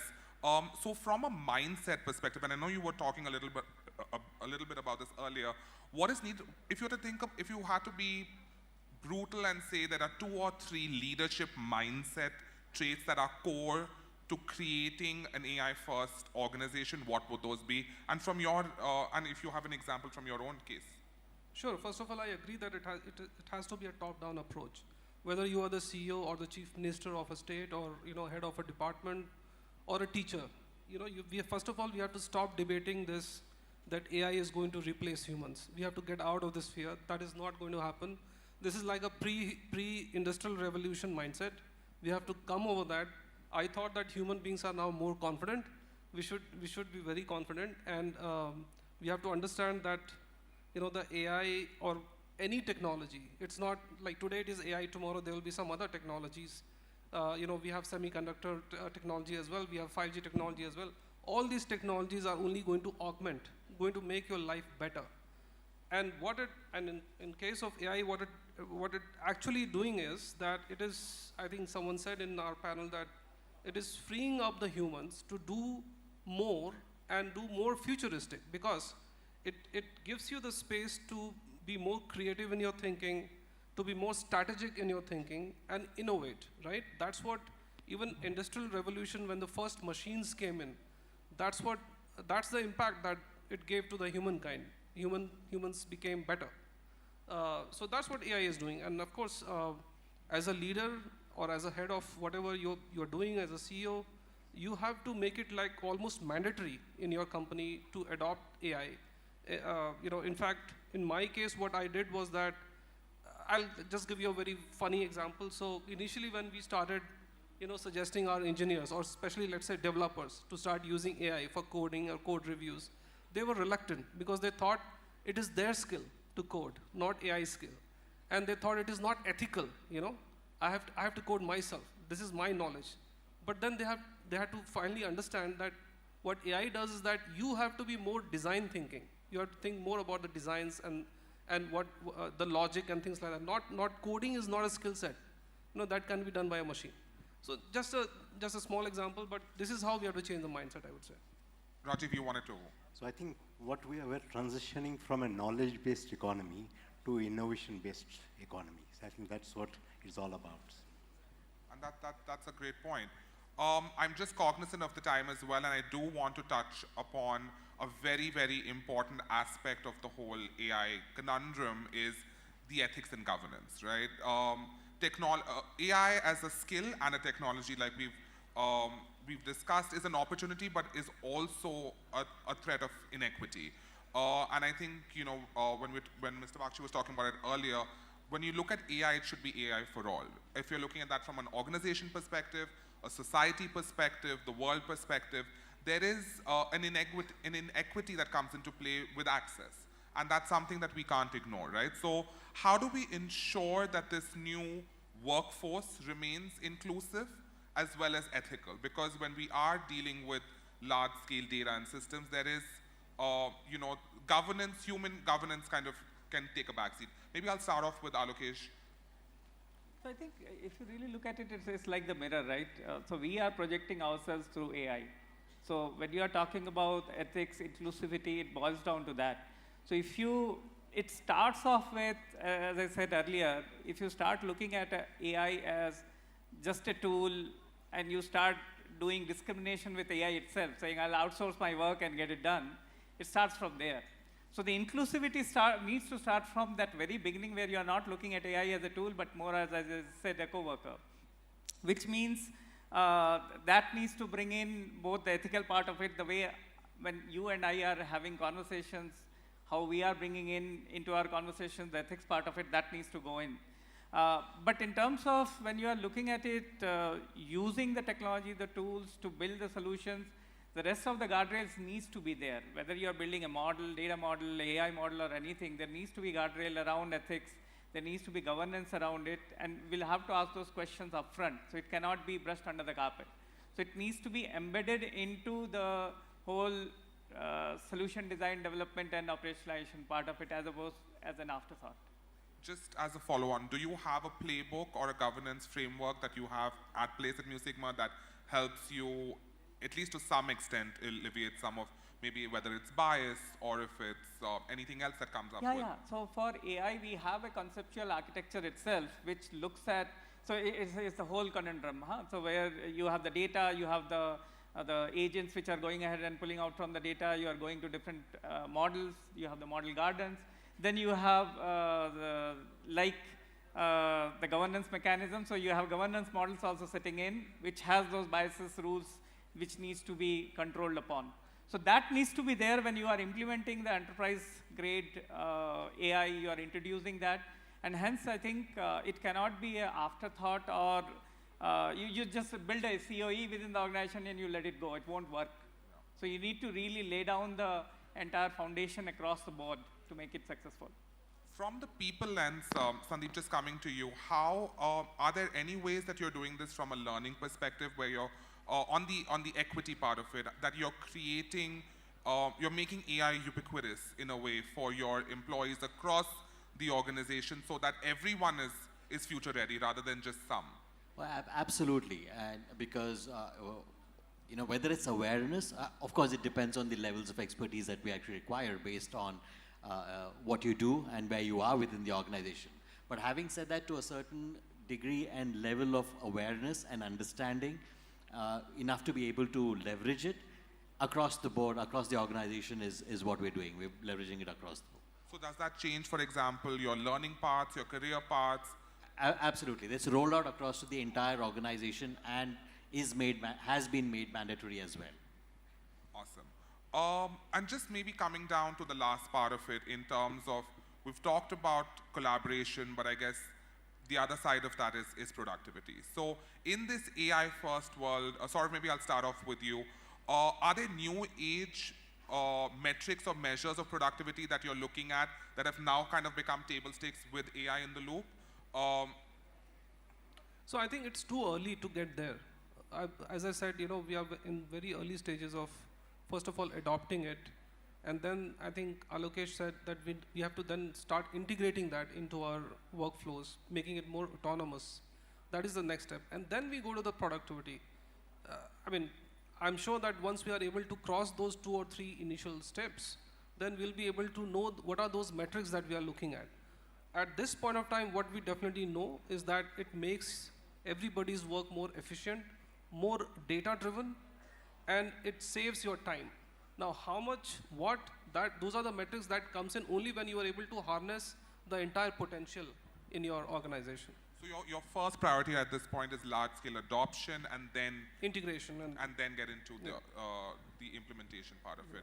Rajiv, maybe. So if I have to put one metric though, I would say it's more about how can you do more with less. I guess I was coming down to, I'm a consultant, so I guess I'm coming down to how are you measuring return on AI? Right. So because see, that's the way to look at it. It is not about, so today if I have to tell you, within our organization, 30% of the code is being written by the machines. What does that mean? I mean, is it about the job security, what we were talking about? It's not from that angle.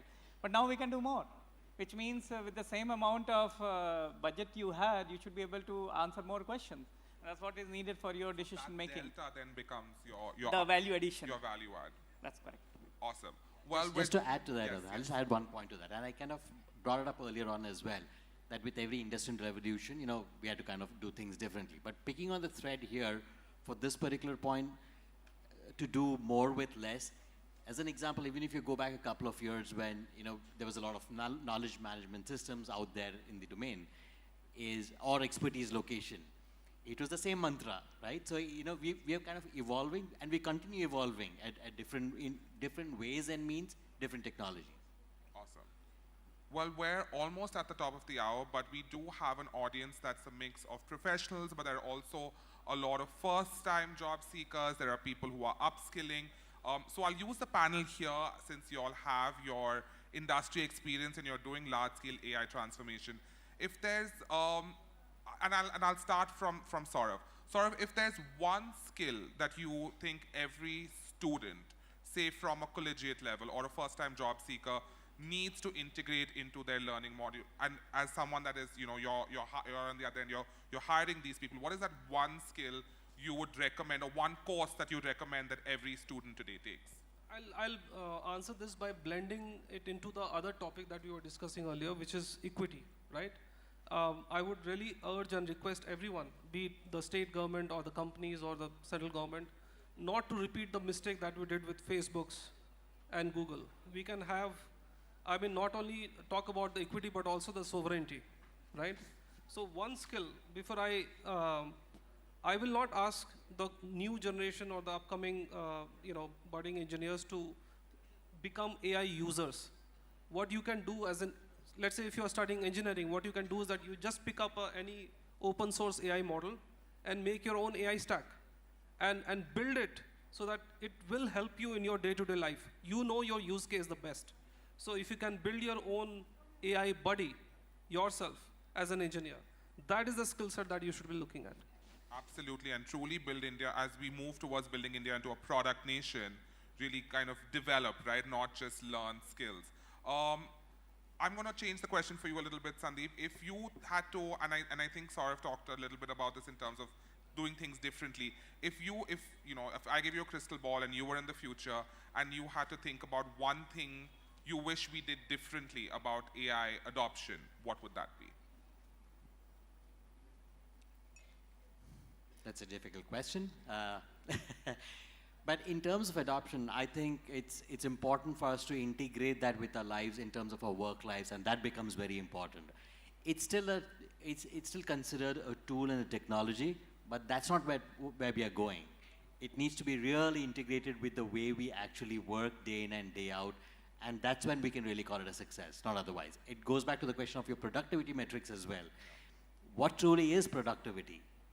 And that answers the question if we really integrate it with our work. Rajiv, for you, if we could go to the workforce of 2030, which is shockingly not that far away, in one phrase or one word, what would that be? What would be the work? What would be the future of work? What would that look like? So I think we probably will need to integrate STEM with humanities and others, and that's where probably will help us to get prepared for skills beyond 2030. A more blended curriculum, you're saying, at a collegiate and a school level. And then last but not least, Alokesh, if AI is the topic today, and I'll give you the crystal ball as well, and if you were in 2030, what do you think is going to be the next disruptive technology? I don't know. But I think just going back to the aspect of, I wish what we should be doing more, the question you asked, I do have something around that, where I think I feel today we are focusing more on how to make machines better thinking like humans, but I wish we are spending more time on training humans to be more like humans. the human ingenuity, human curiosity, because that's going to be the next way for us to survive, where the ability to learn faster, you change before the world is changing. So that's what, maybe more than focusing and fixated on machines to be more like humans, we should be more humans to be more humans. Yeah, maybe that's a lost skill, right? And that's going to be the future, is how do we rebuild human-to-human interaction when AI and technology becomes table stakes in that sense. Sure. Well, thank you, panelists. Sorry. Can I just add one point, especially because, we are at the Skills Summit. So I just want to give one pointer, especially to ones who are just out of college right now, in terms of what skill, and just picking on sort of where you left off. The one skill that's most important and becomes more important as we go forward is entrepreneurial skills. I think Rajiv touched upon it in having the STEM and humanities as well, but I'd like to extend that.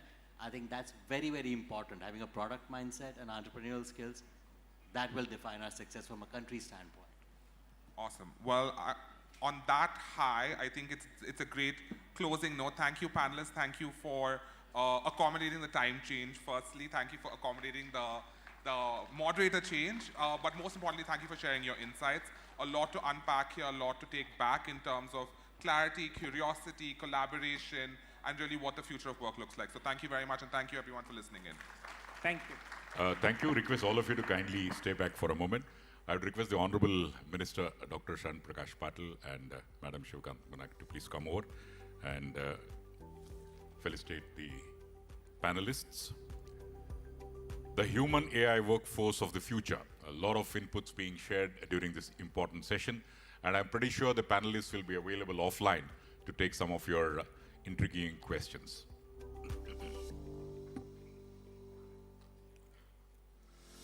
Two more sessions to go after this, and thereafter we have the icing on the cake, the Kaushalya Karnataka Awards. So all of you please stay back till the end. And after the awards, we also have some entertainment lined up for you. So it's still, the day is not yet over. We are in the final stages of the day. Sir, please.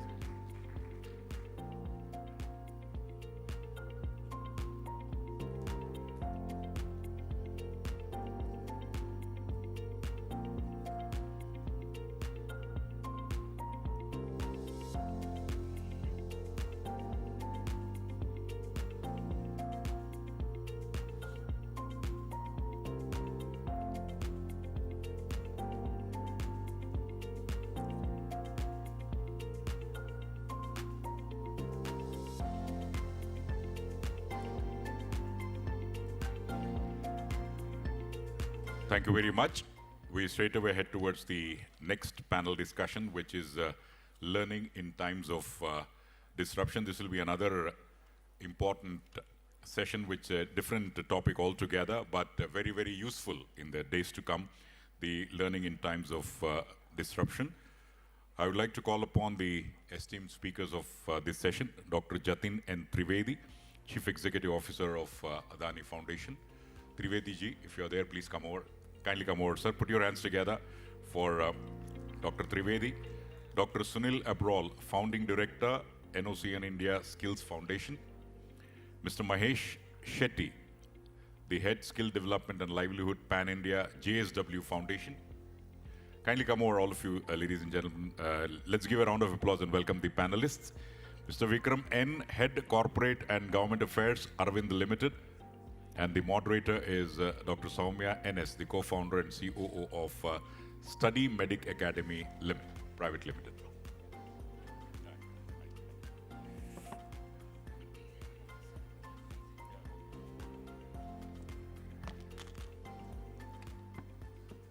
So the next half an hour is all yours. Over to you, Dr. Soumya. Hello, everyone. I hope I'm audible. It's a post-lunch and little postponed session. I hope that is an example of disruption and the change is constant all the time. So we are kickstarting this learning in the times of disruption, which is a very important topic because, as you know, the times of disruption like pandemic, which we faced during the COVID, digital transformation like AI, which we had a beautiful session, and probably economical shift. But the constant thing which will always be there is education and the uplifting of the skills. I think I have a fantastic panelist who have done this during the times of disruption, and they are continuing to do this. So I think I would want to welcome all of my fantastic panelists for this wonderful discussion. Thank you, everyone. I'm going with a very quick intro so that you will understand why they are here. I will start with Dr. Sunil Abral. He carries almost 4 decades of experience and is a founder of NOC and Skills. And he has got a very rich experience of actually uplifting and the skill employment. And I have Dr. Jatin, who is, I think, pioneer in the first Metaverse Center, and he has impacted almost roughly around 3 million people. And the most important thing, he is gender inclusive. Almost 50% of women have been uplifted by him. Probably a big round of applause for my panelist. Thank you. And I have Mr. Mahesh, who has been head of skills at JSW Foundation, who is doing a fantastic job for specially abled kids and also rural communities. And I have a last addition, Mr. Vikram, but it's a fantastic value-added addition. So he has been a public policy advisor, and once again, women enforcement is something which he's looking at. So I'm going to go about few rounds, provided keeping the time in frame. So I would start with Dr. Jatin. Sir, I know that probably we would deal first with how did they manage the disruption, especially because I have seen his work in the remotest of the place, which is very difficult to find even in the maps. I'm not sure, how did you figure out during the COVID, especially the basic things like electricity and the digital access is something which I'm interested to know. See, we had to accept that there is a disruption. We had to accept that there are limitations among youth on how to learn. All the educational institutions were closed down during COVID. Yes. We were forced to stop physical activities. Now, when we realize that there is a limitation of physical activities, the option left is digital, which can be converted into phygital later on. So we thought it's blessings in disguise. Let us go digital. So we started looking at it. Learning management system, having e-learning. This is not a new concept in India. Lot of organizations are using e-learning material. Lot of organizations are developing e-content. But the point is how to reach those youth wherein the content is available right at their fingertips and still make them employable. So we started creating content in a way that is available on mobile. They learn something on mobile. We place the content on our LMS and provided them the link they can use offline as well, at their own time, at their own pace. And that also should be interactive. Now the question was how to assess them. So if you want to have the assessment on skill, I mean, this is not an examination wherein somebody has learned and write the paper and get passed. So they have to undergo some practices, and after the practice, they have to show the results and impact that they have learned some specific skills. For example, electrician. For example, welding. If you are an electrician, you have to show that you can do the wiring, domestic electrical wiring, for example, 2-bedroom hall kitchen. So how do you do that? So we created, or actually we first looked for such kind of simulators if that is available across the globe, anywhere in the world. We could not find. So what we did, we created a simulator for 2-bedroom hall kitchen for a domestic electrical wiring, where student can learn on their own computer at their own pace on how to connect from meter to the switchboard and run the machine. Switch on the light, switch on the fan. So entire electricity fixing on a digital mode saves time, saves cost, and that too keeping safety in mind. This probably would not have been done if there was no disruption. Otherwise, we would have continued the same offline model. But this helped us. So we thought is that blessings in disguise. We created this model and then realized there are a lot of other programs wherein such kind of digital intervention can leverage the quality of learning, but still we can reach to the remotest village of the country. And we reached about 10,000 youth in those 5 months at the time of lockdown. And we made them employable. The moment the lockdown was lifted, we made them employable and then connected with the industries, and they all started generating sustainable livelihoods. So disruption helped. disruption provided us an opportunity to innovate. With saying no, innovation, necessity is mother of invention. So that was a necessity, and we innovated such kind of products. Fantastic, Dr. Jatin, because I think I like the two things, running at their own pace and working offline. I think that is two interesting things, and also employable. I think that is the cherry on the cake. So objective was to make them employable and provide them the opportunity for the sustainable livelihood. Fantastic job. Thank you so much. Dr. Sunil, you have got almost 4 decades of experience, and you've been part of awarding bodies. How did you make sure that all the learners remain competent during the times of disruption? Because it's very difficult to hold the interest during, especially like periods like COVID, where people were isolated. How did you make sure that the learners were competent enough globally after they get these certifications, and how did you manage those disruptions? Thank you, Dr. Soumya. I represent NOCN, which is a UK awarding body, a body which basically certifies people for international levels. Our objective in the Indian context has been very focused and specific. Prime Minister Modi has talked about Indian manpower to become global manpower, Indian manpower to actually go abroad and work for foreign countries. There is a special focus by Ministry of Skill Development in terms of international mobility. The state of Karnataka also has taken up a similar initiative in terms of migration of people from Karnataka to overseas. NOCN as an awarding body and a certifying body is actually helping that process. What we do is we upskill Indian qualifications and Indian students to international qualifications.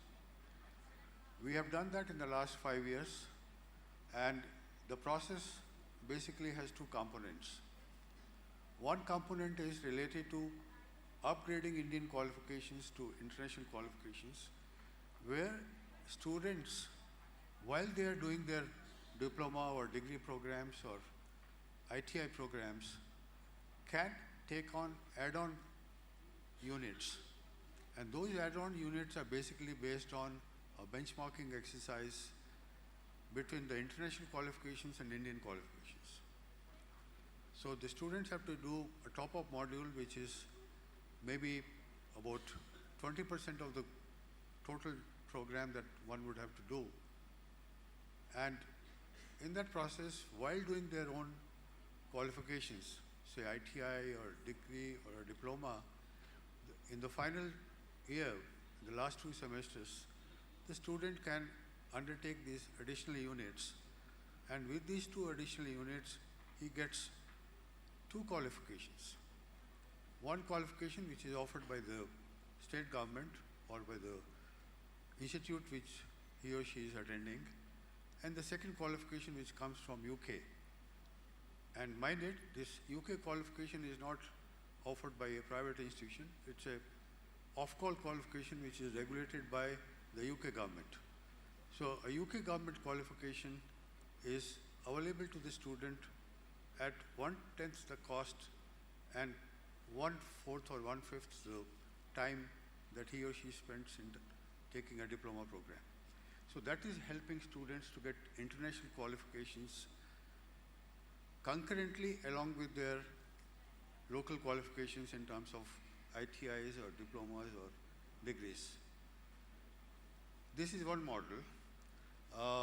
Second model is where people can take international qualifications online.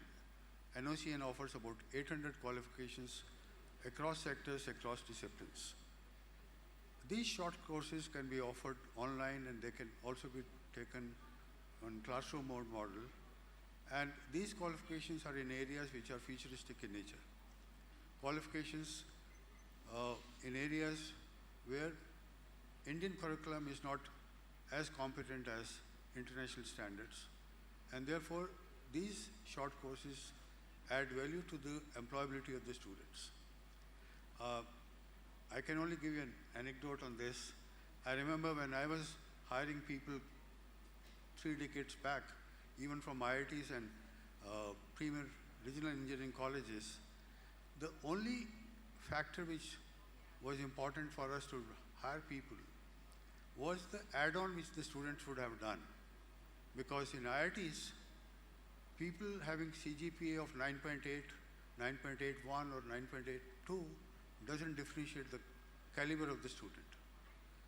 And there, what we were looking at is if some student at that point of time, I'm talking about 1985, 1986, at that point of time, students were doing short courses, 2 weeks program on C++. Any student who had done C++ will become more employable than his other colleagues, even if they had 0.1 or 0.2 more CGPA. Point I'm making here is that students who can have extra skills will become more employable as compared to their colleagues. Second area that we are doing, Dr. Soumya, is also making people employable with English-speaking skills. So we have an online English program, ESOL. Now this program basically assessments and testing of the students at different levels, A1, A2, B1, B2, C1, C2, which are the international standards. And this English language learning and assessment is available online, which means students anywhere can learn and get assessed and get certified. They don't have to go to a center, they don't have to go to an institute, or they don't have to go to any testing place for getting the assessment done. So these two areas have actually helped us to help the international mobility of the students. So our focus of NOCN is primarily international mobility. I think that's a fantastic idea, because adding 1 or 2 points, 1 or 2 additional qualifications will make the recruiters look at them. I think that's a fantastic one, and I really like the idea of add-on units, because they get the dual degrees, just like you hold the dual PhDs. Probably that is where it came from. Thank you so much. Yes, Mr. Mahesh, I'm really happy for the work you are doing, especially for the specially abled kids. You mentioned to me from grade 1 to grade 10, and also the core rural communities. During the areas of disruption, how did you maintain this continuity of education and the uplifting of the skills? So if you could throw a light on that. Thank you, Soumya. And first of all, thank you for the people of Karnataka, people of Bengaluru, and the leaders here and the dignitaries here. It's an opportunity for me to be here. I'll be very practical that, I'm sure that most of us are here since the 4th, 5th, and the 6th. And everyone, once they leave the room, they would want to have some kind of a takeaway, some kind of a learning, and that's the reason even I'm here. So I will link that to our beneficiaries. I think the most important stakeholders of our program are our beneficiaries. And one thing that we are looking at bringing about is a change. Now, as a beneficiary, I'll tell you, when they come to our centers, and their thinking has also changed. I'm not even thinking about AI at this moment. So when they come to our centers, I'm sure there are so many NGOs that are working here. There are so many other corporates working here, and I would like to thank Reddy sir for the open CSR forum that we had in the morning. And the beneficiaries would want to know is that once the training is done, what is going to be my salary? And what is the kind of package that I will receive? So the intent is to put the food on the table. If the student is going to get 8 or 10,000 salary after training, I don't think so that's the right kind of training that we are doing. So at Vijayanagar, which is JSW Foundation that we have, which is just 4 or 5 hours away from here, we've built an ecosystem. We cannot have a school, we cannot have a college, we cannot have a training center if we do not have an early detection and an intervention center.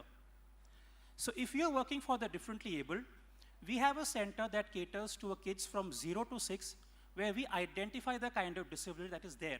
So which means from 0 to 6, the kids are coming to your school. From 6 to grade 10, they are with you in the school called the Tamanna School. Now this is for the abled and also for the differently abled. Now what happens after the grade 10? Then you have the higher education program with us. After higher education program, you definitely want to give them a skill. So then they are with the JSW Foundation Training Centers, where we have introduced different kind of trades, like a light motor vehicle training, maybe a heavy motor vehicle training, with a simulation. What we realize is that the beneficiaries on the ground are no longer interested in a retail or a logistic kind of a training that's going to fetch them 8 or 10,000 salary.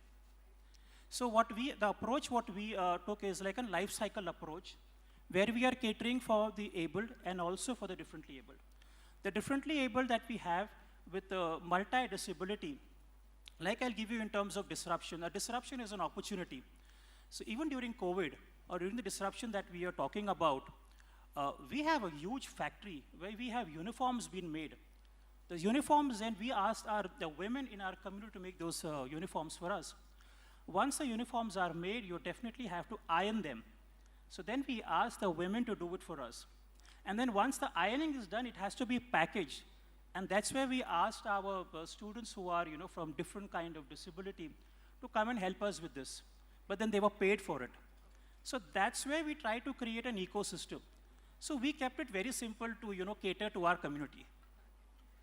That's really fantastic. What I liked was the life cycle approach and a decent earning. I think especially for I would like to call them specially abled rather than differently abled, because those are the people who actually teach us a lot in a lot of different ways. And I'm really happy for the work you are doing. And I think that's the best part. They are not only skilled, they get a decent money which they can take home. Fantastic. Thank you so much. Mr. Vikram, as I can see, you are a head of corporate and government affairs. So what is the one challenge which you faced during disruption and how did you overcome? Doctor, thank you very much for having me here.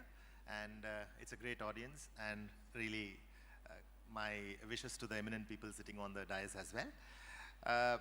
During the disruption, the challenge we faced, not exactly the disruption happened, but after the disruption. The COVID literally made our machines smarter. So till that point in time, the training what we were imparting to our trainees who were potentially be employed in the lines, it was a conventional machines with a pen and paper intervention, and there is a classroom board and lecturer or trainer kind of interaction was there. But the COVID necessitated some of the machines where IoT was introduced in the machines itself. So the machines started speaking. Like the machines were giving you its efficiency. It was telling us what is the productivity that you can take from the machines and everything. But the manpower which was trained was not on the IoT machines, but on a conventional machines. So the challenge was how to train my existing manpower with that IoT machines. So we had to quickly, and then there is a sense of acceptability amongst people who are already trained, because we have already employed them, they are taking a decent salary. Now we are telling them, hey, look, there is something you have to learn. The moment we say learn, there is a sense of insecurity that sets in. So we have to address the insecurity. Secondly, we also have a challenge of not affecting the productivity, and at the same time improve it as well. So we devised a very nice interactive tab kind of thing on every machines, so that they don't want to learn an entire software thing, because their education primarily is of 8th pass, 9th pass. They're not from a higher education background. So all they have to do is switch on the machine. Every operation that they do, they have to click a particular tab. So we just told them what is that tab that they have to press. So slowly this acceptance came in. Okay, this is not going to affect me. So the moment I click, it was making their lives also easier, because they were able to count how many pieces they were doing on the machine. It was helping them as well. So we were paying them better incentives. So we are telling them, okay, this particular machine is giving this much of efficiency, and you are the person responsible for it. Okay, please take it. So this kind of, and we were also happy in any manufacturing setup. If your efficiency is more, we'll be happy being a hardcore manufacturer. That's what our bread and butter is. So this IoT really was a challenge initially. Then our trainees accepted that. So now all our beneficiaries who invariably come into our training center are put through this training program, not just training them how to work on the machine, but also on the IoT part. What is efficiency? What is productivity?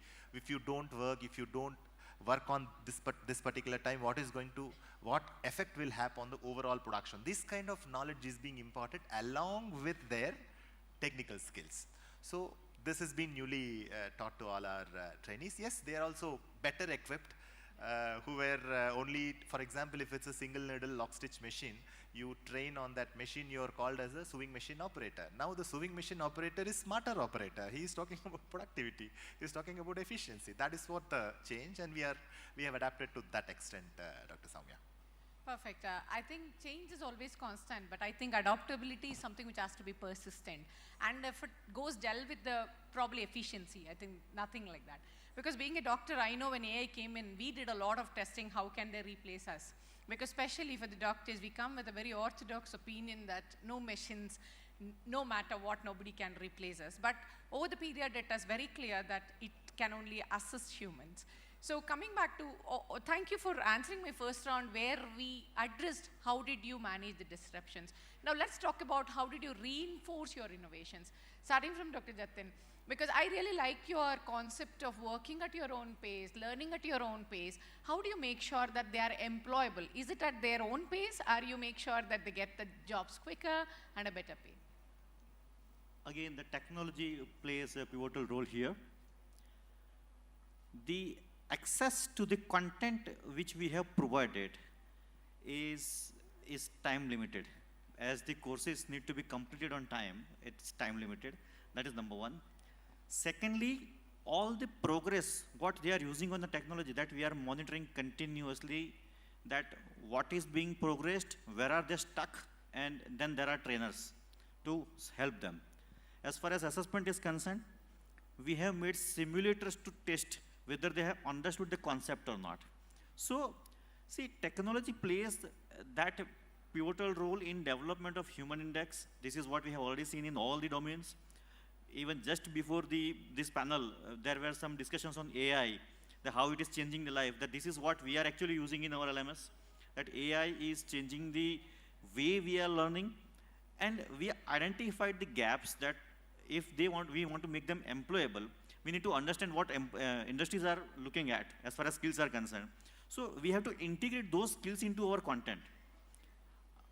I am just talking about the online programs we had at the time of disruption. Of course, the physical programs or a phygital program, we have a lot of opportunities to provide that practices.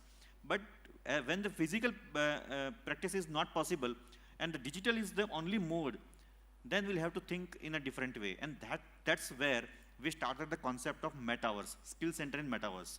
So we launched world's first, and even today it's the only skill center in metaverse wherein we have multiple skills, wherein they learn multiple skills, they practice, they make more practice and practices, gain some points, as we have made the gamification of that, they acquire those points, and these points can be converted into one more physical training program at any of the skill centers we have.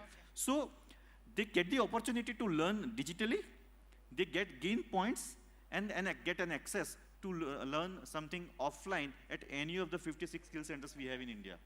So this is how we leverage technology, provided them the opportunity to learn, and made sure they are employable and crack the interview about what the industries are looking at. Fantastic. I think the point scoring system is something very interesting, isn't it? Because we always run for the offers, deals, points. So I think that makes their life interesting because I'm getting something out of learning. So you mean to say that you're making them learn at a pace, but of course they are monitored and of course they are grilled in a very different way. That is really fantastic. So the team who is there in the head office is monitoring, and then if there is somebody stuck up, there will be a call. Where are you stuck up? There is a trainer to support them. Fantastic. That's a very holistic approach. Thank you, Dr. Jatin. Dr. Sunil, I know you love green skills, and that is the, I think, trending one. So including the green skills like the solar energy, let it be anything. So how do you think our employability gets changed if we include the green skills in all our curriculums, or probably your certifications? How do you think that is going to change the employability in future? Yeah. Dr. Soumya, as I mentioned earlier, people have to have add-on in addition to their basic qualifications. I gave that example of engineering students doing C++. The same is true for students today. for students to become employable, they have to look at the industries where the markets are, where the demand would be. Green skills are becoming more critical today. And when we are looking at green skills, let's look at the kind of businesses or the job roles that will become more in demand. One, construction sector. In construction sector, green skills have very important contribution, making buildings energy efficient. Energy efficiency would mean in terms of power consumption, in terms of water consumption, in terms of the environment, everything all put together. So all our people who are working today in construction sector, electricians, carpenters, masons, all of them need to have knowledge about green skills in terms of the kind of materials that they use, the kind of technologies that are available. And that's where NOCN plays a very important role, that we have qualifications where people can attend those qualifications and become more employable. Similarly, if you look at other areas like sustainability, hydrogen, EV, electric vehicles, all these are areas of demand or futuristic areas. And we offer courses which are available online as well as in physical mode, where students can upgrade themselves or employees can upgrade themselves in terms of those kind of job roles which we call as green job roles. They become eligible for employability in these markets which are coming up in future. That's the Yeah, Dr. Sunil, I think that is the fantastic idea, because green skills is going to be the future. So if you take it in Delhi, for example, a state as such, they want to make it like 100% electric vehicles in the coming years. So I think that is a very big area of uplifting their skills and employability. Thank you so much. Mr. Mahesh, I'm always very interested to know about this fact, because language has always been a barrier for a lot of people, especially in the rural communities. So if you take in Karnataka, because I worked in a very rural areas where the nurses, they can express themselves beautifully in Kannada, but the moment you ask them to tell the same thing in English, they are done. So how are you managing this language barrier, especially with the English languages, especially in the rural communities? If you could cite an example, that would be really great. So again, I'll be very practical.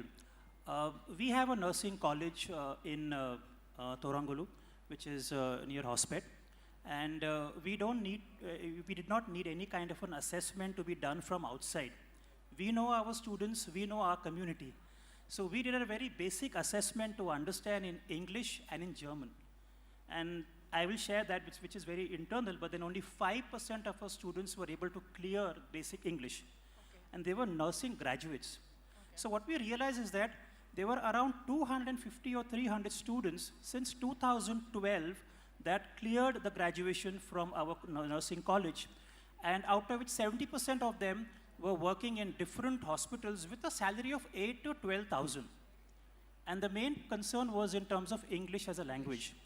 So we introduced, we tied up with a partner for Cambridge English, and we introduced English as a language for the nursing students. That's one level that we did with, and we are talking with NHS UK for it. At the second level, what we did is that we introduced German as a language. We did a basic assessment, and 90 students were registered for this course, and they were all girls. And so we are introducing A1, A2, B1, B2 for these kids here, and we are doing A1, A2 in Bangalore, B1, B2 in Mysore. So it's an academic intervention, but we are not leaving the students there. What we are doing is that we've tied up with an organization which is European-based called Charcos, that would then take them to Europe with an initial offer letter of 1.5 lakhs per month. I'm not saying that we've already done it. It's just an initiative that we've thought. Maybe everyone would not clear because the passing rate is around 60 or 70%. With language, what we realize is that German has around 60% is what students clear, and with Japanese it's around 10%. So we thought about doing German. So we introduced language as a skilling apart from nursing is what is working for us. So that's why I feel is that we should have more collaboration with the students and make them, there is a program called the Global Mobility Program, where, I just saw at the exhibition center here, there were 5 kiosks which talked about German and Japanese language, and they were looking for students abroad. Yeah. So the requirement is there, and then those kiosks were the completely empty ones. So basically, we were not able to create that, that supply, and the demand is there. So that's where we need to look at with, with the kind of students that we have in our community, we cannot introduce AI all the time for them because we understand how it works. But language at the age of 14 to 21 for them would be easier. If you ask me to learn Japanese tomorrow, I will not be able to do it. But our kids will be able to do it faster. And that's what we realize is working for us. I'm not sure whether I should be saying this because Patil sir is here. I think he deserves a big round of applause because he's going to create a language labs for all the nurses and the health professionals. Thank you, Patil sir, for all that you do and the fantastic ASDC team behind it. So because the topic came and I couldn't control myself, thank you so much, Patil sir. Now, coming to Mr. Vikram. So because I know you have done a lot of transformation in the women empowerment, I would want to know what is the one thing, one example where you have changed a life of even a single employee. I would really love to listen because being a woman, I know the challenges at the different phases we come up with, and we are quite different from the way you think and quite different challenges what we face. So how do you think you have managed those things for the women? There are many examples, so that really keeps us going forward. So it propels us to do more as well. So primarily, apparel sector is one sector which employs 80% of workforce as women. Whether you are a 5th pass, you have a job. Whether you are 10th pass, you still have a job. You are a graduate, yeah, our doors are open. I think the women should be clapping because he's saying from 5th onwards, everybody gets a job. Every woman, even a woman who's a housewife who thinks, okay, she wants to do something in the apparel sector, the doors are open. So apparel sector is such sector which will give you a lot of opportunity and will work with you as you work and take you forward. The sector will grow and you will also grow as well. If you are a NIFT pass out with aptitude for design and you want to do something in the sector, yes, our doors are open. So designers are doing fantastic job in the apparel sector. So right from fiber to fashion, we are there. So the primary objective was we have certain set of people from Bagalkot. So Bagalkot is in the northern part of Karnataka, and some women primarily have never ventured out of their villages. They are very docile. They have seen only their circle and everything. Suddenly when the company met them, when we told them, this is what we are going to give you the opportunity, this is what we are going to give you free training. Not everybody accepted with open mind because Bangalore is far to Bagalkot. We told them we'll take care of you, we'll give you free training, we'll give you industry required training, and at the same time company will take care of your livelihood, salary will be very exceptionally good, salary will take care, everything was told. And then around 25 women voluntarily came out, they accepted, who were not even telling what is your name, they were not coming out to say even their name. Today, we gave them training, they are working with us, they came in as sewing machine operators at the entry level. Today they are at the line manager level in our factories. That's fantastic. So the way they elevated, the way they progressed really boosted our morale as well. Because it was telling us whether we are doing the right job, whether are we doing any mistake, because we are approaching the society, we are approaching the villages where they have never opened up to a city like Bangalore. So we are giving them a lot of assurances. Initial discussion is always about assurances. So those women trusted us, we lived up to your expectations. They learned, they were very eager to learn. They learned so fast, their eye-hand coordination was very good. So for the first time, they're seeing a huge facility. They're seeing so many people in one place. It's a shop floor. So there is safety measures that you have to follow. And then there is every rules you have to follow within the gate. So they were quickly able to adapt it. And they are like any other 20,000 employees who are already working with us. The moment we see them, it gives a sense of pride, honestly. Yes, we have done something good. So the success stories are plenty, doctor. So this is one such thing. And adding to that, Karnataka is the best place for you to do apparel business at this point in time. It is our experience. You have exceptional place for you to start up a garment industry. You have huge manpower availability. You have exceptional policy that is coming up. And you have major brands. Somebody should give you orders. Only then you can manufacture. there are major brands they have put up their shop in Bangalore. Where else? So if you don't intend to invest in Karnataka now, where will you go? So on that humble note, that's what I would like to share our experience to. That's really fantastic, because women empowerment, wherever it happens, you are bound to grow. And as you speak of Karnataka, I think, of course, I'm being a Kannadiga, I'm very, very proud. We always welcome everyone with open arms, non-judgmental. We are always there to support everyone. Thank you so much. And I think one common question for all of you, probably I'll start from Mr. Vikram.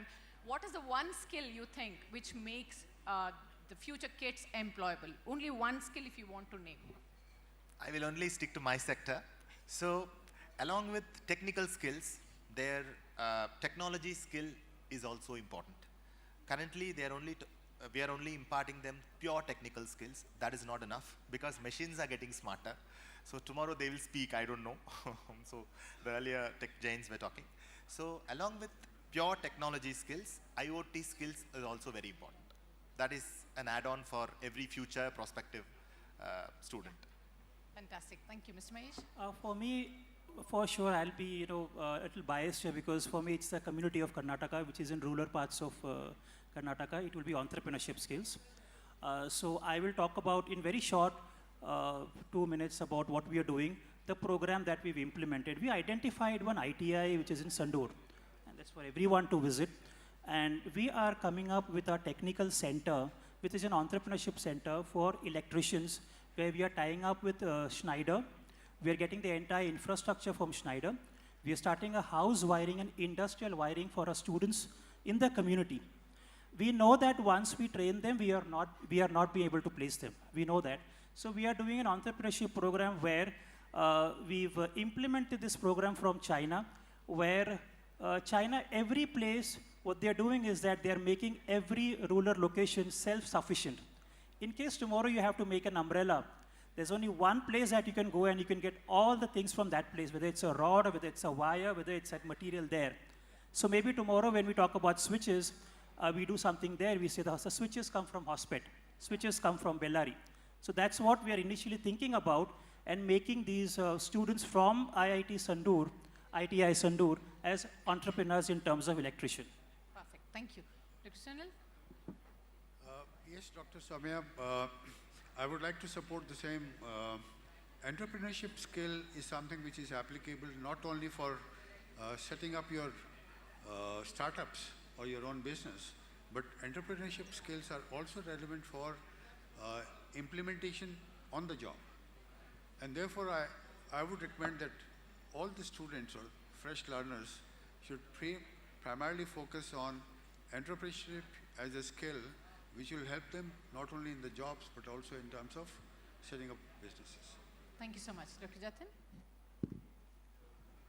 Not only students or youngsters, I would say every individual on the earth, one thing I would suggest is to learn how to learn. Exactly. So that covers everything in your entire life. Thank you. I think that's beautiful. Learn, be there at the right place at the right time in the right frame of mind. Let India thrive and survive and excel in all times of disruption as we have been. Thank you so much for the fantastic panelists you have given a lot of insights. I'm sure our audience would have enjoyed. Thank you so much. Thank you, Dr. Soumya. I request all of you to please stay back for a moment. I would request the Honorable Minister, Dr. Sharan Prakash Patil, and Madam Shivkantamma to please come over and do the honors. Well, it's gratifying to note that the Honorable Minister is sitting through all the sessions, so let's give a round of applause for that all-important gesture, because the presence of the Minister itself will motivate the entire sector. Learning in times of disruption, Dr. Jatin Trivedi, Dr. Sunil Abrol, Mahesh Shetty, Vikram, and efficiently moderated by Dr. Soumya.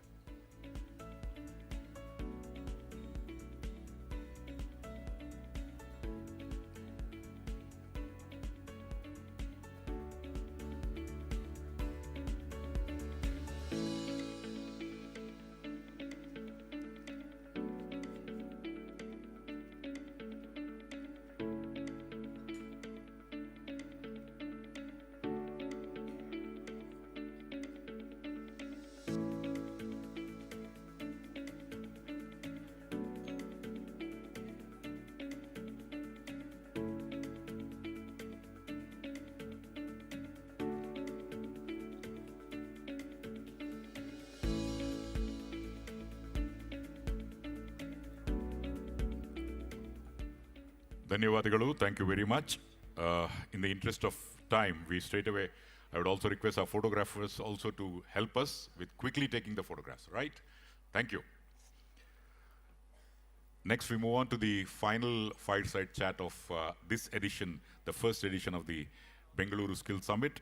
From jobs to journeys, the evolution of skills for the future of work is the session of this.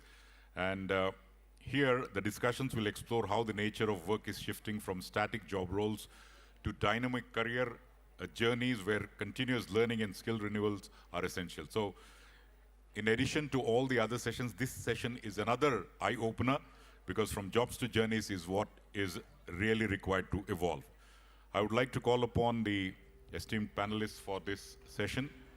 Mish Eastman, Deputy Vice Chancellor, Vocational Education and Vice President, RMIT University, and member of the Australian Institute of Company Directors. Let's give a round of applause for Mish Eastman. Yeah. We also have Rupashri Yadarami, Head of LD, Broadridge, and the moderator for this session is Dr. Basavaraju R. Shrestha, Executive Director of GRAP.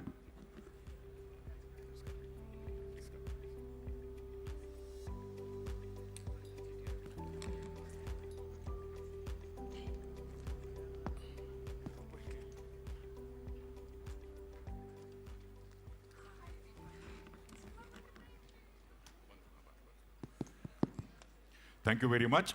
It's over to our moderator, Dr. Basavaraju. Thank you, sir. Ellargu namaskara. Good evening, all.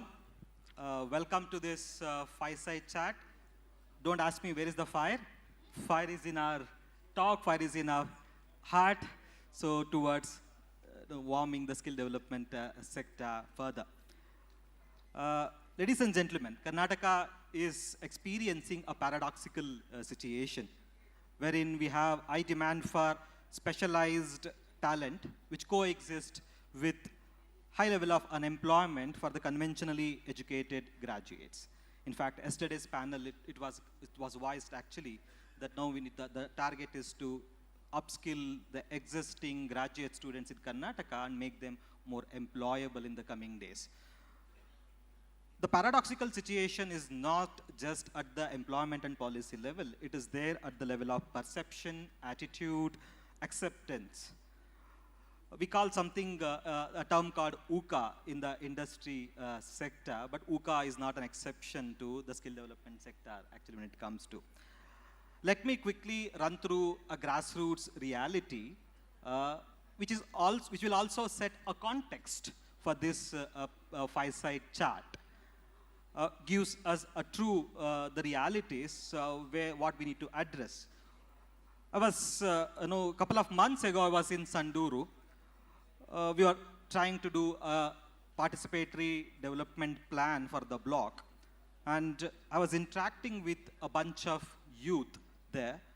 And surprisingly, I had somebody was done diploma in mining also in that cohort. And when we were trying to understand, and they said, why don't you go towards the skill development program? They showed, sir, here it is a person from the the mining diploma that was done something in diploma in mining and unable to get through the job. I don't know what was the paradoxical situation there, whether the local employers were not valuing his diploma good enough to be employed, or the youth was finding working as a truck driver or an associate in a truck were more valued than the industry job. Cut to Dodbalapura, I was doing a community need assessment in a Dodbalapura area. And when we're trying to interact with a bunch of youth understanding the employment and skill scenario, and they said, sir, there's absolutely no difference in the wages we get or a salary we get, whether you are a skilled employee in a local industry or you are not a unskilled employee. I don't know what is the paradoxical situation there, whether the local employers are not seeing skill as a value, whether they want a cheap labor versus skilled labor. And I was in Tandavpura when I was in my home district, near to Mysuru, Tandavpura industrial area, whereas I was trying to, the typical skill educator, trying to motivate them, why don't you get skilled, why don't you get migrated for the better prospects? And they said, sir, Why are you asking us to migrate when the people from various states migrating to Tandavpura to get an employment, why we should get migrated? Friends, these are all some grassroots level paradoxical situation. We happened to do a skill need and a skill gap study in Karnataka in 2011, and most youth who go to the college were not ready to migrate out of their district. And if we add up the number of youth who are not employed and who are in the community there, who are not sure or do not want to join the skill development program. Their number was substantial. It was around 45,000 aggregated, and if I take the Raichur district alone, it was 50%. And 45 for the paradoxical situation at the industry side, the 45% of the industries are not able to hire required skilled employees locally. But when we ask them whether you're ready to hire from the local skill development agency, 30% said they are ready to hire from the local skill development agencies. And when 50% of the industry is not even aware of what kind of or what traits of skill development program that's happening in their district, but they somehow feel that the program the institutions are doing not in alignment with the industrial requirements. I'm completely puzzled. See, we all know that the solution is there in the industry-based, industry-aligned skill development program. Unless industry participate as a true stakeholder, and unless industry resonate with the skill development institutions and corporations, so we will not be able to align it with the industry. The skill cannot be made as a journey. Continuous learning cannot be anticipated or expected as the process ahead. In fact, I think my panel is wonderfully positioned to answer these kind of a paradoxical situations. Give a big round of applause to Mish Eastman, a guest from Australia, from RMIT University. With a strong vocational education focus and its existing partnership in India, the RMIT brings the essential global perspective on industry-aligned, continuous, and micro-credential based learning. And Australia's VET system, as we all know, is one of the reference points for India's national skill development missions. So welcome, Eastman. And also, we have Rupashri, who heads L&D Learning and Development at Broadridge, who's going to bring us the perspectives from the industry for this panel today. I'll straight away come to you, Dr. Mesh. RMIT has a strong vocational education model. In fact, you have championed in making it industry aligned, shifted accommodate, and also making it lifelong journey, the learning as a lifelong journey in the skill development.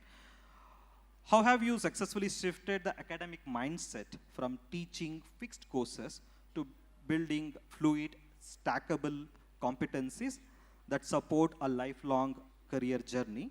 And what are the lessons that we in India can learn from your experiences and models from Australia? Thank you, and thank you to the Karnataka government for inviting me to be here. It's a privilege to be at the final session of a number of days of very impactful sharing of thoughts, experiences, and opportunities. Australia has a deep legacy in our skills framework of being connected with industry. So it is not academia separate from industry when we think about our globally renowned skill system. They are integrated in a tripartite model which includes the learner, includes the industry and employer perspectives, and includes the training organisation of the university, the polytechnic or the training institute. So when looking at the opportunity here in India from a systems level, I think there's some really important ingredients that can be shared and could indeed help Karnataka and India accelerate its solution around skills by not repeating legacy challenges of the past. So I'm aware India skipped with the iPhones or phones from 3G to 5G. Didn't worry about 4G in the middle. And that's where I think you are well placed to look at the skills ecosystem and take a stepped jump to achieve the bold ambition that is outlined. Importantly, in the Australian ingredient is competency-based outcomes for skills learners. So I'm aware in the Indian qualification framework, for learners to be issued a diploma, it is linked to time served. So it's linked to a time period rather than based on understanding and demonstrating the knowledge and skills that the learners have in action. So our Australian framework of curriculum and training packages is informed and validated by industry. It's not created independent of industry.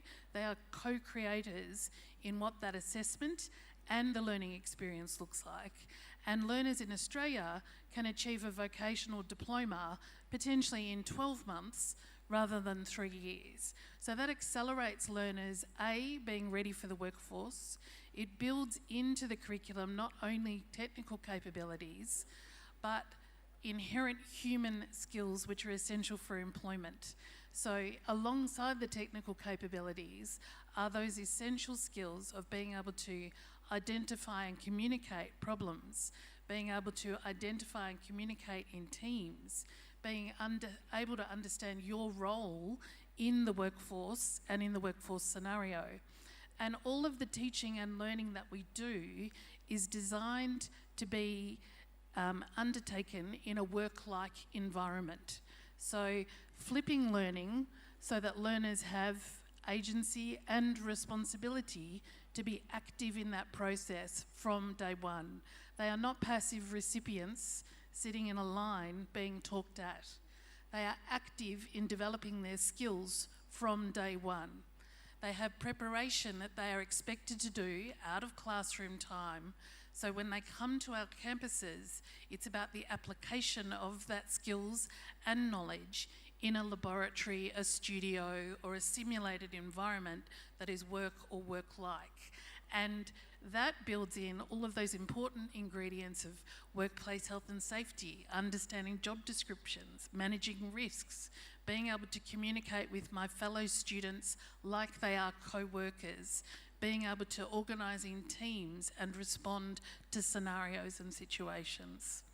So that's the framework. Wrapped around it, you then, I think, pose the question around the opportunity for the academic staff involved in that as well. So in our Australian system, we have an obligation in our regulatory environment that all of our instructors in the training system must be what we call industry current. So they must have evidence of working and connecting in their field of expertise every 12 months. And that structural requirement is about ensuring what they bring to the classroom is contemporary. What they bring to the classroom is informed and shaped by lifetime industry experiences. Because it's no good having, you know, a nurse graduate with a diploma of nursing who is still using old technology and old techniques because the instructor has been out of clinical practice for greater than 10 years. So those sorts of examples ensure that our graduates come out job ready and industry ready, not only with the technical capabilities, but also with those human capabilities that are so important to being a productive member of whatever workforce you're in.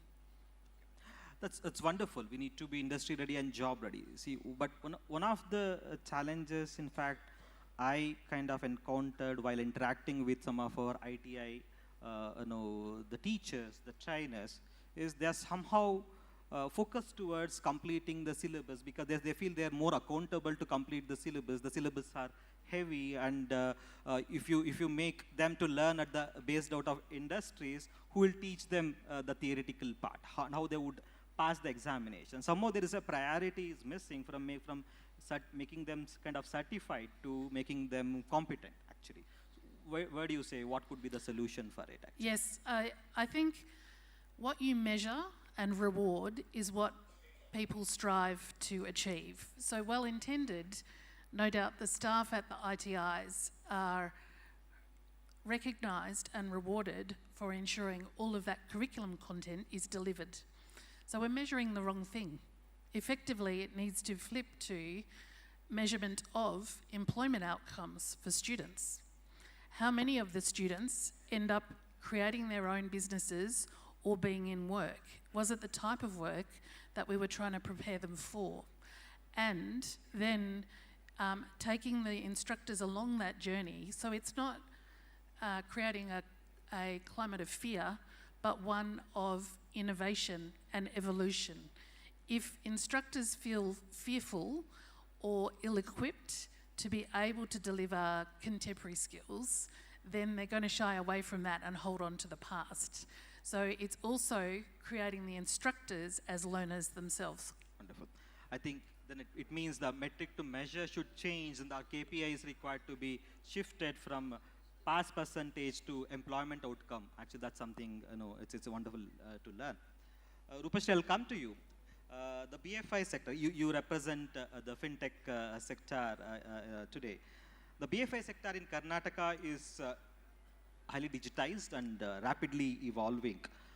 And what are the top 3 emerging skills? I'm not talking about the tools, but it's foundational skills like analytical thinking and adaptability, etc.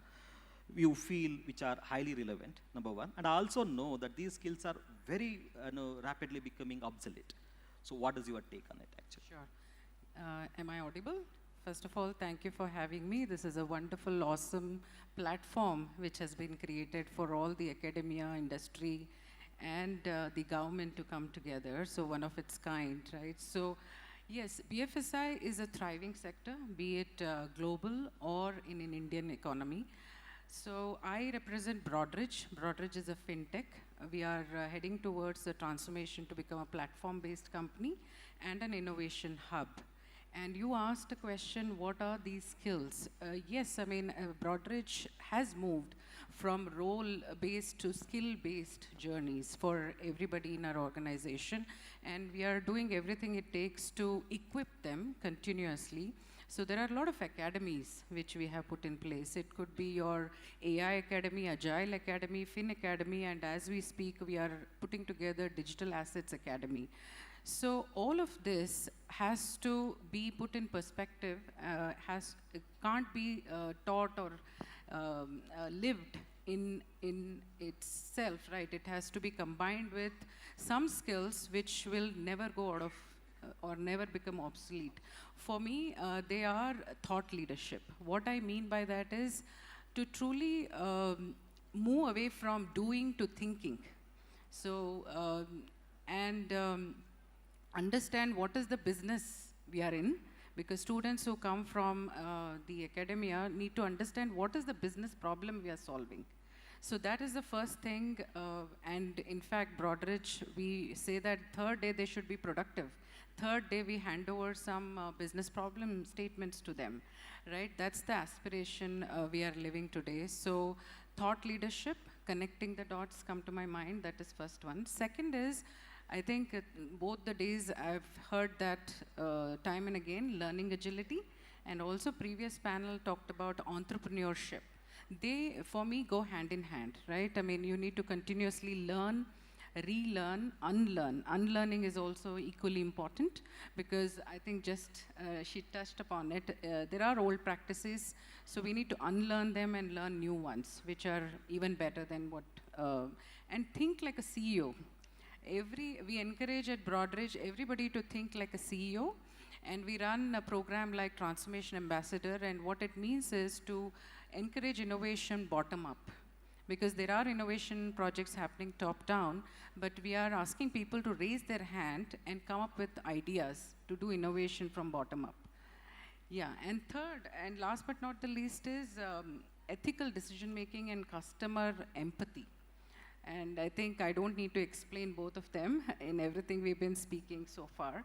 And at Broadridge, everything I spoke, we introduced them from the word go in the new higher learning roadmap, and also in continuous professional development. And we run programs like, special programs like Winning Client Conversations, where it is all about customer empathy and customer experience. So I'll pause there. Wonderful. So making them a thought leaders is a wonderful thought itself, actually. This for both of you. I want to hear your perspectives, the voice of the industry represented by Rupashri and the voice of the academia represented by Professor Eastman.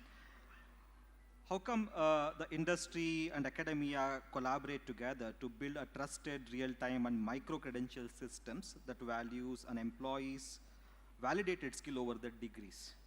So how we can collaboratively do that? And what do you think the role of universities should be in the entire ecosystem to revalidate, to probably validate the industry required skills? So I think you can look from the small in the micro skills all the way through to full qualifications and credentials. And it's about looking for solutions to real problems as well. So badging for badging's sake doesn't necessarily help someone be more skilled, more employable, or more productive in their place of work. So it's about then creating content and assessment that are valued by all parties, that are going to help someone achieve their goal, whether that goal is employment or whether that goal is a full qualification along the way.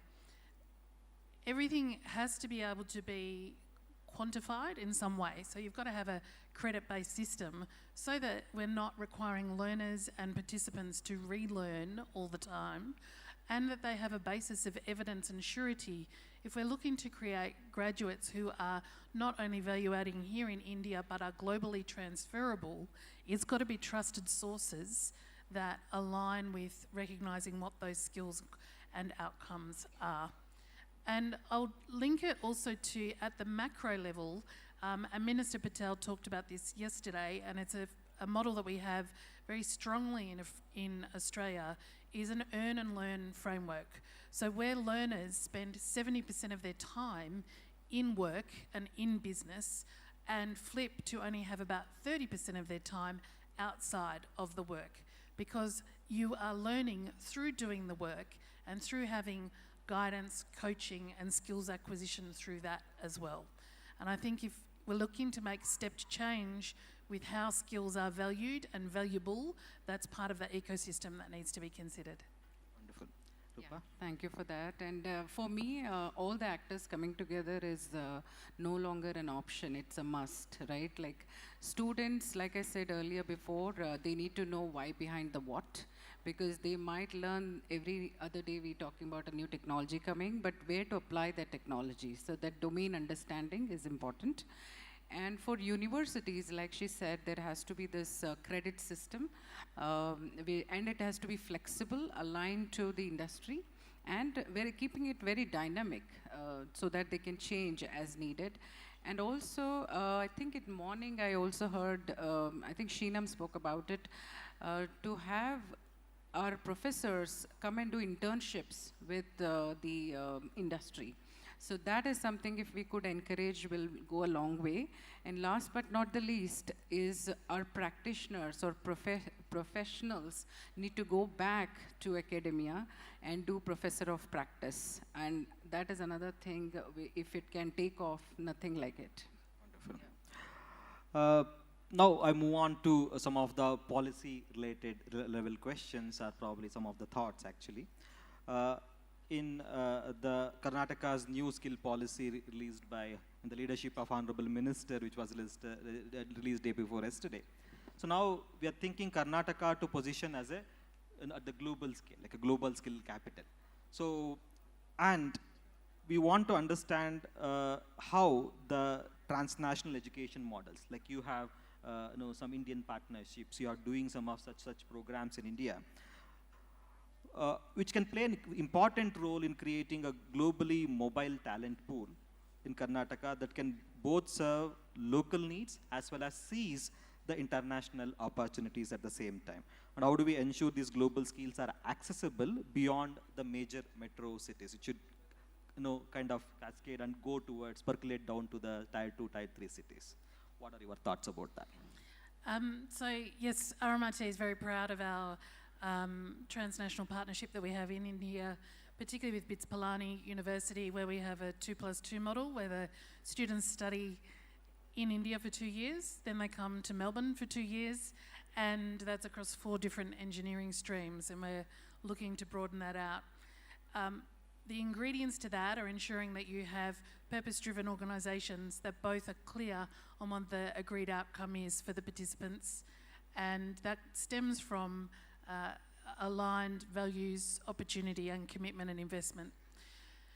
Thinking about transferable models that go beyond major cities and into different regions and areas is access to learning materials. So when I talked earlier about micro-credentials, and industry itself has leapt past academia in creating these. So academia's responsibility is to understand those industry-based micro-credentials that are globally accessible, that learners from every country are able to tap into, from LinkedIn learning all the way through to complex open access learning and skills materials.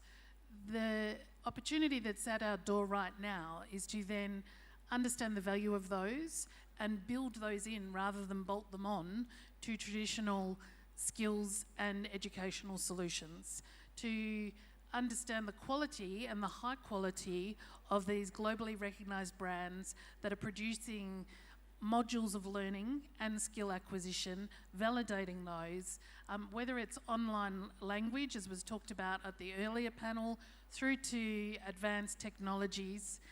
All of those need to be thought about how we incorporate those into student and curriculum experiences in a way that is timely and agile rather than years and years down the track when the technology has already moved on further.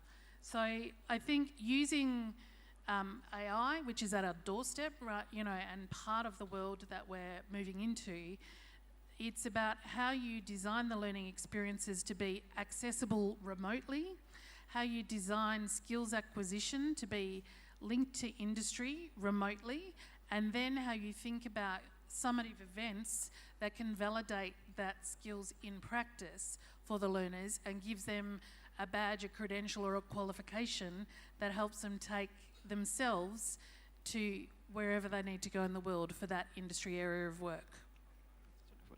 Rupesh, I'll come to you at the end. In fact, we have seen whenever we get the advantage of technology, technology always comes with sometimes at the cost, then it costs jobs also many times. We were hearing to the keynote by CEO of Niti Aayog yesterday. He was saying when the disruption caused by AI, so if you do something, we are going to create more opportunity. If you don't do something, we are going to lose opportunity. 40 million jobs are lost if you don't do anything. 60 million jobs are created if you do something. So at the time of this kind of disruption, so what do you think the policy reforms or policy measures the governments should bring in, so to kind of to make companies to invest in reskilling and upskilling, so at the time of these kind of disruptions? Sure, thank you for that great question. And as we speak, we are witnessing Karnataka becoming from IT services powerhouse to innovation hub, right? So what government, I think, in my opinion, can do is encourage companies to route their CSR funds towards skilling, and those skilling not just for their own skilling, but beyond. Companies can come together to skill in a mass, right? Like, I mean, in my mind, it has to be like we have to establish a baseline for any skill we talk about. It could be AI. Everybody should reach certain baseline, and that is something companies can come together. It could be curriculum, content, delivery. It could be all of that. So that is an opportunity, and of course, what another thing government can do is to have companies improve or increase their uptake on internships and apprenticeships. Thank you. And the last one quick question to both of you. Now we know that skill should not be a destination, skill should be a learning, and we need to infuse lifelong learning thinking amongst our youth, or the youth who are gone through the skill development programs. So when it comes, it requires a stakeholdership. So what is your one suggestion to each of the stakeholders, individually as an employer and for public education system, that the key responsibility is there to make a skill a journey? Yeah, I can go. So for individual, I'll make it very quick. The mindset has to be, I need to get a job, I need to stay relevant, I need to solve right problems at the right time. That has to be a mindset shift for individuals. They have to own their career, invest in their career. And for companies, they have to make learning a mandatory. at Broadridge, we have 80 hours of learning goal for every associate. And last year, of course, something what we have tracked, but there is more they have done. We have clocked 42 hours of learning for every associate of, we are close to 6,000 associates. So, and also while we make learning as a goal, we need to create those opportunities to learn, unlearn, and relearn. So, and again, for academia, I think the mindset needs to shift from education for one time and done. It has to become always on education. So I'll pause there. Fantastic. And from my perspective, for the learner, it's around a focus on curiosity, and that can open up so many doors. So building learners who are active in the process, not learners who are passive and thinking that the information is going to be poured into them. And that requires system design in flipped learning experiences. For employers, I echo my colleagues' insights and support that wholeheartedly. It's about learning organisations that make sure there is structured time or investment that recognises how important lifelong learning is. If you just have a phrase, lifelong learning, and don't support it with real time release or real investment, then it doesn't mean anything. For the system itself, there then is opportunity to make some dramatic levers around instructors or teachers who are involved in skill acquisition and how they might be partnered and released to industry for 1 week a year as a minimum, so that they are deeply connected with the new and evolving world of work, and they can help solve problems for business and industry as part of that immersion, whether it's 1 week, 1 month, or even a few days. If every instructor was negotiated through that, that would make a dramatic uplift in connecting academia and employment in this place, and opening up what the contemporary experience looks like, so it's not separate. Wonderful. It was excellent talking to both Rupashri and Professor Eastman. I already got the message that I need to wind up. I'm not going to go back and summarize again and leave it to the audience. A big round of applause to both these guests from India. Thank you so much. I request you to please stay back for a moment. Sir, please, once again, sorry for the, I would request the Honorable Minister and also the Chairman of Skill Development, Madam Shukanta, to please come over and give away mementos. So ladies and gentlemen, just stay back, because after this, as I announced earlier, there will be Kaushalya Karnataka Awards, followed by some great entertainment with a lot of songs to follow.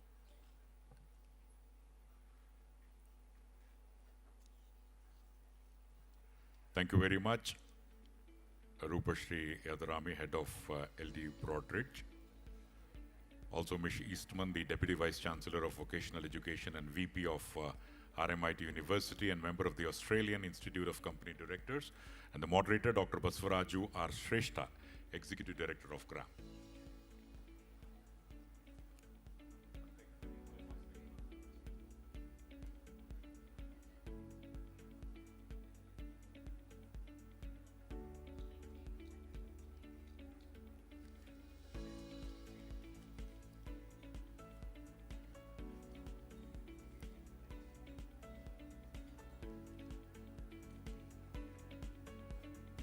Thank you very much. In a short while from now, we are giving away awards in various categories: the best SHGs, the best trainer, best performing KGTTI, and several awards under GTTC, and best performing ITIs, and thereafter best performing districts, and best institutions in terms of skill competition, and finally the corporate awards. So there's a long list of awardees. I'm pretty sure after you receive the award, you need to stay back. That is the precondition, because once you take the award, you should not go, so that you will be there to applaud the award winners who come in late.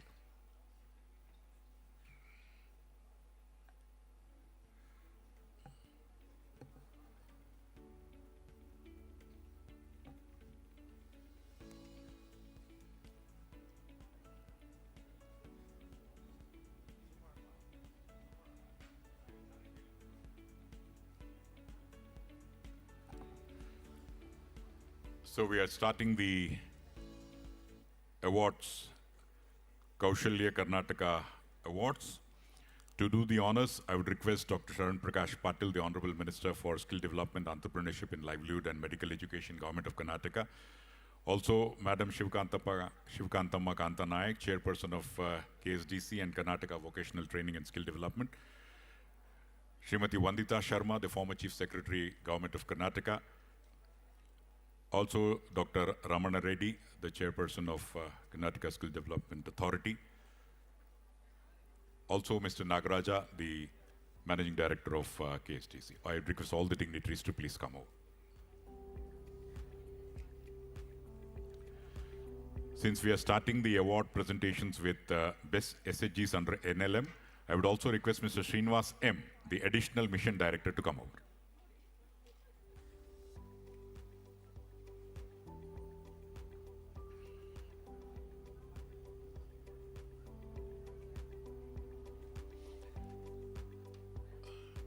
I would also request our friends who are coordinating for the awards that after each category, award ತೆಗೆದುಕೊಂಡ ತಕ್ಷಣ ತಾವೆಲ್ಲರೂ ಸಹ ತಮ್ಮ ತಮ್ಮ ಸ್ಥಾನದಲ್ಲಿ award ತೆಗೆದುಕೊಂಡು stage ಕೆಳಗಿರಬೇಕು. ಈಗ SHGs ಎಲ್ಲ ಒಂದು ಗುಂಪಿದೆ. ಆ SHGs ಅವರಿಗೆ ಅವಾರ್ಡ್ ಕೊಟ್ಟ ನಂತರ ಎಲ್ಲ SHGsಗಳು ಒಟ್ಟಿಗೆ ಬಂದು ಫೋಟೋಗ್ರಾಫ್ ಗಣ್ಯರ ಜೊತೆ ನಿಮ್ಮ ಫೋಟೋಗ್ರಾಫ್ಸ್ ಇರುತ್ತೆ. ಸೊ ಅದರಿಂದ ಪ್ರೈಸ್ ಬಂತು ಅಂತ ದಯವಿಟ್ಟು ಫೋಟೋಗ್ರಾಫ್ ತೆಗೆದುಕೊಳ್ಳಕ್ಕೆ ರೂಮ್ನ ಹೊರಗಡೆ ಹೋಗಬೇಡಿ. Please stay back here. We are starting the award presentation. So I think to start the award presentation, we'll have a rehearsal of clapping. Let's see how the sound of the clapping comes. It should cross the gates of Ashoka, reach the different parts of Karnataka. Yes, keep this energy going till the very end. We are starting with Best SHGs under NLM. Hiri Honnappa Vikasa Mahila Swasahaya Gumpu, Bhavi Keri GP, Ankola Taluku, Uttara Kannada Jille. ದಯವಿಟ್ಟು ಸಂಬಂಧಪಟ್ಟವರು ಬರಬೇಕು. ಹಿರಿ Honnappa colonel ಹೆಸರು ಬನ್ನಿ. Award ಅನ್ನು ಸ್ವೀಕರಿಸಿ ಆನಂತರ ಆ ಕಡೆ ತಾವಿರಬೇಕು.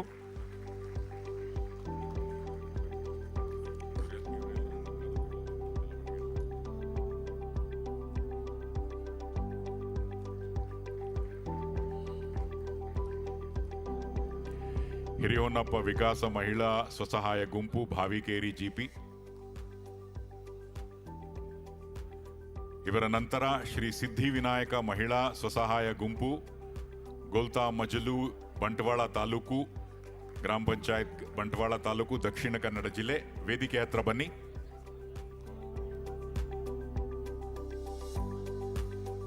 ಆ ಫೋಟೋಗ್ರಾಫರ್ಸ್ ಆಮೇಲೆ ಗ್ರೂಪ್ನಲ್ಲಿ ತೆಗಿತಿದ್ದೀವಿ. ದಯವಿಟ್ಟು please take candid photographs. 70-80 awards to be given. So please don't award ಕೊಡ್ತಿದ್ದಾಗೆ ದಯವಿಟ್ಟು ತೆಗಿರಿ. ಓಕೆ. ಶ್ರೀ ಸಿದ್ಧಿವಿನಾಯಕ ಮಹಿಳಾ ಸ್ವಸಹಾಯ ಗುಂಪು ಗೋಲ್ತಾ ಮಜಲು ಬಂಟ್ವಾಳ ತಾಲೂಕು ಗ್ರಾಮ ಪಂಚಾಯತಿ ದಕ್ಷಿಣ ಕನ್ನಡ ಜಿಲ್ಲೆ. ಅದಾದ ನಂತರ ಚೆನ್ನಮ್ಮ ಮಹಿಳಾ ಸ್ವಸಹಾಯ ಗುಂಪು ಬೋಧನಾ ಜಿಪಿ ಆಳಂದ ಕಲಬುರಗಿ ಜಿಲ್ಲೆ. ಬರ್ರಿ, ಲಘು ಬರ್ರಿ, ಗುಲ್ಬರ್ಗಾದಿಂದ ಬಂದಿರಿ, ಬೇಗ ಬನ್ನಿ.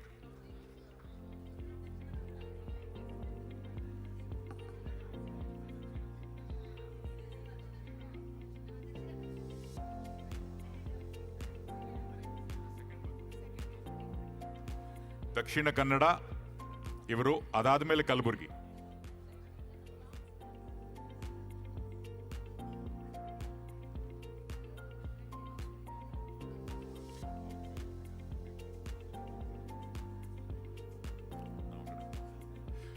ಮುಂದೆ ಕಲಬುರಗಿ ಅವರು ಮೇಲ್ ಬರಬೇಕು. ಚೆನ್ನಮ್ಮ ಮಹಿಳಾ ಸ್ವಸಹಾಯ ಗುಂಪು ಬೋಧನಾ ಗ್ರಾಮ ಪಂಚಾಯಿತಿ ಆಳಂದ ಕಲಬುರಗಿ ಜಿಲ್ಲೆ.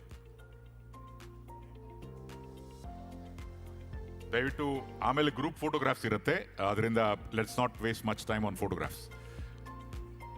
ಕಲಬುರಗಿ ಅವರ ನಂತರ ವೇದಿಕೆ ಹತ್ರ ಶ್ರೀ ರಾಮ ಆತ್ಮ ಮಹಿಳಾ ಆಹಾರ ಭದ್ರತಾ ಗುಂಪು ವಿವಿಪುರ ಹಿರಿಯೂರು ಗ್ರಾಮ ಪಂಚಾಯಿತಿ ಚಿತ್ರದುರ್ಗ ಜಿಲ್ಲೆ. ಇಲ್ಲಿರಿ.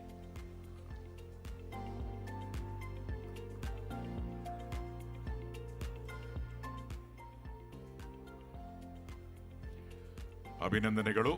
ಕಲಬುರಗಿ ನಂತರ ಚಿತ್ರದುರ್ಗ ಜಿಲ್ಲೆ. ಬನ್ನಿ. ದಯಮಾಡಿ ಕಲಬುರಗಿ ಜಿಲ್ಲೆಯವರು ವೇದಿಕೆ ಕೆಳಗಿರಬೇಕು. ಹೋಗಿ ಹೋಗಿ.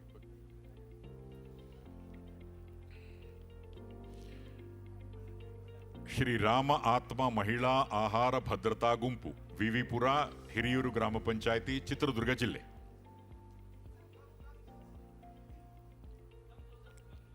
ಇವರ ನಂತರ ತಾಯಮ್ಮ ದೇವಿ ಸ್ವಸಹಾಯ ಗುಂಪು, ನಾಡವಿ ಗ್ರಾಮ ಪಂಚಾಯಿತಿ, ಸಿರಗುಪ್ಪ, ಬಳ್ಳಾರಿ. ಅಲ್ಲ, ಯಾಕೋ ಚಪ್ಪಾಳೆನೇ ಹೊಡಿತಿಲ್ವಲ್ಲಪ್ಪ ಯಾರು? ಯಾಕೆ ಮರಿಬಾರದು ನೋಡ್ರಿ.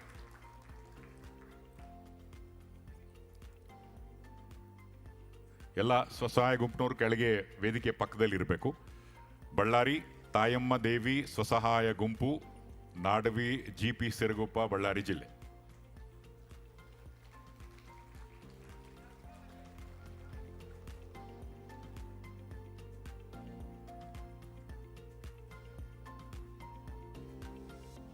ಅಭಿನಂದನೆಗಳು. ಇದಾದ ಮೇಲೆ ದಿವ್ಯ ಜ್ಯೋತಿ ನಿರಂತರ ಉಳಿತಾಯ ಗುಂಪು, ಶಿವಮೊಗ್ಗ ಜಿಲ್ಲೆ.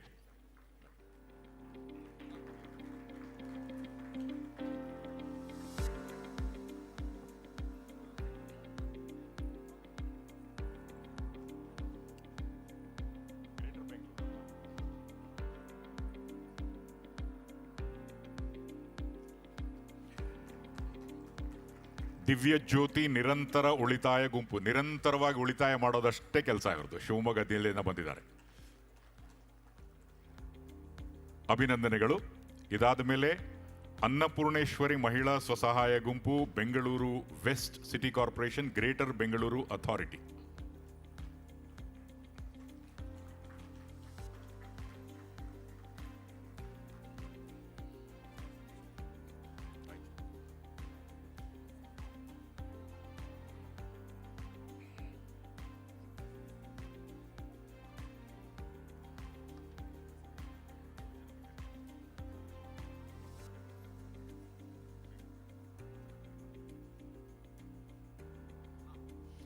ಅಭಿನಂದನೆಗಳು. ಇನ್ನು ಈ ಗ್ರೂಪ್ನಲ್ಲಿ ಕಡೆಯ ಪ್ರಶಸ್ತಿ ಅಕ್ಕ ಮಹಾದೇವಿ ಮಹಿಳಾ ಸ್ವಸಹಾಯ ಸಂಘ, ರಾಯಚೂರು ಸಿಟಿ ಕಾರ್ಪೊರೇಷನ್, ರಾಯಚೂರು ಜಿಲ್ಲೆ.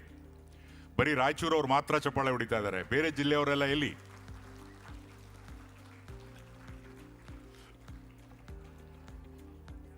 ಎಸ್, ಉಳಿದಂತಹ ಎಲ್ಲ SHG ಈ ಫೋಟೋಗ್ರಾಫ್ ಆದ್ಮೇಲೆ ನೀವೆಲ್ಲರೂ ಮತ್ತೆ ವಾಪಸ್ ಬನ್ನಿ. ಕಮ್, ಈಗಲೇ ಕಳಿಸಿ. ಆಯ್ತು, ಫೋಟೋಗ್ರಾಫ್.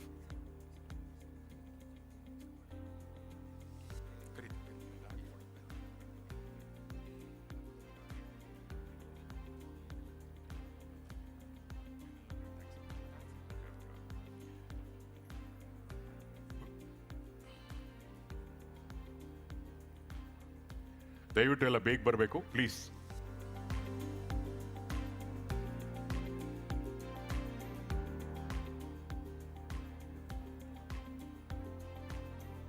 ಸ್ವಲ್ಪ ಜನ ಈ ಕಡೆನೂ ಬರ್ಬೋದು.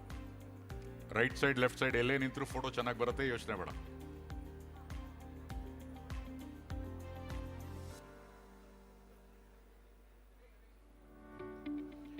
So ಒಂದ್ಸಲ ಎಲ್ಲ ಬೆಸ್ಟ್ SHGsಗೆ under NLM, let's give a huge round of applause, ladies and gentlemen.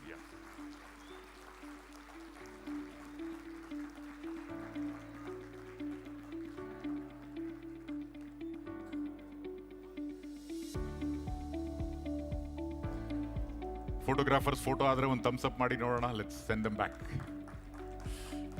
Congratulations.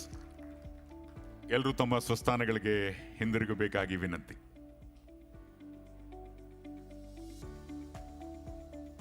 ಧನ್ಯವಾದಗಳು. We would also like to thank Mr. Srinivas M, the Additional Mission Director, for his presence during the presentation of this awards.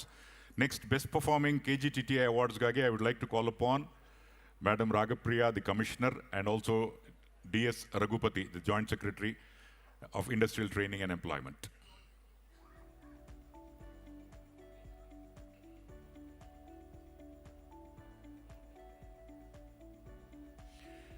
We'll start the awards. Best Performing KGTTI Karkala.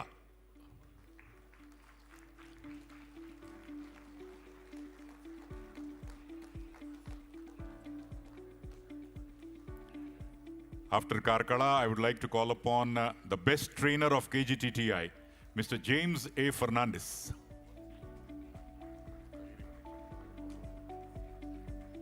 Thank you very much. ಕಾರ್ಕಳಗೆ ಅಭಿನಂದನೆಗಳು.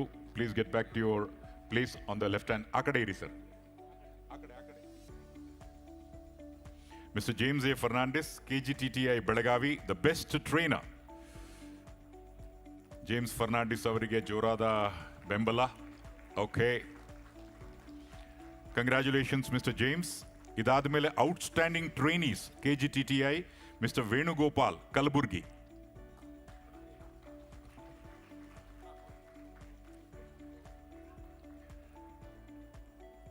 Venugopal, congratulations to Venugopal.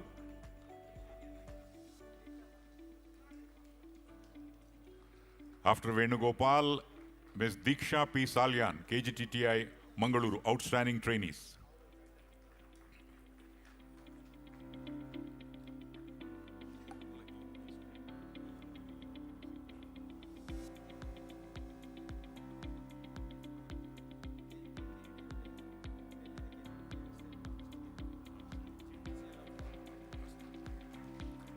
And finally, we have two more awards to go. Mr. Ajay Kumar KC, KGTTI, Bengaluru.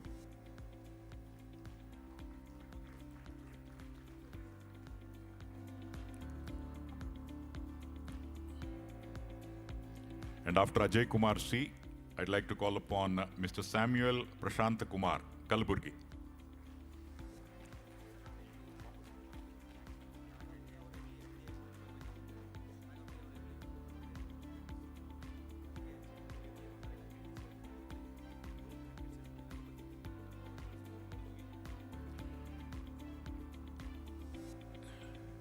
We would like to thank D.S. Raghupati, the Joint Secretary, for his presence. Dhanyavadagalu, sir.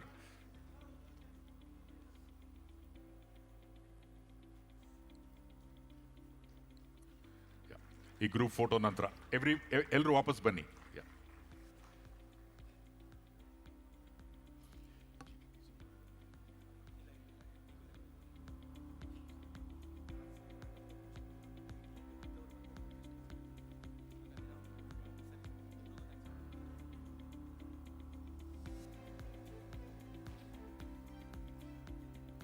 We would also like to thank Madam Raghapriya, Commissioner, and D.S. Raghupati, Joint Secretary, for being a part of KGT. Next, we move on to the best performing GTTC. I would like to call upon Sri Sidlingappa Pujari, the Managing Director of GTTC, to come on stage.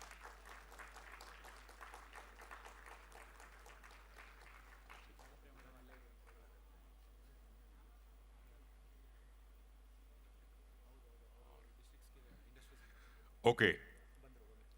GTTC Hubli, MSDC, best performing GTTC, GTTC Hubli, MSDC.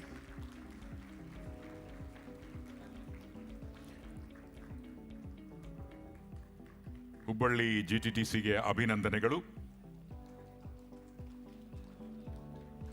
Hubballi and Nantara, the next best performing GTTC is GTTC Dandeli.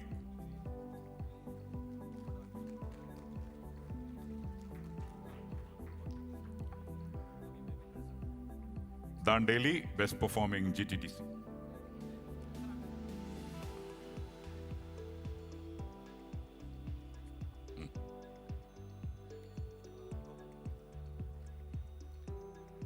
Dandeli GTTC ge abhinandanegalu. Then GTTC Gokak, best performing GTTC.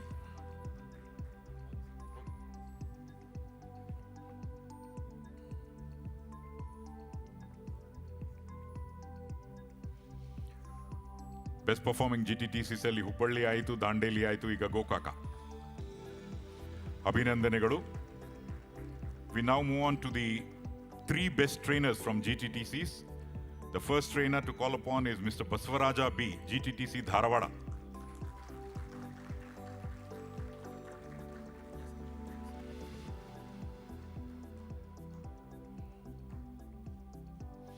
Congratulations to Mr. Basavaraja B. ಇವರ ನಂತರ mister Thain Singh Rathod, GTTC Kanakapura.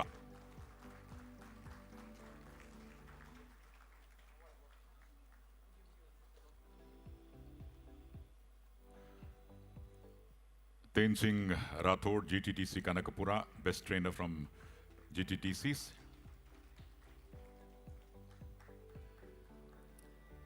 Thain Singh Rathod ಅವರಿಗೆ ಅಭಿನಂದನೆಗಳು. ಇದೇ ರೀತಿ ಒಳ್ಳೆ ಕೆಲಸ ಮಾಡಿ ಅಂತ ಅವರಿಗೆ ಪ್ರಶಸ್ತಿಯನ್ನು ನೀಡ್ತಾ ಇದೆ. ಪ್ರಶಸ್ತಿ ಬಂದಾಗ ಜವಾಬ್ದಾರಿ ಹೆಚ್ಚಾಗುತ್ತೆ. It gives an added responsibility to do better.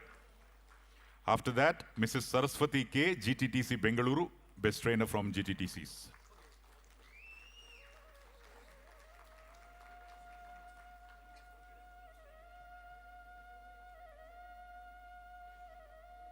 Congratulations to Mrs. Saraswati.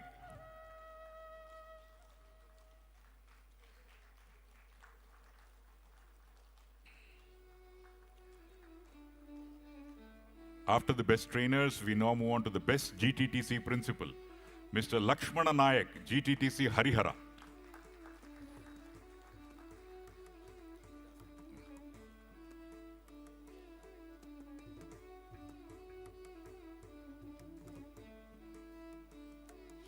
Congratulations to the best principal, Lakshman Nayak avarige abhinandanegalu. After that, outstanding trainees, 3 of them are there. First of all, I would like to call upon Ms. Monica Kane, GTTC Bengaluru, Diploma in Mechatronics.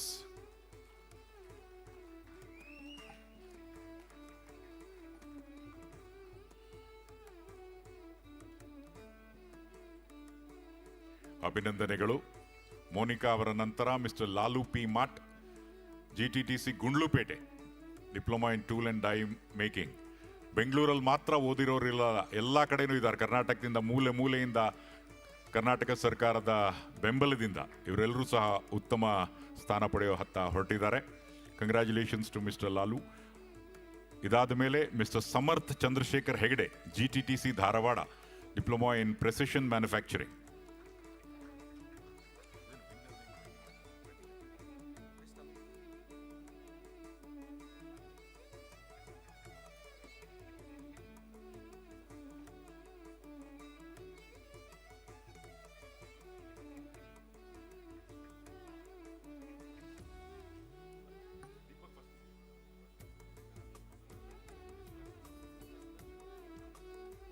Best alumni ಇಬ್ಬರಿದ್ದಾರೆ. Mr. Sudarshan. Mr. Sudarshan, give a huge round of applause for Mr. Sudarshan.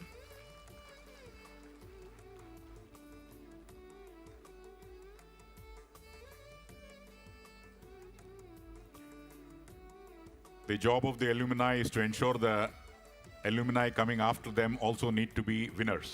So that's the responsibility now. And another best alumni is Mr. Deepak NG, the Managing Director, India of Dassault Systems.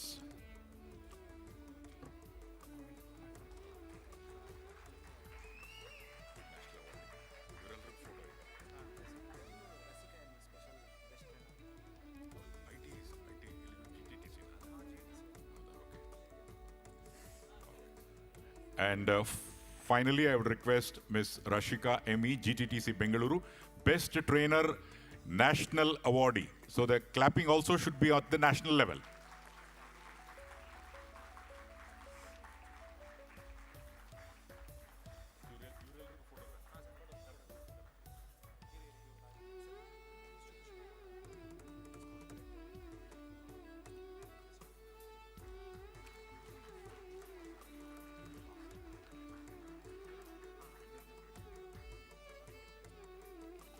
Yeah, ಎಲ್ಲ ಬನ್ನಿ.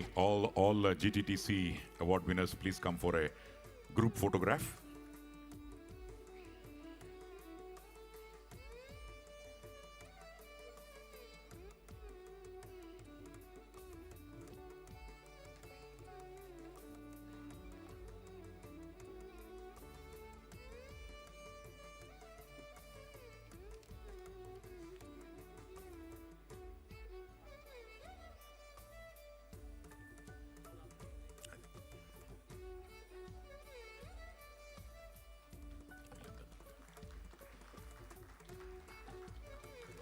And now we move on to the award presentation for ITIs. We already have Madam Ragapriya on stage, along with the other dignitaries. So, Government ITI Vittalapura. ಈ photo ಆದಮೇಲೆ ಅವರಿಗೆ ಪ್ರಶಸ್ತಿಯನ್ನು ನೀಡಲಾಗುತ್ತೆ. Best performing ITI government ವಿಠಲಾಪುರದಿಂದ ಆಗಮಿಸಿದ್ದಾರೆ. The government ITI.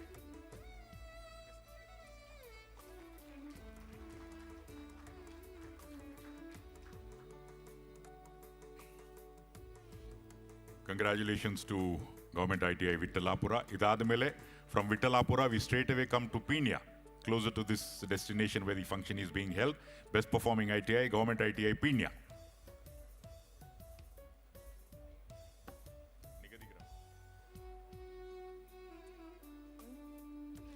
All award winners of ITIs to assemble on the left-hand side of the stage. To please wait for a photograph later on. Pina Nantara, Government ITI Nigadigrama, best performing ITI government.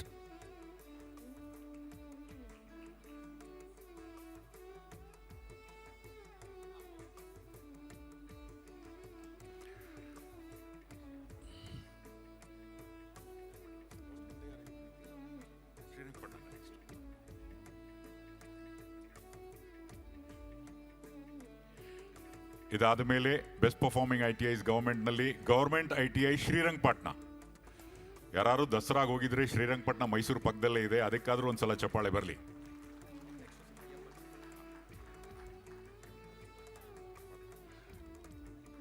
ಗಣ್ಯರು ಹೇಳ್ತಾ ಇದ್ದಾರೆ ನೀವು clapping ಯಾಕೋ ಸಾಲದು, 2 ದಿನದಿಂದ ಒಳ್ಳೆ energy ಇತ್ತು, ಯಾಕೋ ಎನರ್ಜಿ ಕಡಿಮೆ ಆಗ್ತಾ ಇದೆ ಅಂತ. Please.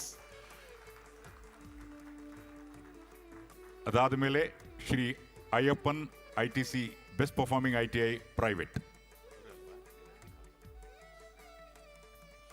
Put your hands together, ladies and gentlemen. Government ಜೊತೆಗೆ ಪ್ರೈವೇಟ್ ಅವರು ನಾವೇನು ಕಡಿಮೆ ಇಲ್ಲ ಅಂತ ಪ್ರೂವ್ ಮಾಡಿದ್ದಾರೆ.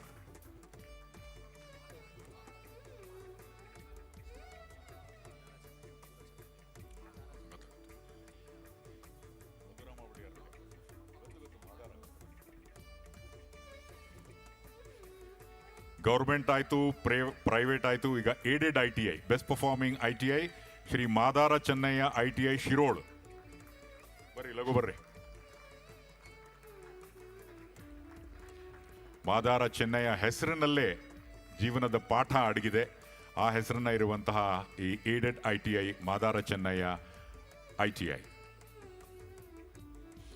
ಇದಾದ್ಮೇಲೆ we are going to have 4 best ITIs principals.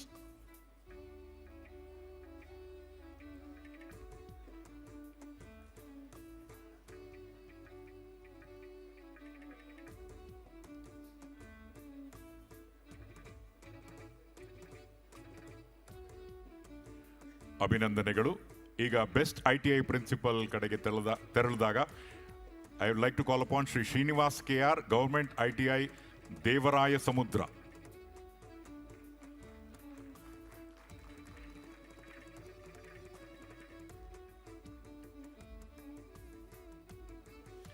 ಅಭಿನಂದನೆಗಳು ಟು ಶ್ರೀ ಶ್ರೀನಿವಾಸ್. ಇವರ ನಂತರ Shri Nagabhushan HM, government ITI KM Doddi.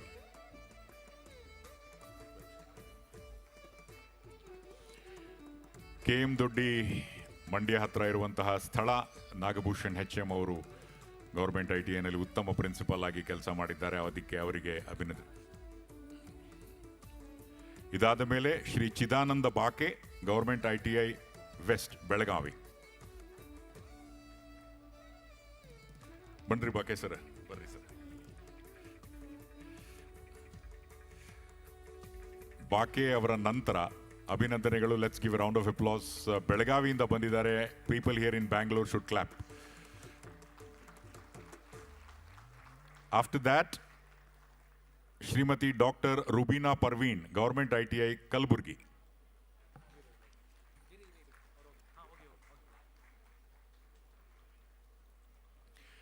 After the best ITI principal, we have 4 best trainers.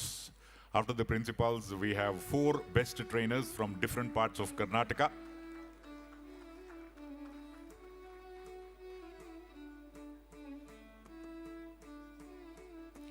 Government best trainer, Government ITI ದೊಡ್ಡಬಳ್ಳಾಪುರದಿಂದ ಶ್ರೀ ನರಸಿಂಹಸ್ವಾಮಿ LG.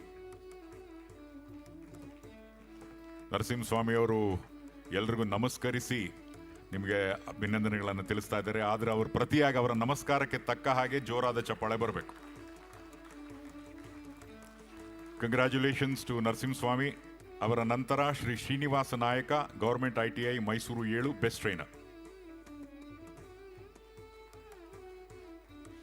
ಶ್ರೀನಿವಾಸ ನಾಯಕರಿಗೆ ಅಭಿನಂದನೆಗಳು.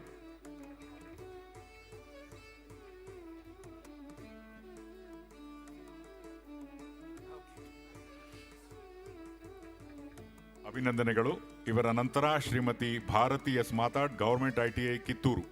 If you remember Kitturu Rani Chennamma, I think extra round of applause should come.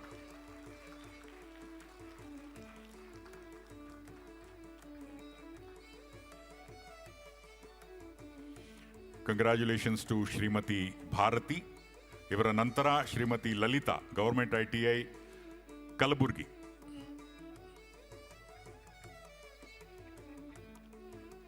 Kittur Kalaburagi Snehana ಅವರು ಅಲ್ಲೇ ನೋಡ್ತಾ ಇದ್ರು, ಭಾರತೀಯವರು ಲಲಿತಾ ಅವರು ಬರ್ತಾ ಇದಾರ ಇಲ್ಲ ಅಂತ. ಫೋಟೋಗ್ರಾಫರ್ ಒಟ್ಟಿಗೆ ಬರ್ತಾರಲ್ಲ ಒಟ್ಟಿಗೆ, ಮತ್ತೆ ಯೋಚನೆ ಮಾಡಬೇಡಿ. ಅಭಿನಂದನೆಗಳು. ಇನ್ನು outstanding trainees we have 4 of them. ಮೊಟ್ಟ ಮೊದಲನೇದಾಗಿ ಸಂತೋಷ್ ರಾಥೋಡ, ಗವರ್ಮೆಂಟ್ ITI ಗಂಗಾವತಿ. ಸಂತೋಷ್ ಅವರು ಬಂದಿಲ್ಲ. ಸಂತೋಷ ಬಂದಿದ್ದೀರಾ? ಬರ್ರಿ ಮತ್ತೆ. ನೋಡ್ರಿ, ಅವ್ರ ಸಂತೋಷ ಇನ್ನು ಸ್ವಲ್ಪ ಲೇಟ್ ಆಗಿದ್ರೆ ನಿಮ್ ಸಂತೋಷ ಹಾಳಾಗ್ತಾ ಇತ್ತು.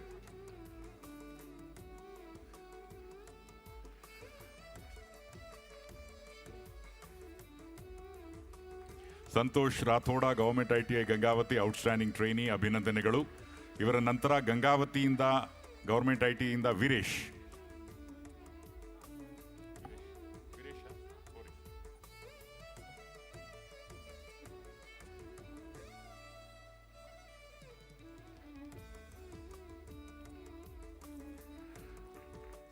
ಅವರ ನಂತರ ಸಂತೋಷ್ ರಾಥೋಡ್, ವೀರೇಶ್ ನಂತರ Amogh Shivarudrappa Parushetti, government ITI Ramdurg.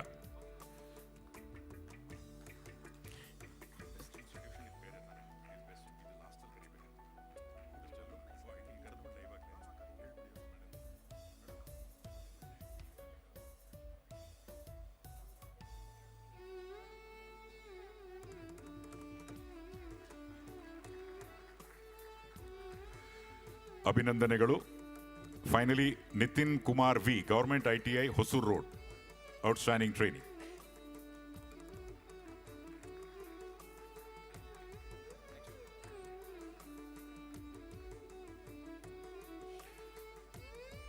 After this we now move on to the achievers. Achievers ಅಂದರೆ ಆ ಕಾಲೇಜಿನಲ್ಲಿ ಓದಿ ಜೀವನದಲ್ಲಿ ಸಾಧನೆಯನ್ನ ಮಾಡಿ ಬೆಸ್ಟ್ ಅಲ್ಯೂಮಿನೈ ಪ್ರಶಸ್ತಿಯನ್ನ ಇಬ್ರು ಪಡಿತಾ ಇದ್ದಾರೆ ಈ ದಿನ. The best alumni ITI, first of all, I would like to call upon Shri D. Manjunatha D.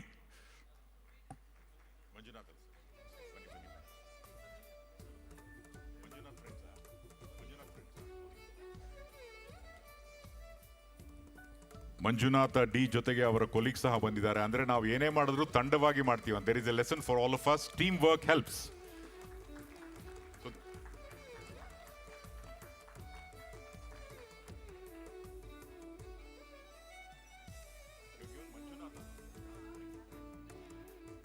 The other best alumni is Shri Salim M. Havaldar. Barri Havaldar sir.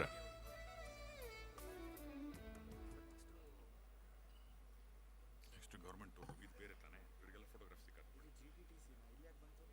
ಇದು ಸ್ಕಿಲ್ ಕಾಂಪಿಟೇಷನ್, ಸೊ ಇದು ಬೇರೆ districts ಆಮೇಲೆ. So ಎಲ್ಲರೂ ವಾಪಸ್ ಬಂದು ಫೋಟೋಗ್ರಾಫ್ಸ್ಗೆ all of you please come back.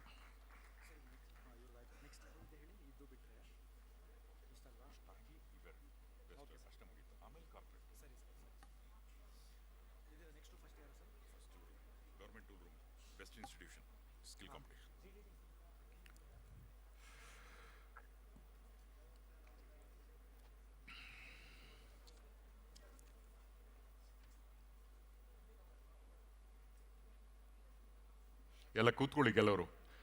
ಇತ್ತೀಚೆಗೆ ತಾನೇ Indian women team won the World Cup. Remember that photographs and all of you sit in front.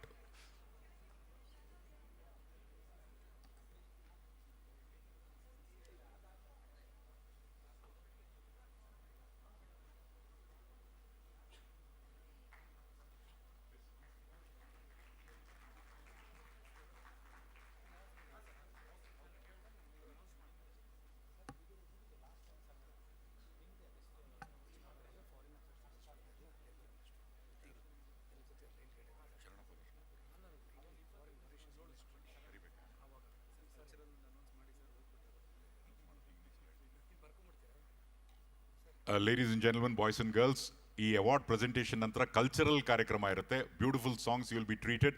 So when you head back to your destinations, It will be a very, very enchanting experience to go back after listening to some good songs. ಈ ಫೋಟೋಗ್ರಾಫ್ಸ್ಗೆ ಒಂದು ಜೋರಾದ ಚಪ್ಪಾಳೆ ಬರಲಿ.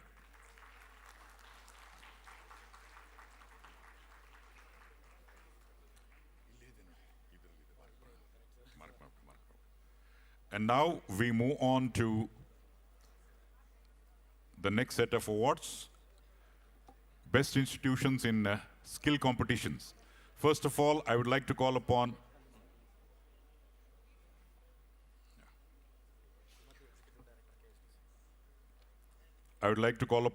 Madam Sumati BS and Shweta Jain, the Executive Directors of KSDC, to please come over for the presentation of these awards. ದಯವಿಟ್ಟು awards ತಗೊಂಡಿರೋರೆಲ್ಲ ದಯವಿಟ್ಟು ನಿಮ್ಮ ಸ್ಥಳಗಳಿಗೆ ಹೋಗಬೇಕಾಗಿ ವಿನಂತಿ. The best institution in skill competition starts with Government Tool Room and Training Center, GTTC.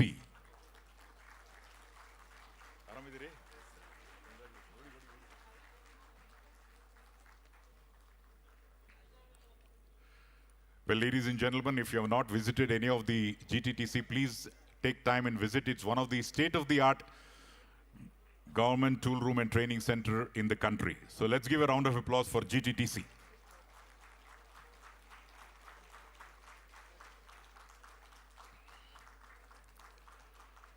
Congratulations to GTTC. The next institution, best institution in skill competition, is Toyota Technical Training Institute, Triple TI. We know Triple IT, this is Triple TI.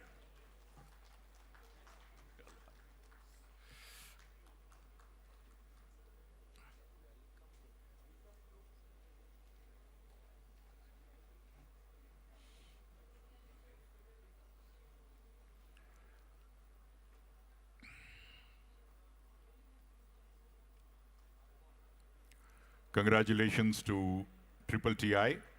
Next best institution in skill competition is the Welcome Group Graduate School of Hotel Administration, a unit of Manipal Academy of Higher Education. We all know Manipal Academy has carved a niche for itself in the realm of education, so let's give a round of applause for the unit of Manipal Academy of Higher Education. All the award winners, please stay back on the left-hand side of the stage for a final photograph later on. First, we are having the individual photographs and then the final photograph.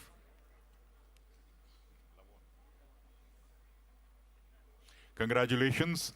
The next best institution in skill competition is the Lavon Academy of Baking Science and Pastry Arts. ನಾವೆಲ್ಲರೂ ಬೇಕರಿಗೆ ಹೋಗ್ತೀವಿ, cake ತಿಂತೀವಿ, ಆದರೂ ಚಪ್ಪಾಳೆ ಹೊಡೆಯಕ್ಕೆ ನಿಮ್ಗೆ ಯಾರಿಗೂ ಇಷ್ಟ ಇಲ್ಲ. Yeah? We all go to bakeries. Please put your hands together.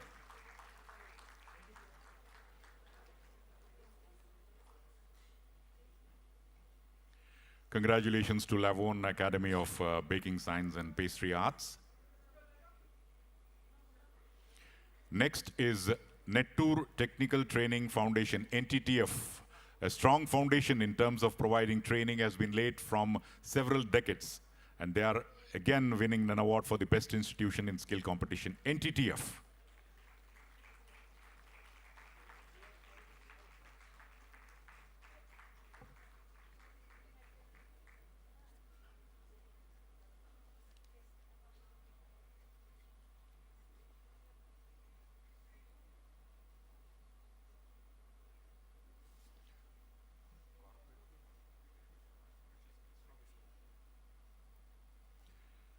Congratulations. Next is Clear Skies Learning and Research Private Limited, best institution in skill competitions.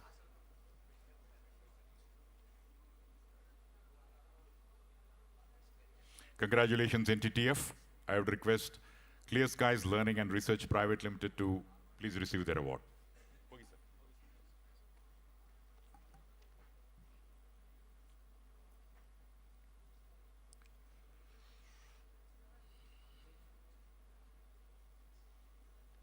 Congratulations to Clear Skies Learning and Research Private Limited. After that, the best institution in skill competitions goes to Jain Deemed to be University.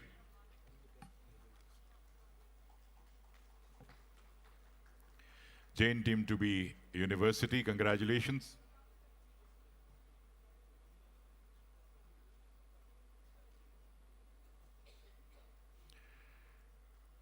After that, I would like to call upon the best institution in skill competitions, to Nitte Education Trust and Nitte School of Fashion Technology and Interior Design. Nittege barali jorada chappale.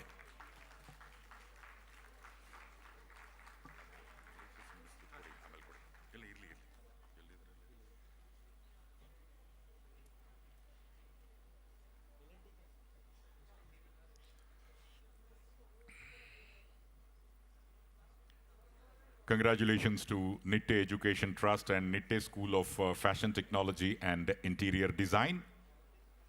The next best institution in skill competitions is L&T, Construction Skills Training Institute.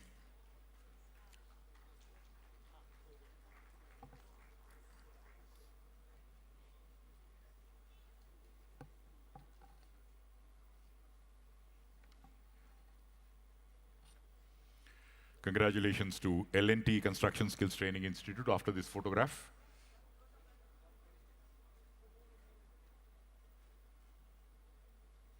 Aita photographers, Kalaspoda Aruna? Yes, okay. L&T Construction Skills Training Institute.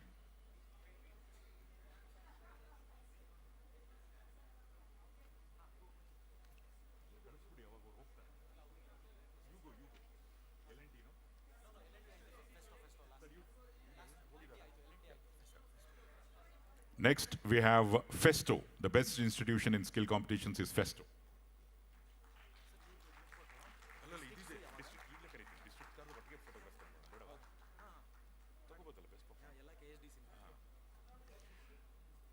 There are two more important awards to be given away in this category. The best performing districts. After this photograph. After the photograph, yes. Yeah. Photograph, yes. After this photograph.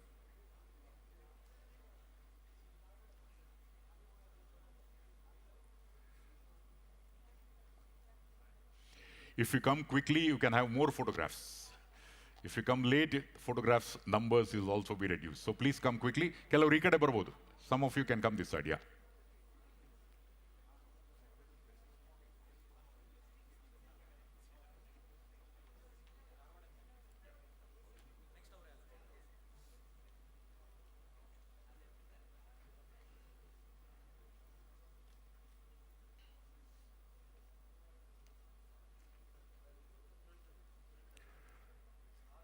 Congratulations to all of you. You continue to work with the same amount of zeal and enthusiasm and make Karnataka proud again and again in the whole of India. Congratulations, Abhinandanegalu. Please get back to your seats.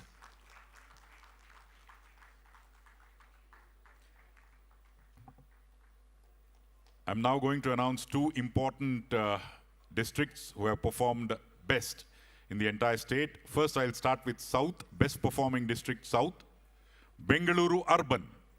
Congratulations to Bengaluru Urban.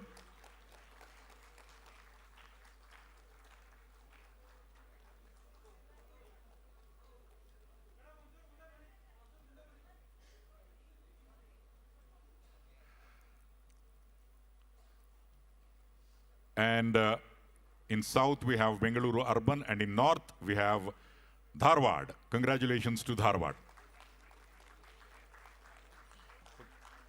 Bengaluru avare dasti dura hogbedi alleri. Congratulations to Dharwada, the best performing district in North.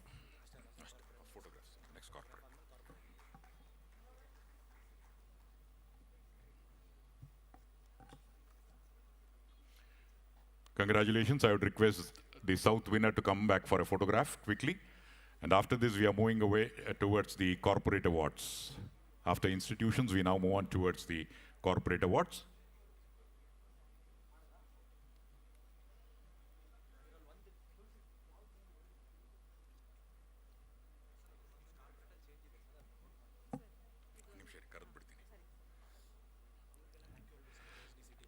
Thank you very much for all the KSDC team. We now move on to the corporate awards.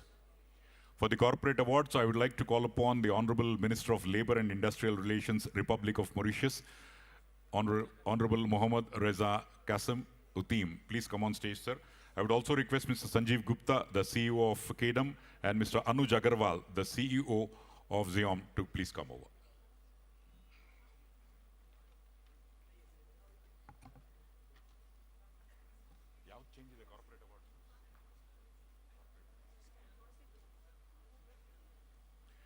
We start with Corporate Excellence Award, Bellare GIS Consultancy OPC Private Limited.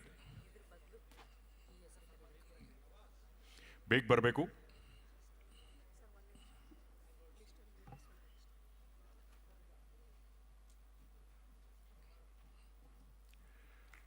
Congratulations to this is your final chance, last few awards to be given away. After that, even if you want to clap, you will not be able to do. So this is your opportunity now. Put your hands together for the last 20 awards now coming up. Congratulations to Bellare GIS Consultancy OPC Private Limited. Adadmele, Body Clone Innovations Private Limited. The Corporate Excellence Awards, Startups and MSME category.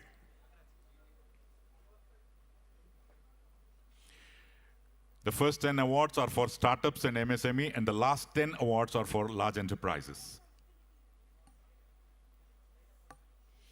Congratulations to Body Clone Innovations Private Limited. After that, we have Mobili Infotech Private Limited. I can hear the clapping only on the stage. Well, ಗಣ್ಯರು award ಕೊಡ್ತಾ ಇದ್ದಾರೆ, ಚಪ್ಪಾಳೆನ ಹೊಡಿತಾ ಇದ್ದಾರೆ. ನಾವು ಬರೀ ಚಪ್ಪಾಳೆ ಹೊಡೆಯೋದು ಒಂದೇ ಕೆಲಸ. So please. Mobili Infotech Private Limited, congratulations. After that, we have Plangle Studio Private Limited. Plangle? Yeah.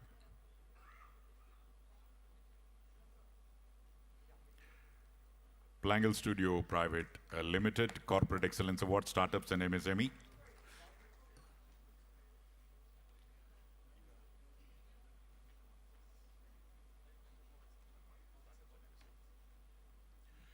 Congratulations to Plangle Studios. Now, Flogic Consulting Private Limited.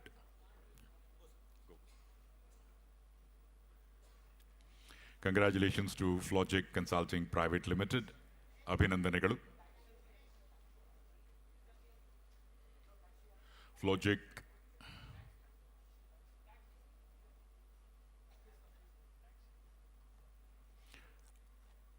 After that, Taxi.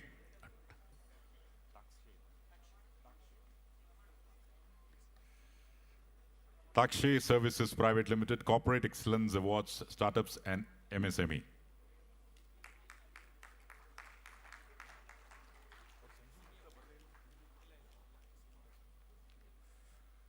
Congratulations.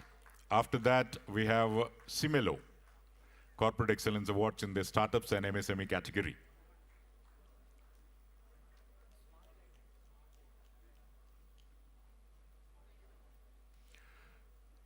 Congratulations.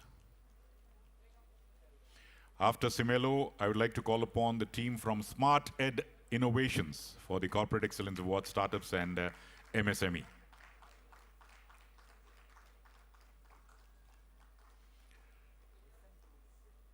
Congratulations to Smart Ed Innovations. After that, SMPS Electric Control Private Limited.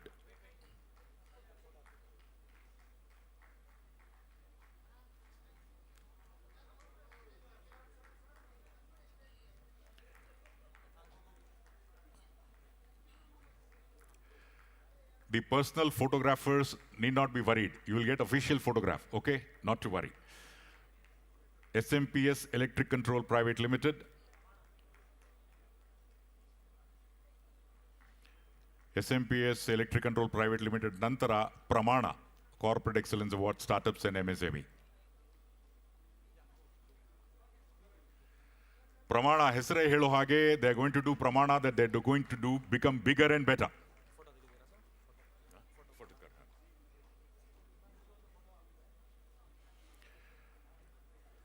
After these photographs, I would request all the award winners of startups and MSME to come back on stage for the photograph.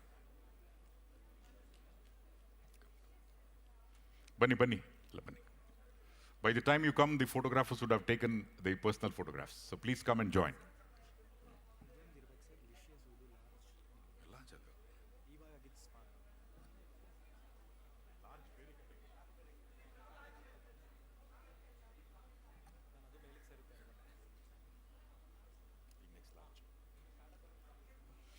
Congratulations. Let's give a round of applause for Bellary Gis, Body Clone Innovations, Mobili Infotech, Plangle Studios, Flogic Consulting, Takshay Services, Simelo, Smart ED Innovations, SMP's Electric Control Private Limited, SMPS, and Pramana. Yella Hattu Samstegalige. Let's give a huge round of applause. Corporate Excellence Awards, Startups and MSME. Congratulations. Thank you very much. We now move on to the Corporate Excellence Awards, Large Enterprises. Can we see a thumbs up from all the photographers? Yes, okay. Licious Delightful Gourmet Private Limited. The large enterprises will start with Licious Delightful Gourmet.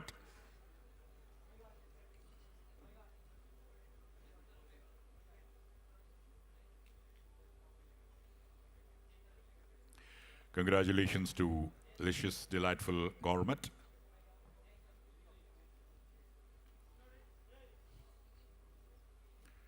Ivaranantara, I would like to call upon Omega Healthcare Management Services Private Limited.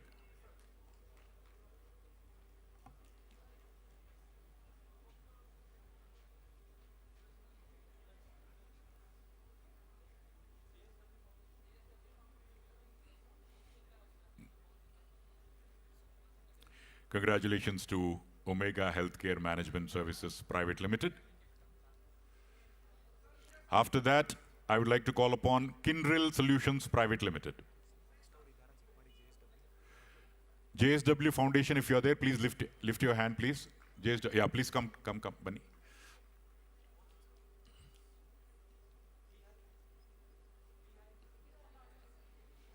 Kindrel Solutions Private Limited.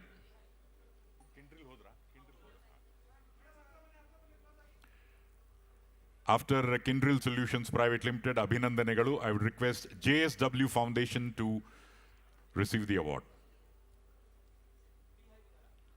Congratulations to JSW.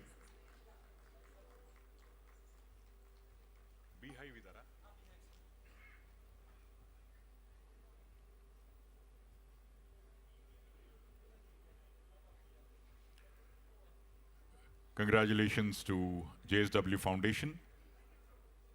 Next, the Corporate Excellence Award in Large Enterprises, Beehive Workspace. Congratulations to Beehive Workspace.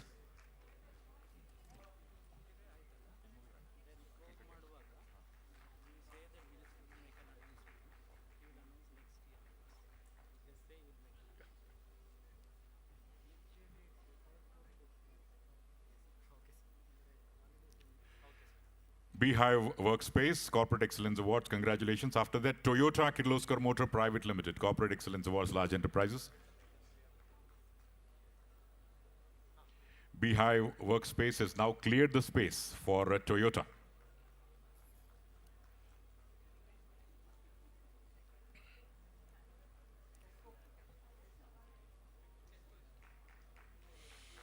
Congratulations to Toyota Kirloskar Motor Private Limited.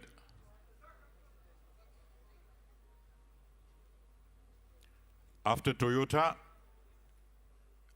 Tesco Bengaluru. Congratulations to Tesco Bengaluru.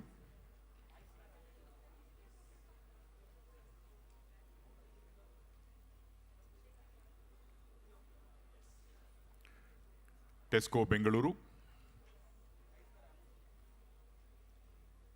After Tesco receive the award, I would like to call upon Eisner Amper India Consultants Private Limited.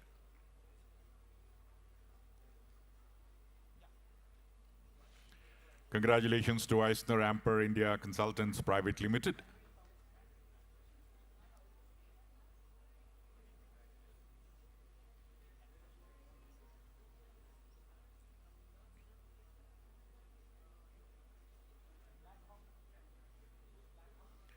After Eisner Amper India Consultants, I would like to call upon LM Wind Power Blades India Private Limited.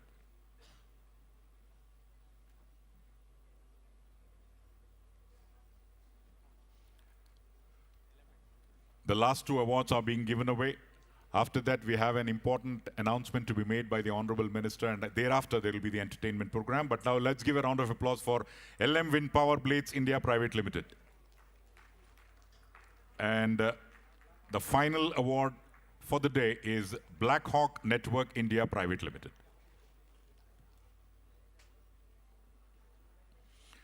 All of them are large enterprises and they have won the Corporate Excellence Awards. Ellarigu abhinandanegalu.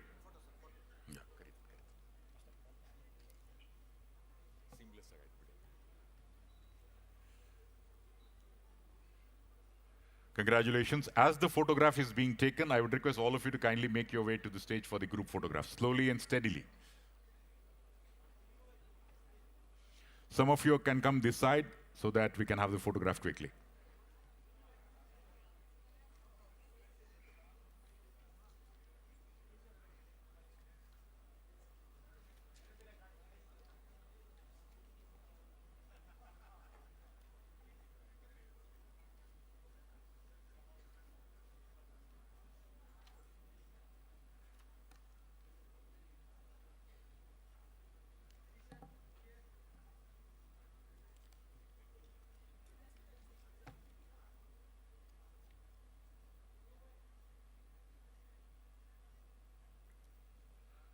Congratulations to all the winners.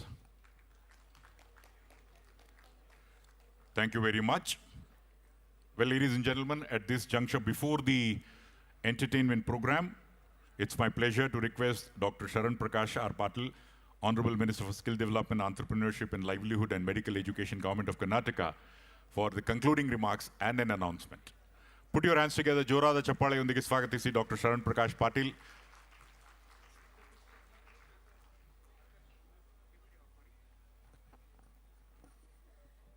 ಎಲ್ಲರಿಗೂ ನಮಸ್ಕಾರ.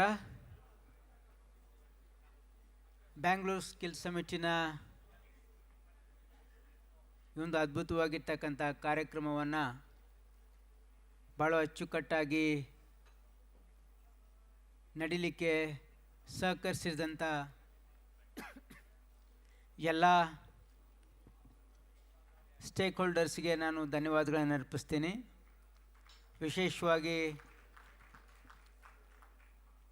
ರಮಣ್ ರೆಡ್ಡಿ ಅವರು, chairman Karnataka skill development authority, Kanta Nayak, chairman Karnataka skill development corporation, Nagaraj MD, and all his team for having conducted successfully this event, which is the first of its kind in the state. And I would like to thank all the participants here, all the academia, the industry partners and the training partners and all the students. The enthusiasm which we have seen here is really heartening and it's very encouraging as well. And I also thank all the officers and all the industry partners who have sponsored this. And I'd like to announce one more thing, that here the next skill summit will be held 26 November 2, 3 and 4, isn't it? Oh, sorry, 3, 4 and 5. And definitely we'll have to see a new venue because this has been a small one and the gathering was too huge. And definitely we'll look for a better place next time and we can organize it in a better way. So once again I thank the organizers as well, Trescon, for having done a wonderful job.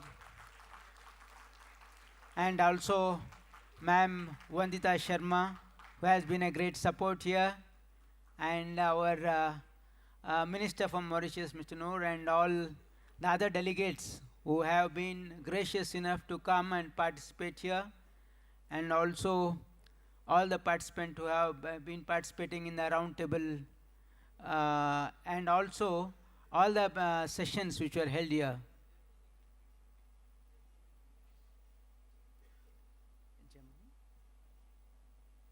Oh, and also our country partner Germany for having supported us on this.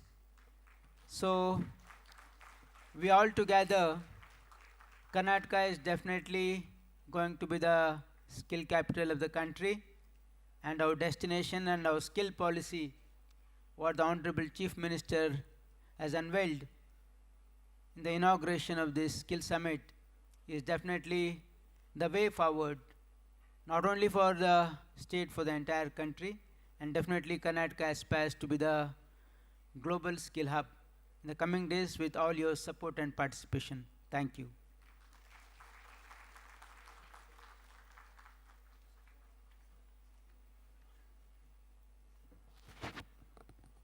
Thank you very much.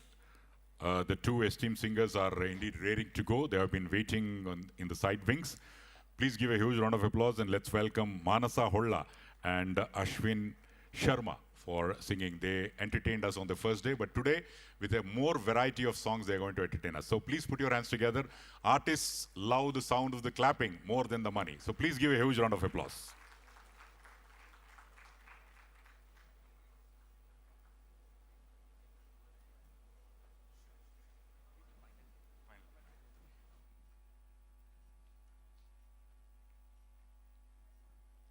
Check. A very warm welcome to all the esteemed guests present over here. My name is Ashwin Sharma. I'm a singer and a playback singer. And with me I have Srimati Manasa Holla, a playback singer and a film music composer. And we are here to entertain all of you for some time. Thank you so much.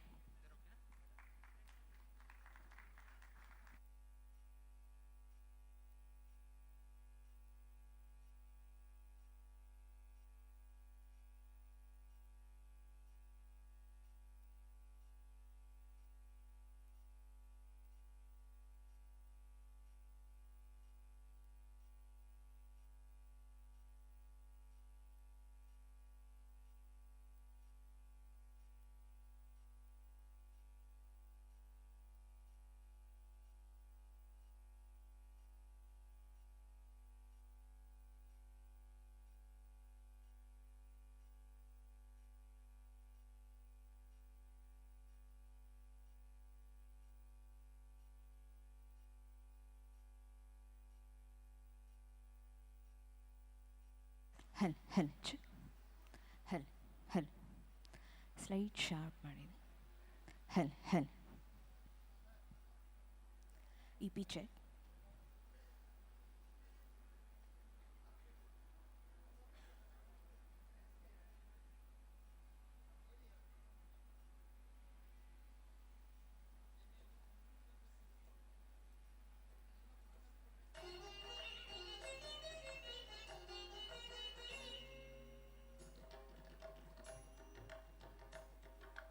Is this volume right?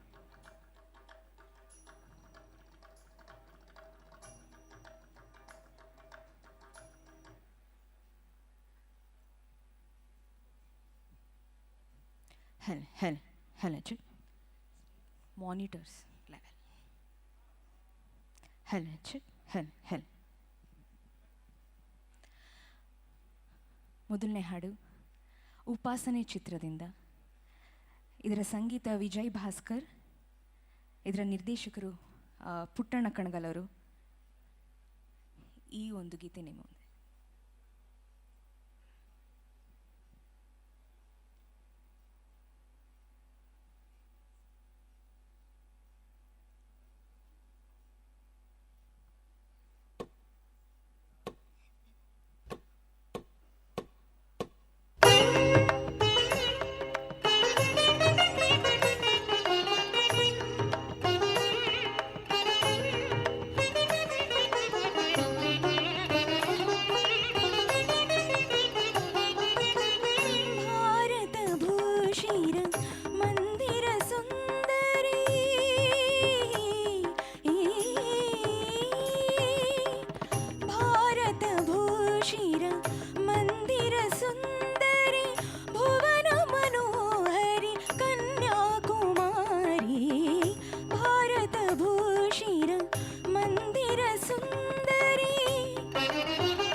रसविहारिणी भारतभूषिर मन्दिर सुन्दरि कन्याकुमारी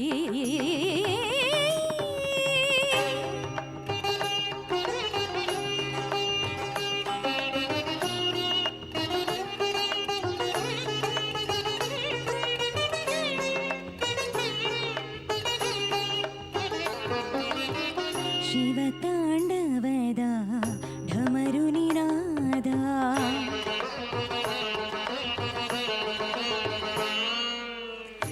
ಶಿವತಾಂಡವದ ಢಮರುನಿನಾದ ನಾದ ಬ್ರಹ್ಮನ ಓಂಕಾರನಾದ ಆ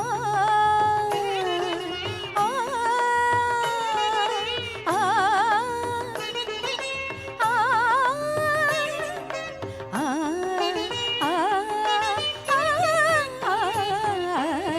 ಶಿವತಾಂಡವದ ಢಮರುನಿನಾದ ನಾದ ಬ್ರಹ್ಮನ ಓಂಕಾರನಾದ ನಾದದಿಲೀನ ಆಗಮ ವೇದ ನಾದ ವೇದ ಶಿವೇ ನಾದ ವೇದ ಶಿವೇ ನಿನ್ನ ವಿನೋದ ಭಾರತ ಭೂಷಿರ ಮಂದಿರ ಸುಂದರಿ ಕನ್ಯಾಕುಮಾರಿ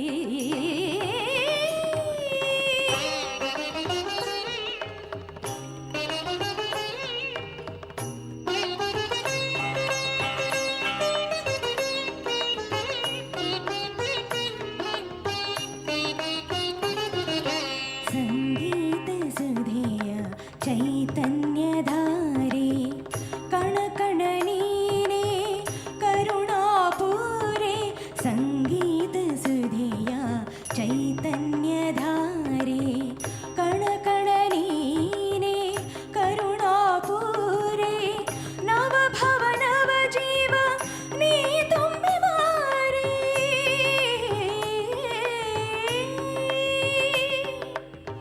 ನವಭವ ನವ ಜೀವ ನೀ ತುಂಬಿ ಮಾರೆ ನವರಸವಾಹಿನಿ ನೀ ದಯ ತೋರೆ ಭಾರತ ಭೂಷಿರ ಮಂದಿರ ಸುಂದರಿ ಭುವನ ಮನೋಹರಿ ಕನ್ಯಾಕುಮಾರಿ ಭಾರತ ಭೂಷಿರ ಮಂದಿರ ಸುಂದರಿ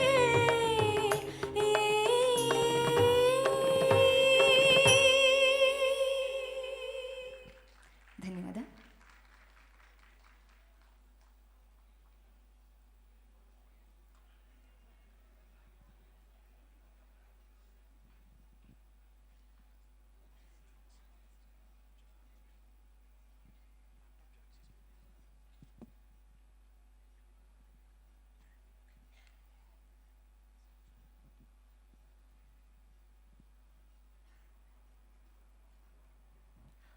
Check. Check. Do you have the preview settings on? Check. Can I have some reverb, please? Reverb.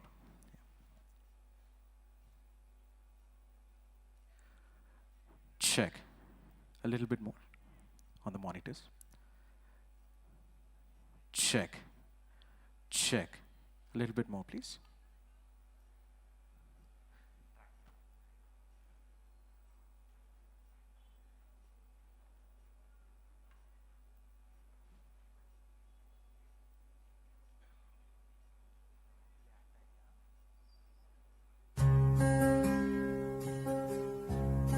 Check.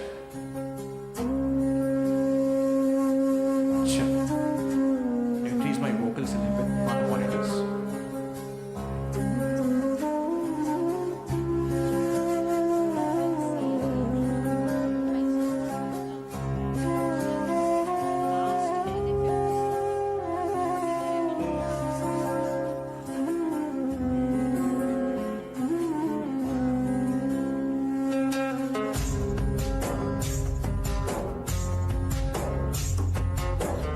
ನೀನೆ ರಾಮ ನೀನೆ ಶ್ಯಾಮ ನೀನೆ ಅಲ್ಲ ನೀನೆ ಯೇಸು ನೀನೆ ಕರ್ಮ ನೀನೆ ಧರ್ಮ ನೀನೆ ಮರ್ಮ ನೀನೆ ಪ್ರೇಮ ನಿಮ್ಮ ಜೀವದ ಮಾಲೀಕ ನಾನು ನಿಮ್ಮ ಪಾಲಿನ ಸೇವಕ ನಾನು ನನಗೇನು ಹೆಸರಿಲ್ಲ ಹೆಸರಲ್ಲಿ ನಾನಿಲ್ಲ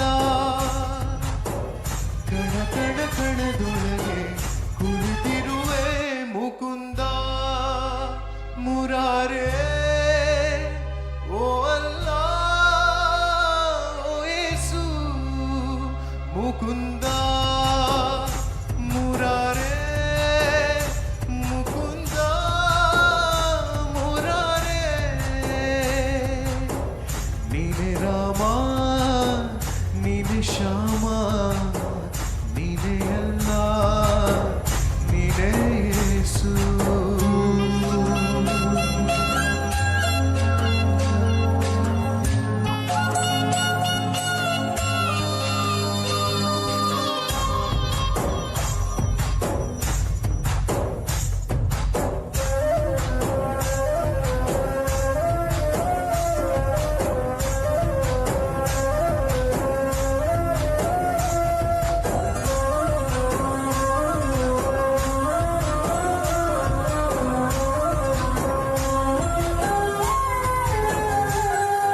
ಗುಡಿಯ ಕಟ್ಟಿದ ಬಡವನೆದೆಯ ಗುಡಿಯಲ್ಲಿರುವೆ ನಾನು ಬೆಳೆಯ ನಡುವೆ ರೈತ ಬಸಿನ ಬೆವರಲ್ಲಿರುವೆ ನಾನು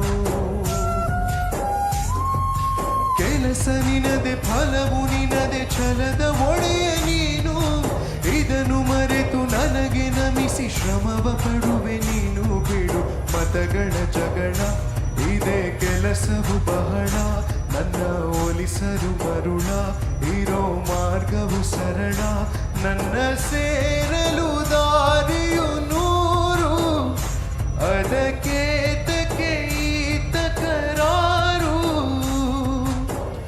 ಅಣು ಅಣು ಅಣು ಒಳಗೆ ಕುಳಿತಿರುವೆ ಮುಕುಂದ ಮುರಾರೇ ಮುಕುಂದ ಮುರಾರೇ ಮುಕುಂದ ಮುರಾರೇ ಓ ಅಲ್ಲ ಓ ಯೇಸು ಮೇರೆ ಮೋಲಾ ಮೇರೆ ಮೋಲಾ ಮೋಲಾ ಮೋಲಾ ಮೇರೆ ಮೋಲಾ ಮೋಲಾ ಮೋಲಾ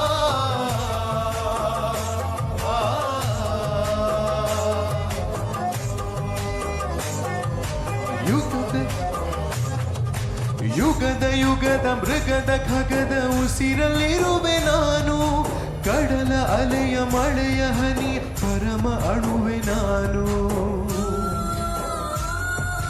ಹೊಸದು ಹೊಸದು ಹೆಸರ ಹೊಸದು ಕರೆವೆ ನನ್ನ ನೀನು ನನಗೂ ನಿನಗೂ ನಡುವೆ ನೀನೆ ಗೋಡೆ ಕಟ್ಟಿದವನು ನಾ ಇರುವೆ ಒಳಗೆ ನೀ ಹುಡುಕಿದೆ ಹೊರಗೆ ಬಿಚ್ಚು ಮದದ ಉಡುಗೆ ನಡೆ ಬೆಳಕಿನ ಕಡೆಗೆ ನಿಮ್ಮ ಜೀವನ ಮಾಲೀಕ ನಾನು ನಿಮ್ಮ ಪಾಲಿನ ಸೇವಕ ನಾನು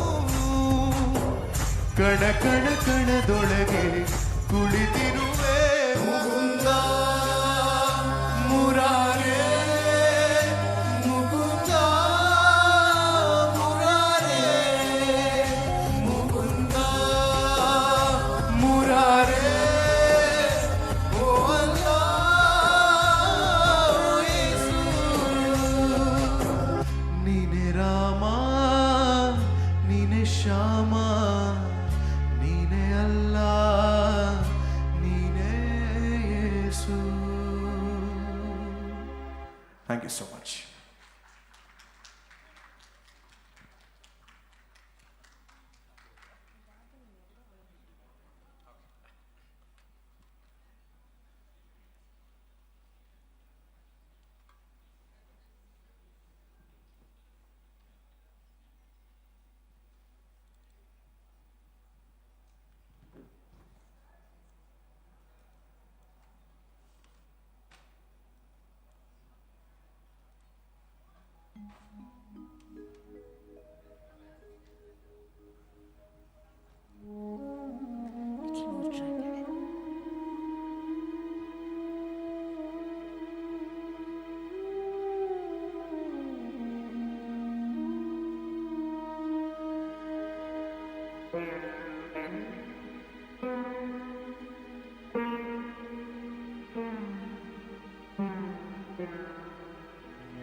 जीवन ज्योत जागर है शिवं सुंदरं सत्यं शिवं सुंदरं सत्यं शिवं सुंदरं सुंदरं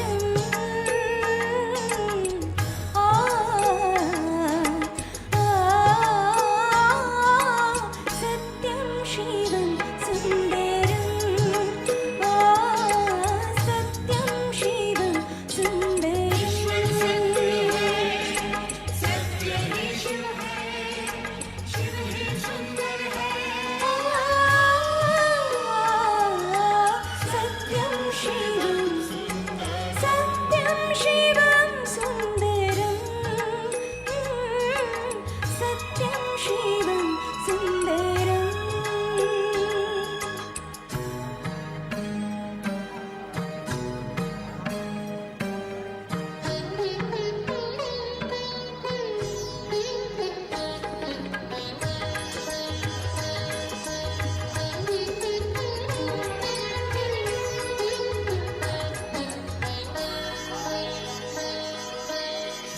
रामावध में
Check.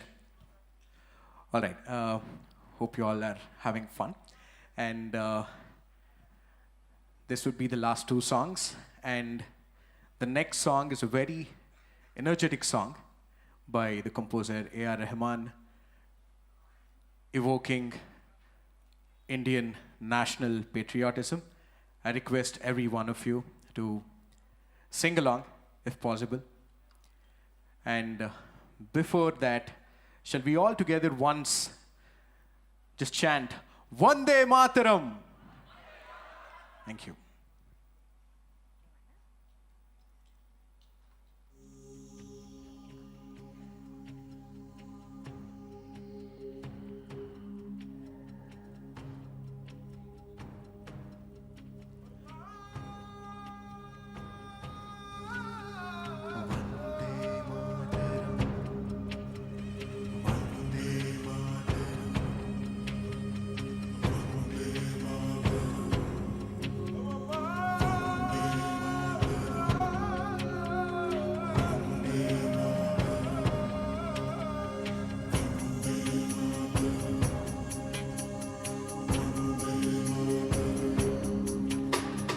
यहाँ वहाँ सारा जहाँ देख लिया है, कहीं भी तेरे जैसा कोई नहीं है। 80 नहीं 100 दिन दुनिया घुमा है, नहीं कहीं तेरे जैसा कोई नहीं।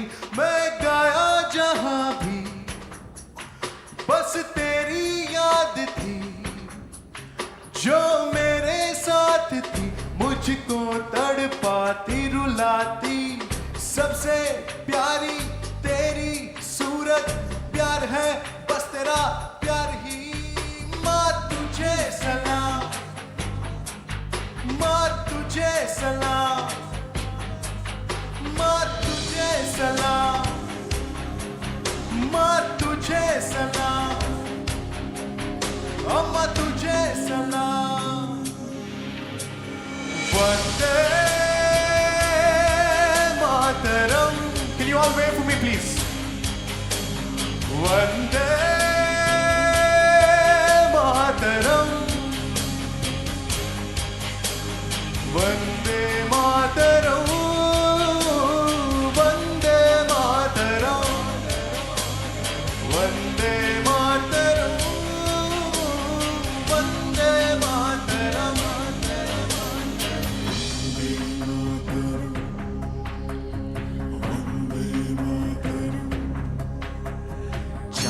पहाड़ में तेरा हूँ दीवाना, मैं झूमू नाचू गाऊं तेरे प्यार का तराना। मैं जीना नहीं सोच नहीं दुनिया की दौलत नहीं, बस लूटूंगा तेरे प्यार का खजाना। एक नजर जब तेरी होती है प्यार की, दुनिया तब तो मेरी चमके दमके महके रे। तेरा सूरज जैसा चांद सी ठंड है प्यार में। वंदे मातरम, वंदे मातरम, वंदे मातरम।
Thank you, thank you.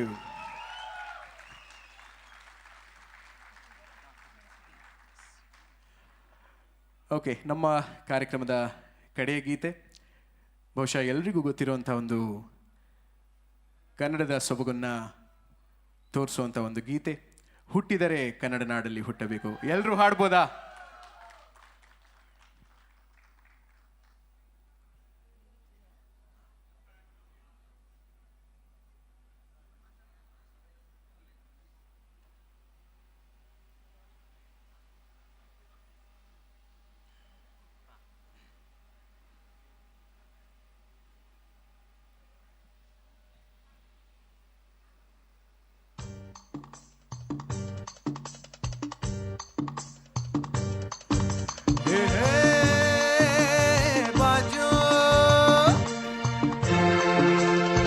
Lal ಟಗಡಗಡ Lal ಟಗಡಗಡ Lal ಟಗಡಗಡ hey hey. ಎಲ್ಲರೂ ಚಪ್ಪಾಳೆ ತಟ್ಬೋದಾ? Come on, hands in the air. ಹುಟ್ಟಿದರೆ ಕನ್ನಡ ನಾಡಲ್ಲಿ ಹುಟ್ಟಬೇಕು, ಮೆಟ್ಟಿದರೆ ಕನ್ನಡ ಮಣ್ಣ ಮೆಟ್ಟಬೇಕು.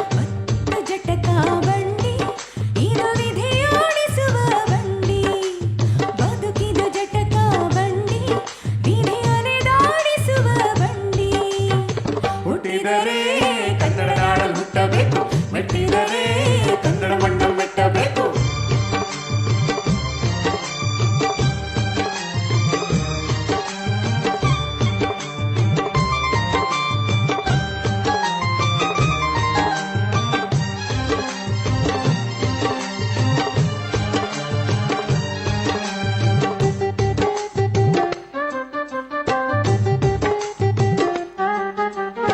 ಕಾಶಿಲಿ ಸ್ನಾನ ಮಾಡು, ಕಾಶ್ಮೀರ ಸುತ್ತಿ ನೋಡು, ಜೋಗದ ಗುಂಡಿ ಒಡೆಯ ನಾನೆಂದು ಕೂಗಿ ಹಾಡು.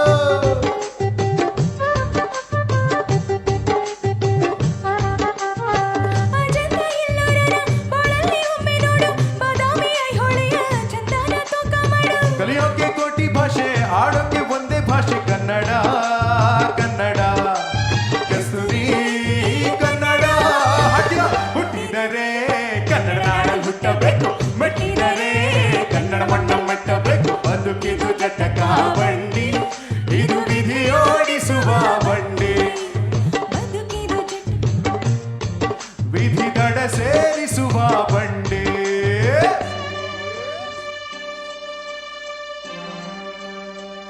ಅಲ್ಲೇ ಇದ್ದೇನೆ ಒಂದೆರಡು ಸ್ಟೆಪ್ ಹಾಕ್ಬೋದು. ಆಹಾ, ಆಗ್ಲೇ ಕನ್ನಡ ಬಾವುಟ ಬಂತು.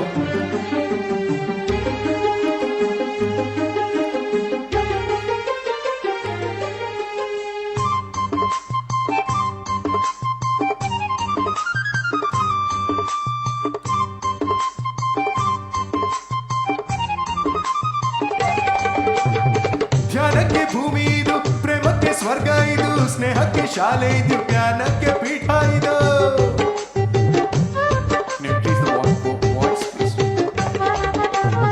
ಕಾಯಕ್ಕೆ ಕಲ್ಪ ಇದು, ಶಿಲ್ಪಕ್ಕೆ ಕಲ್ಪ ಇದು, ನಾಟ್ಯಕ್ಕೆ ರಾಣಿ ಇದು, ನಾದಾಂತರಂಗವಿದು. ಕುವೆಂಪು ಬೇಂದ್ರೆಯಿಂದ, ಕಾರಂತ ಮಾಸ್ತಿಯಿಂದ ಧನ್ಯವಿ ಕನ್ನಡ. ಗೋಗಾಗಿನ ಕನ್ನಡ.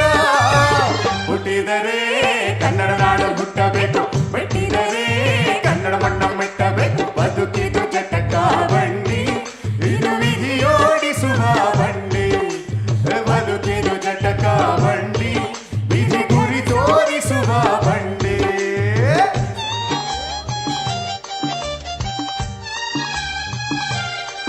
ಎಲ್ಲರೂ ಚಪ್ಪಾಳೆ ತಟ್ಬೋದಾ? ಕಮ್ ಆನ್, ಬನ್ನಿ. ಸಿರಿಗನ್ನಡಂ ಸಿರಿಗನ್ನಡಂ.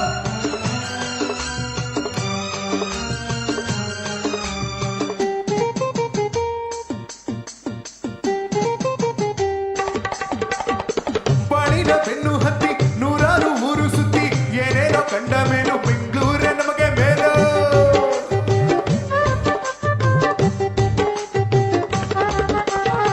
ಕೈಲಾಸ ಕಂಡ ನಮ್ಗೆ ಕೈಲಾಸ ಯಾಕೆ ಬೇಕು, ದಸಾರ ಕಂಡ ನಮ್ಗೆ ವೈಕುಂಠ ಯಾಕೆ ಬೇಕು. ಮುಂದಿನ ನನ್ನ ಜನ್ಮ ಬರೆದಿಟ್ಟನಂತೆ ಬ್ರಹ್ಮ ಇಲ್ಲಿಯೇ ಇಲ್ಲಿಯೇ, ಎಂದಿಗೂ ನಾವೆಲ್ಲರೂ ಇಲ್ಲಿಯೇ. ಹುಟ್ಟಿದರೆ ಕನ್ನಡ ನಾಡಲ್ಲಿ ಹುಟ್ಟಬೇಕು, ಮೆಟ್ಟಿದರೆ ಕನ್ನಡ ಮಣ್ಣ ಮೆಟ್ಟಬೇಕು. ಬದುಕಿದು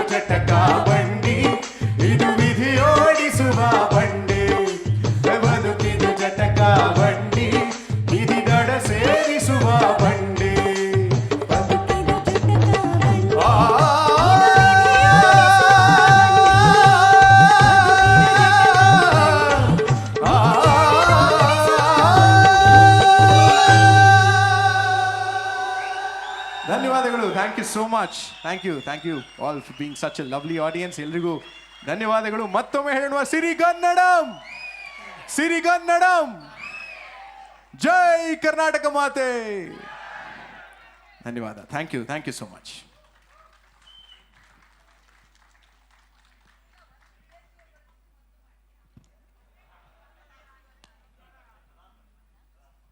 EP cut.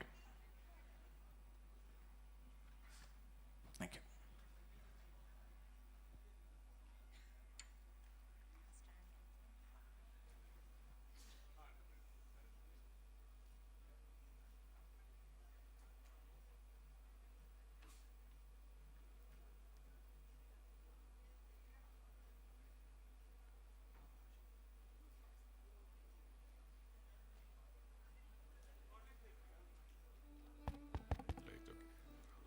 ದಯಮಾಡಿ ವೇದಿಕೆಗೆ ಗೌರವಾನ್ವಿತ ಸಚಿವರು ಬಂದು ಇಬ್ಬರು ಸಿಂಗರ್ಸ್ಗಳನ್ನ ಗೌರವಿಸಬೇಕಾಗಿ ವಿನಂತಿ. Ashwin Sharma and Manasa Holla, please come and accept the felicitation.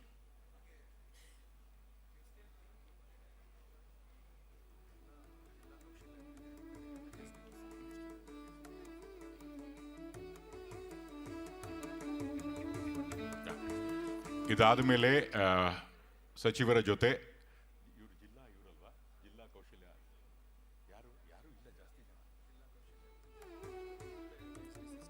KSDC staff ಮತ್ತು ಜಿಲ್ಲಾ ಕೌಶಲ್ಯ ಅಭಿವೃದ್ಧಿ ಅಧಿಕಾರಿಗಳು ವೇದಿಕೆ ಹತ್ರ ಬರಬೇಕು ಒಂದು ಫೋಟೋಗ್ರಾಫ್ಗೆ.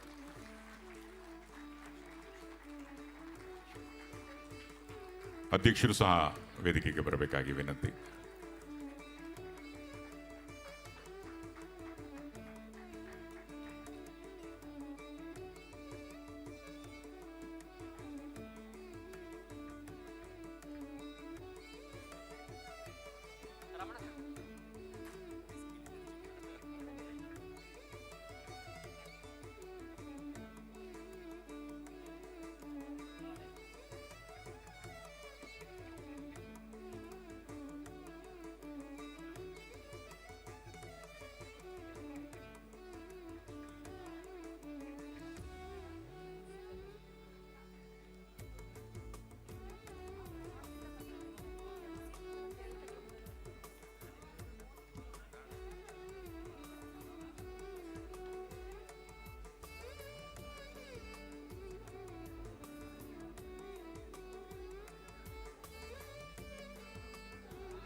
Request Karnataka Digital Economy Mission team members to be on the stage, please. And also Karnataka Skill Development Authority team members. Thank you.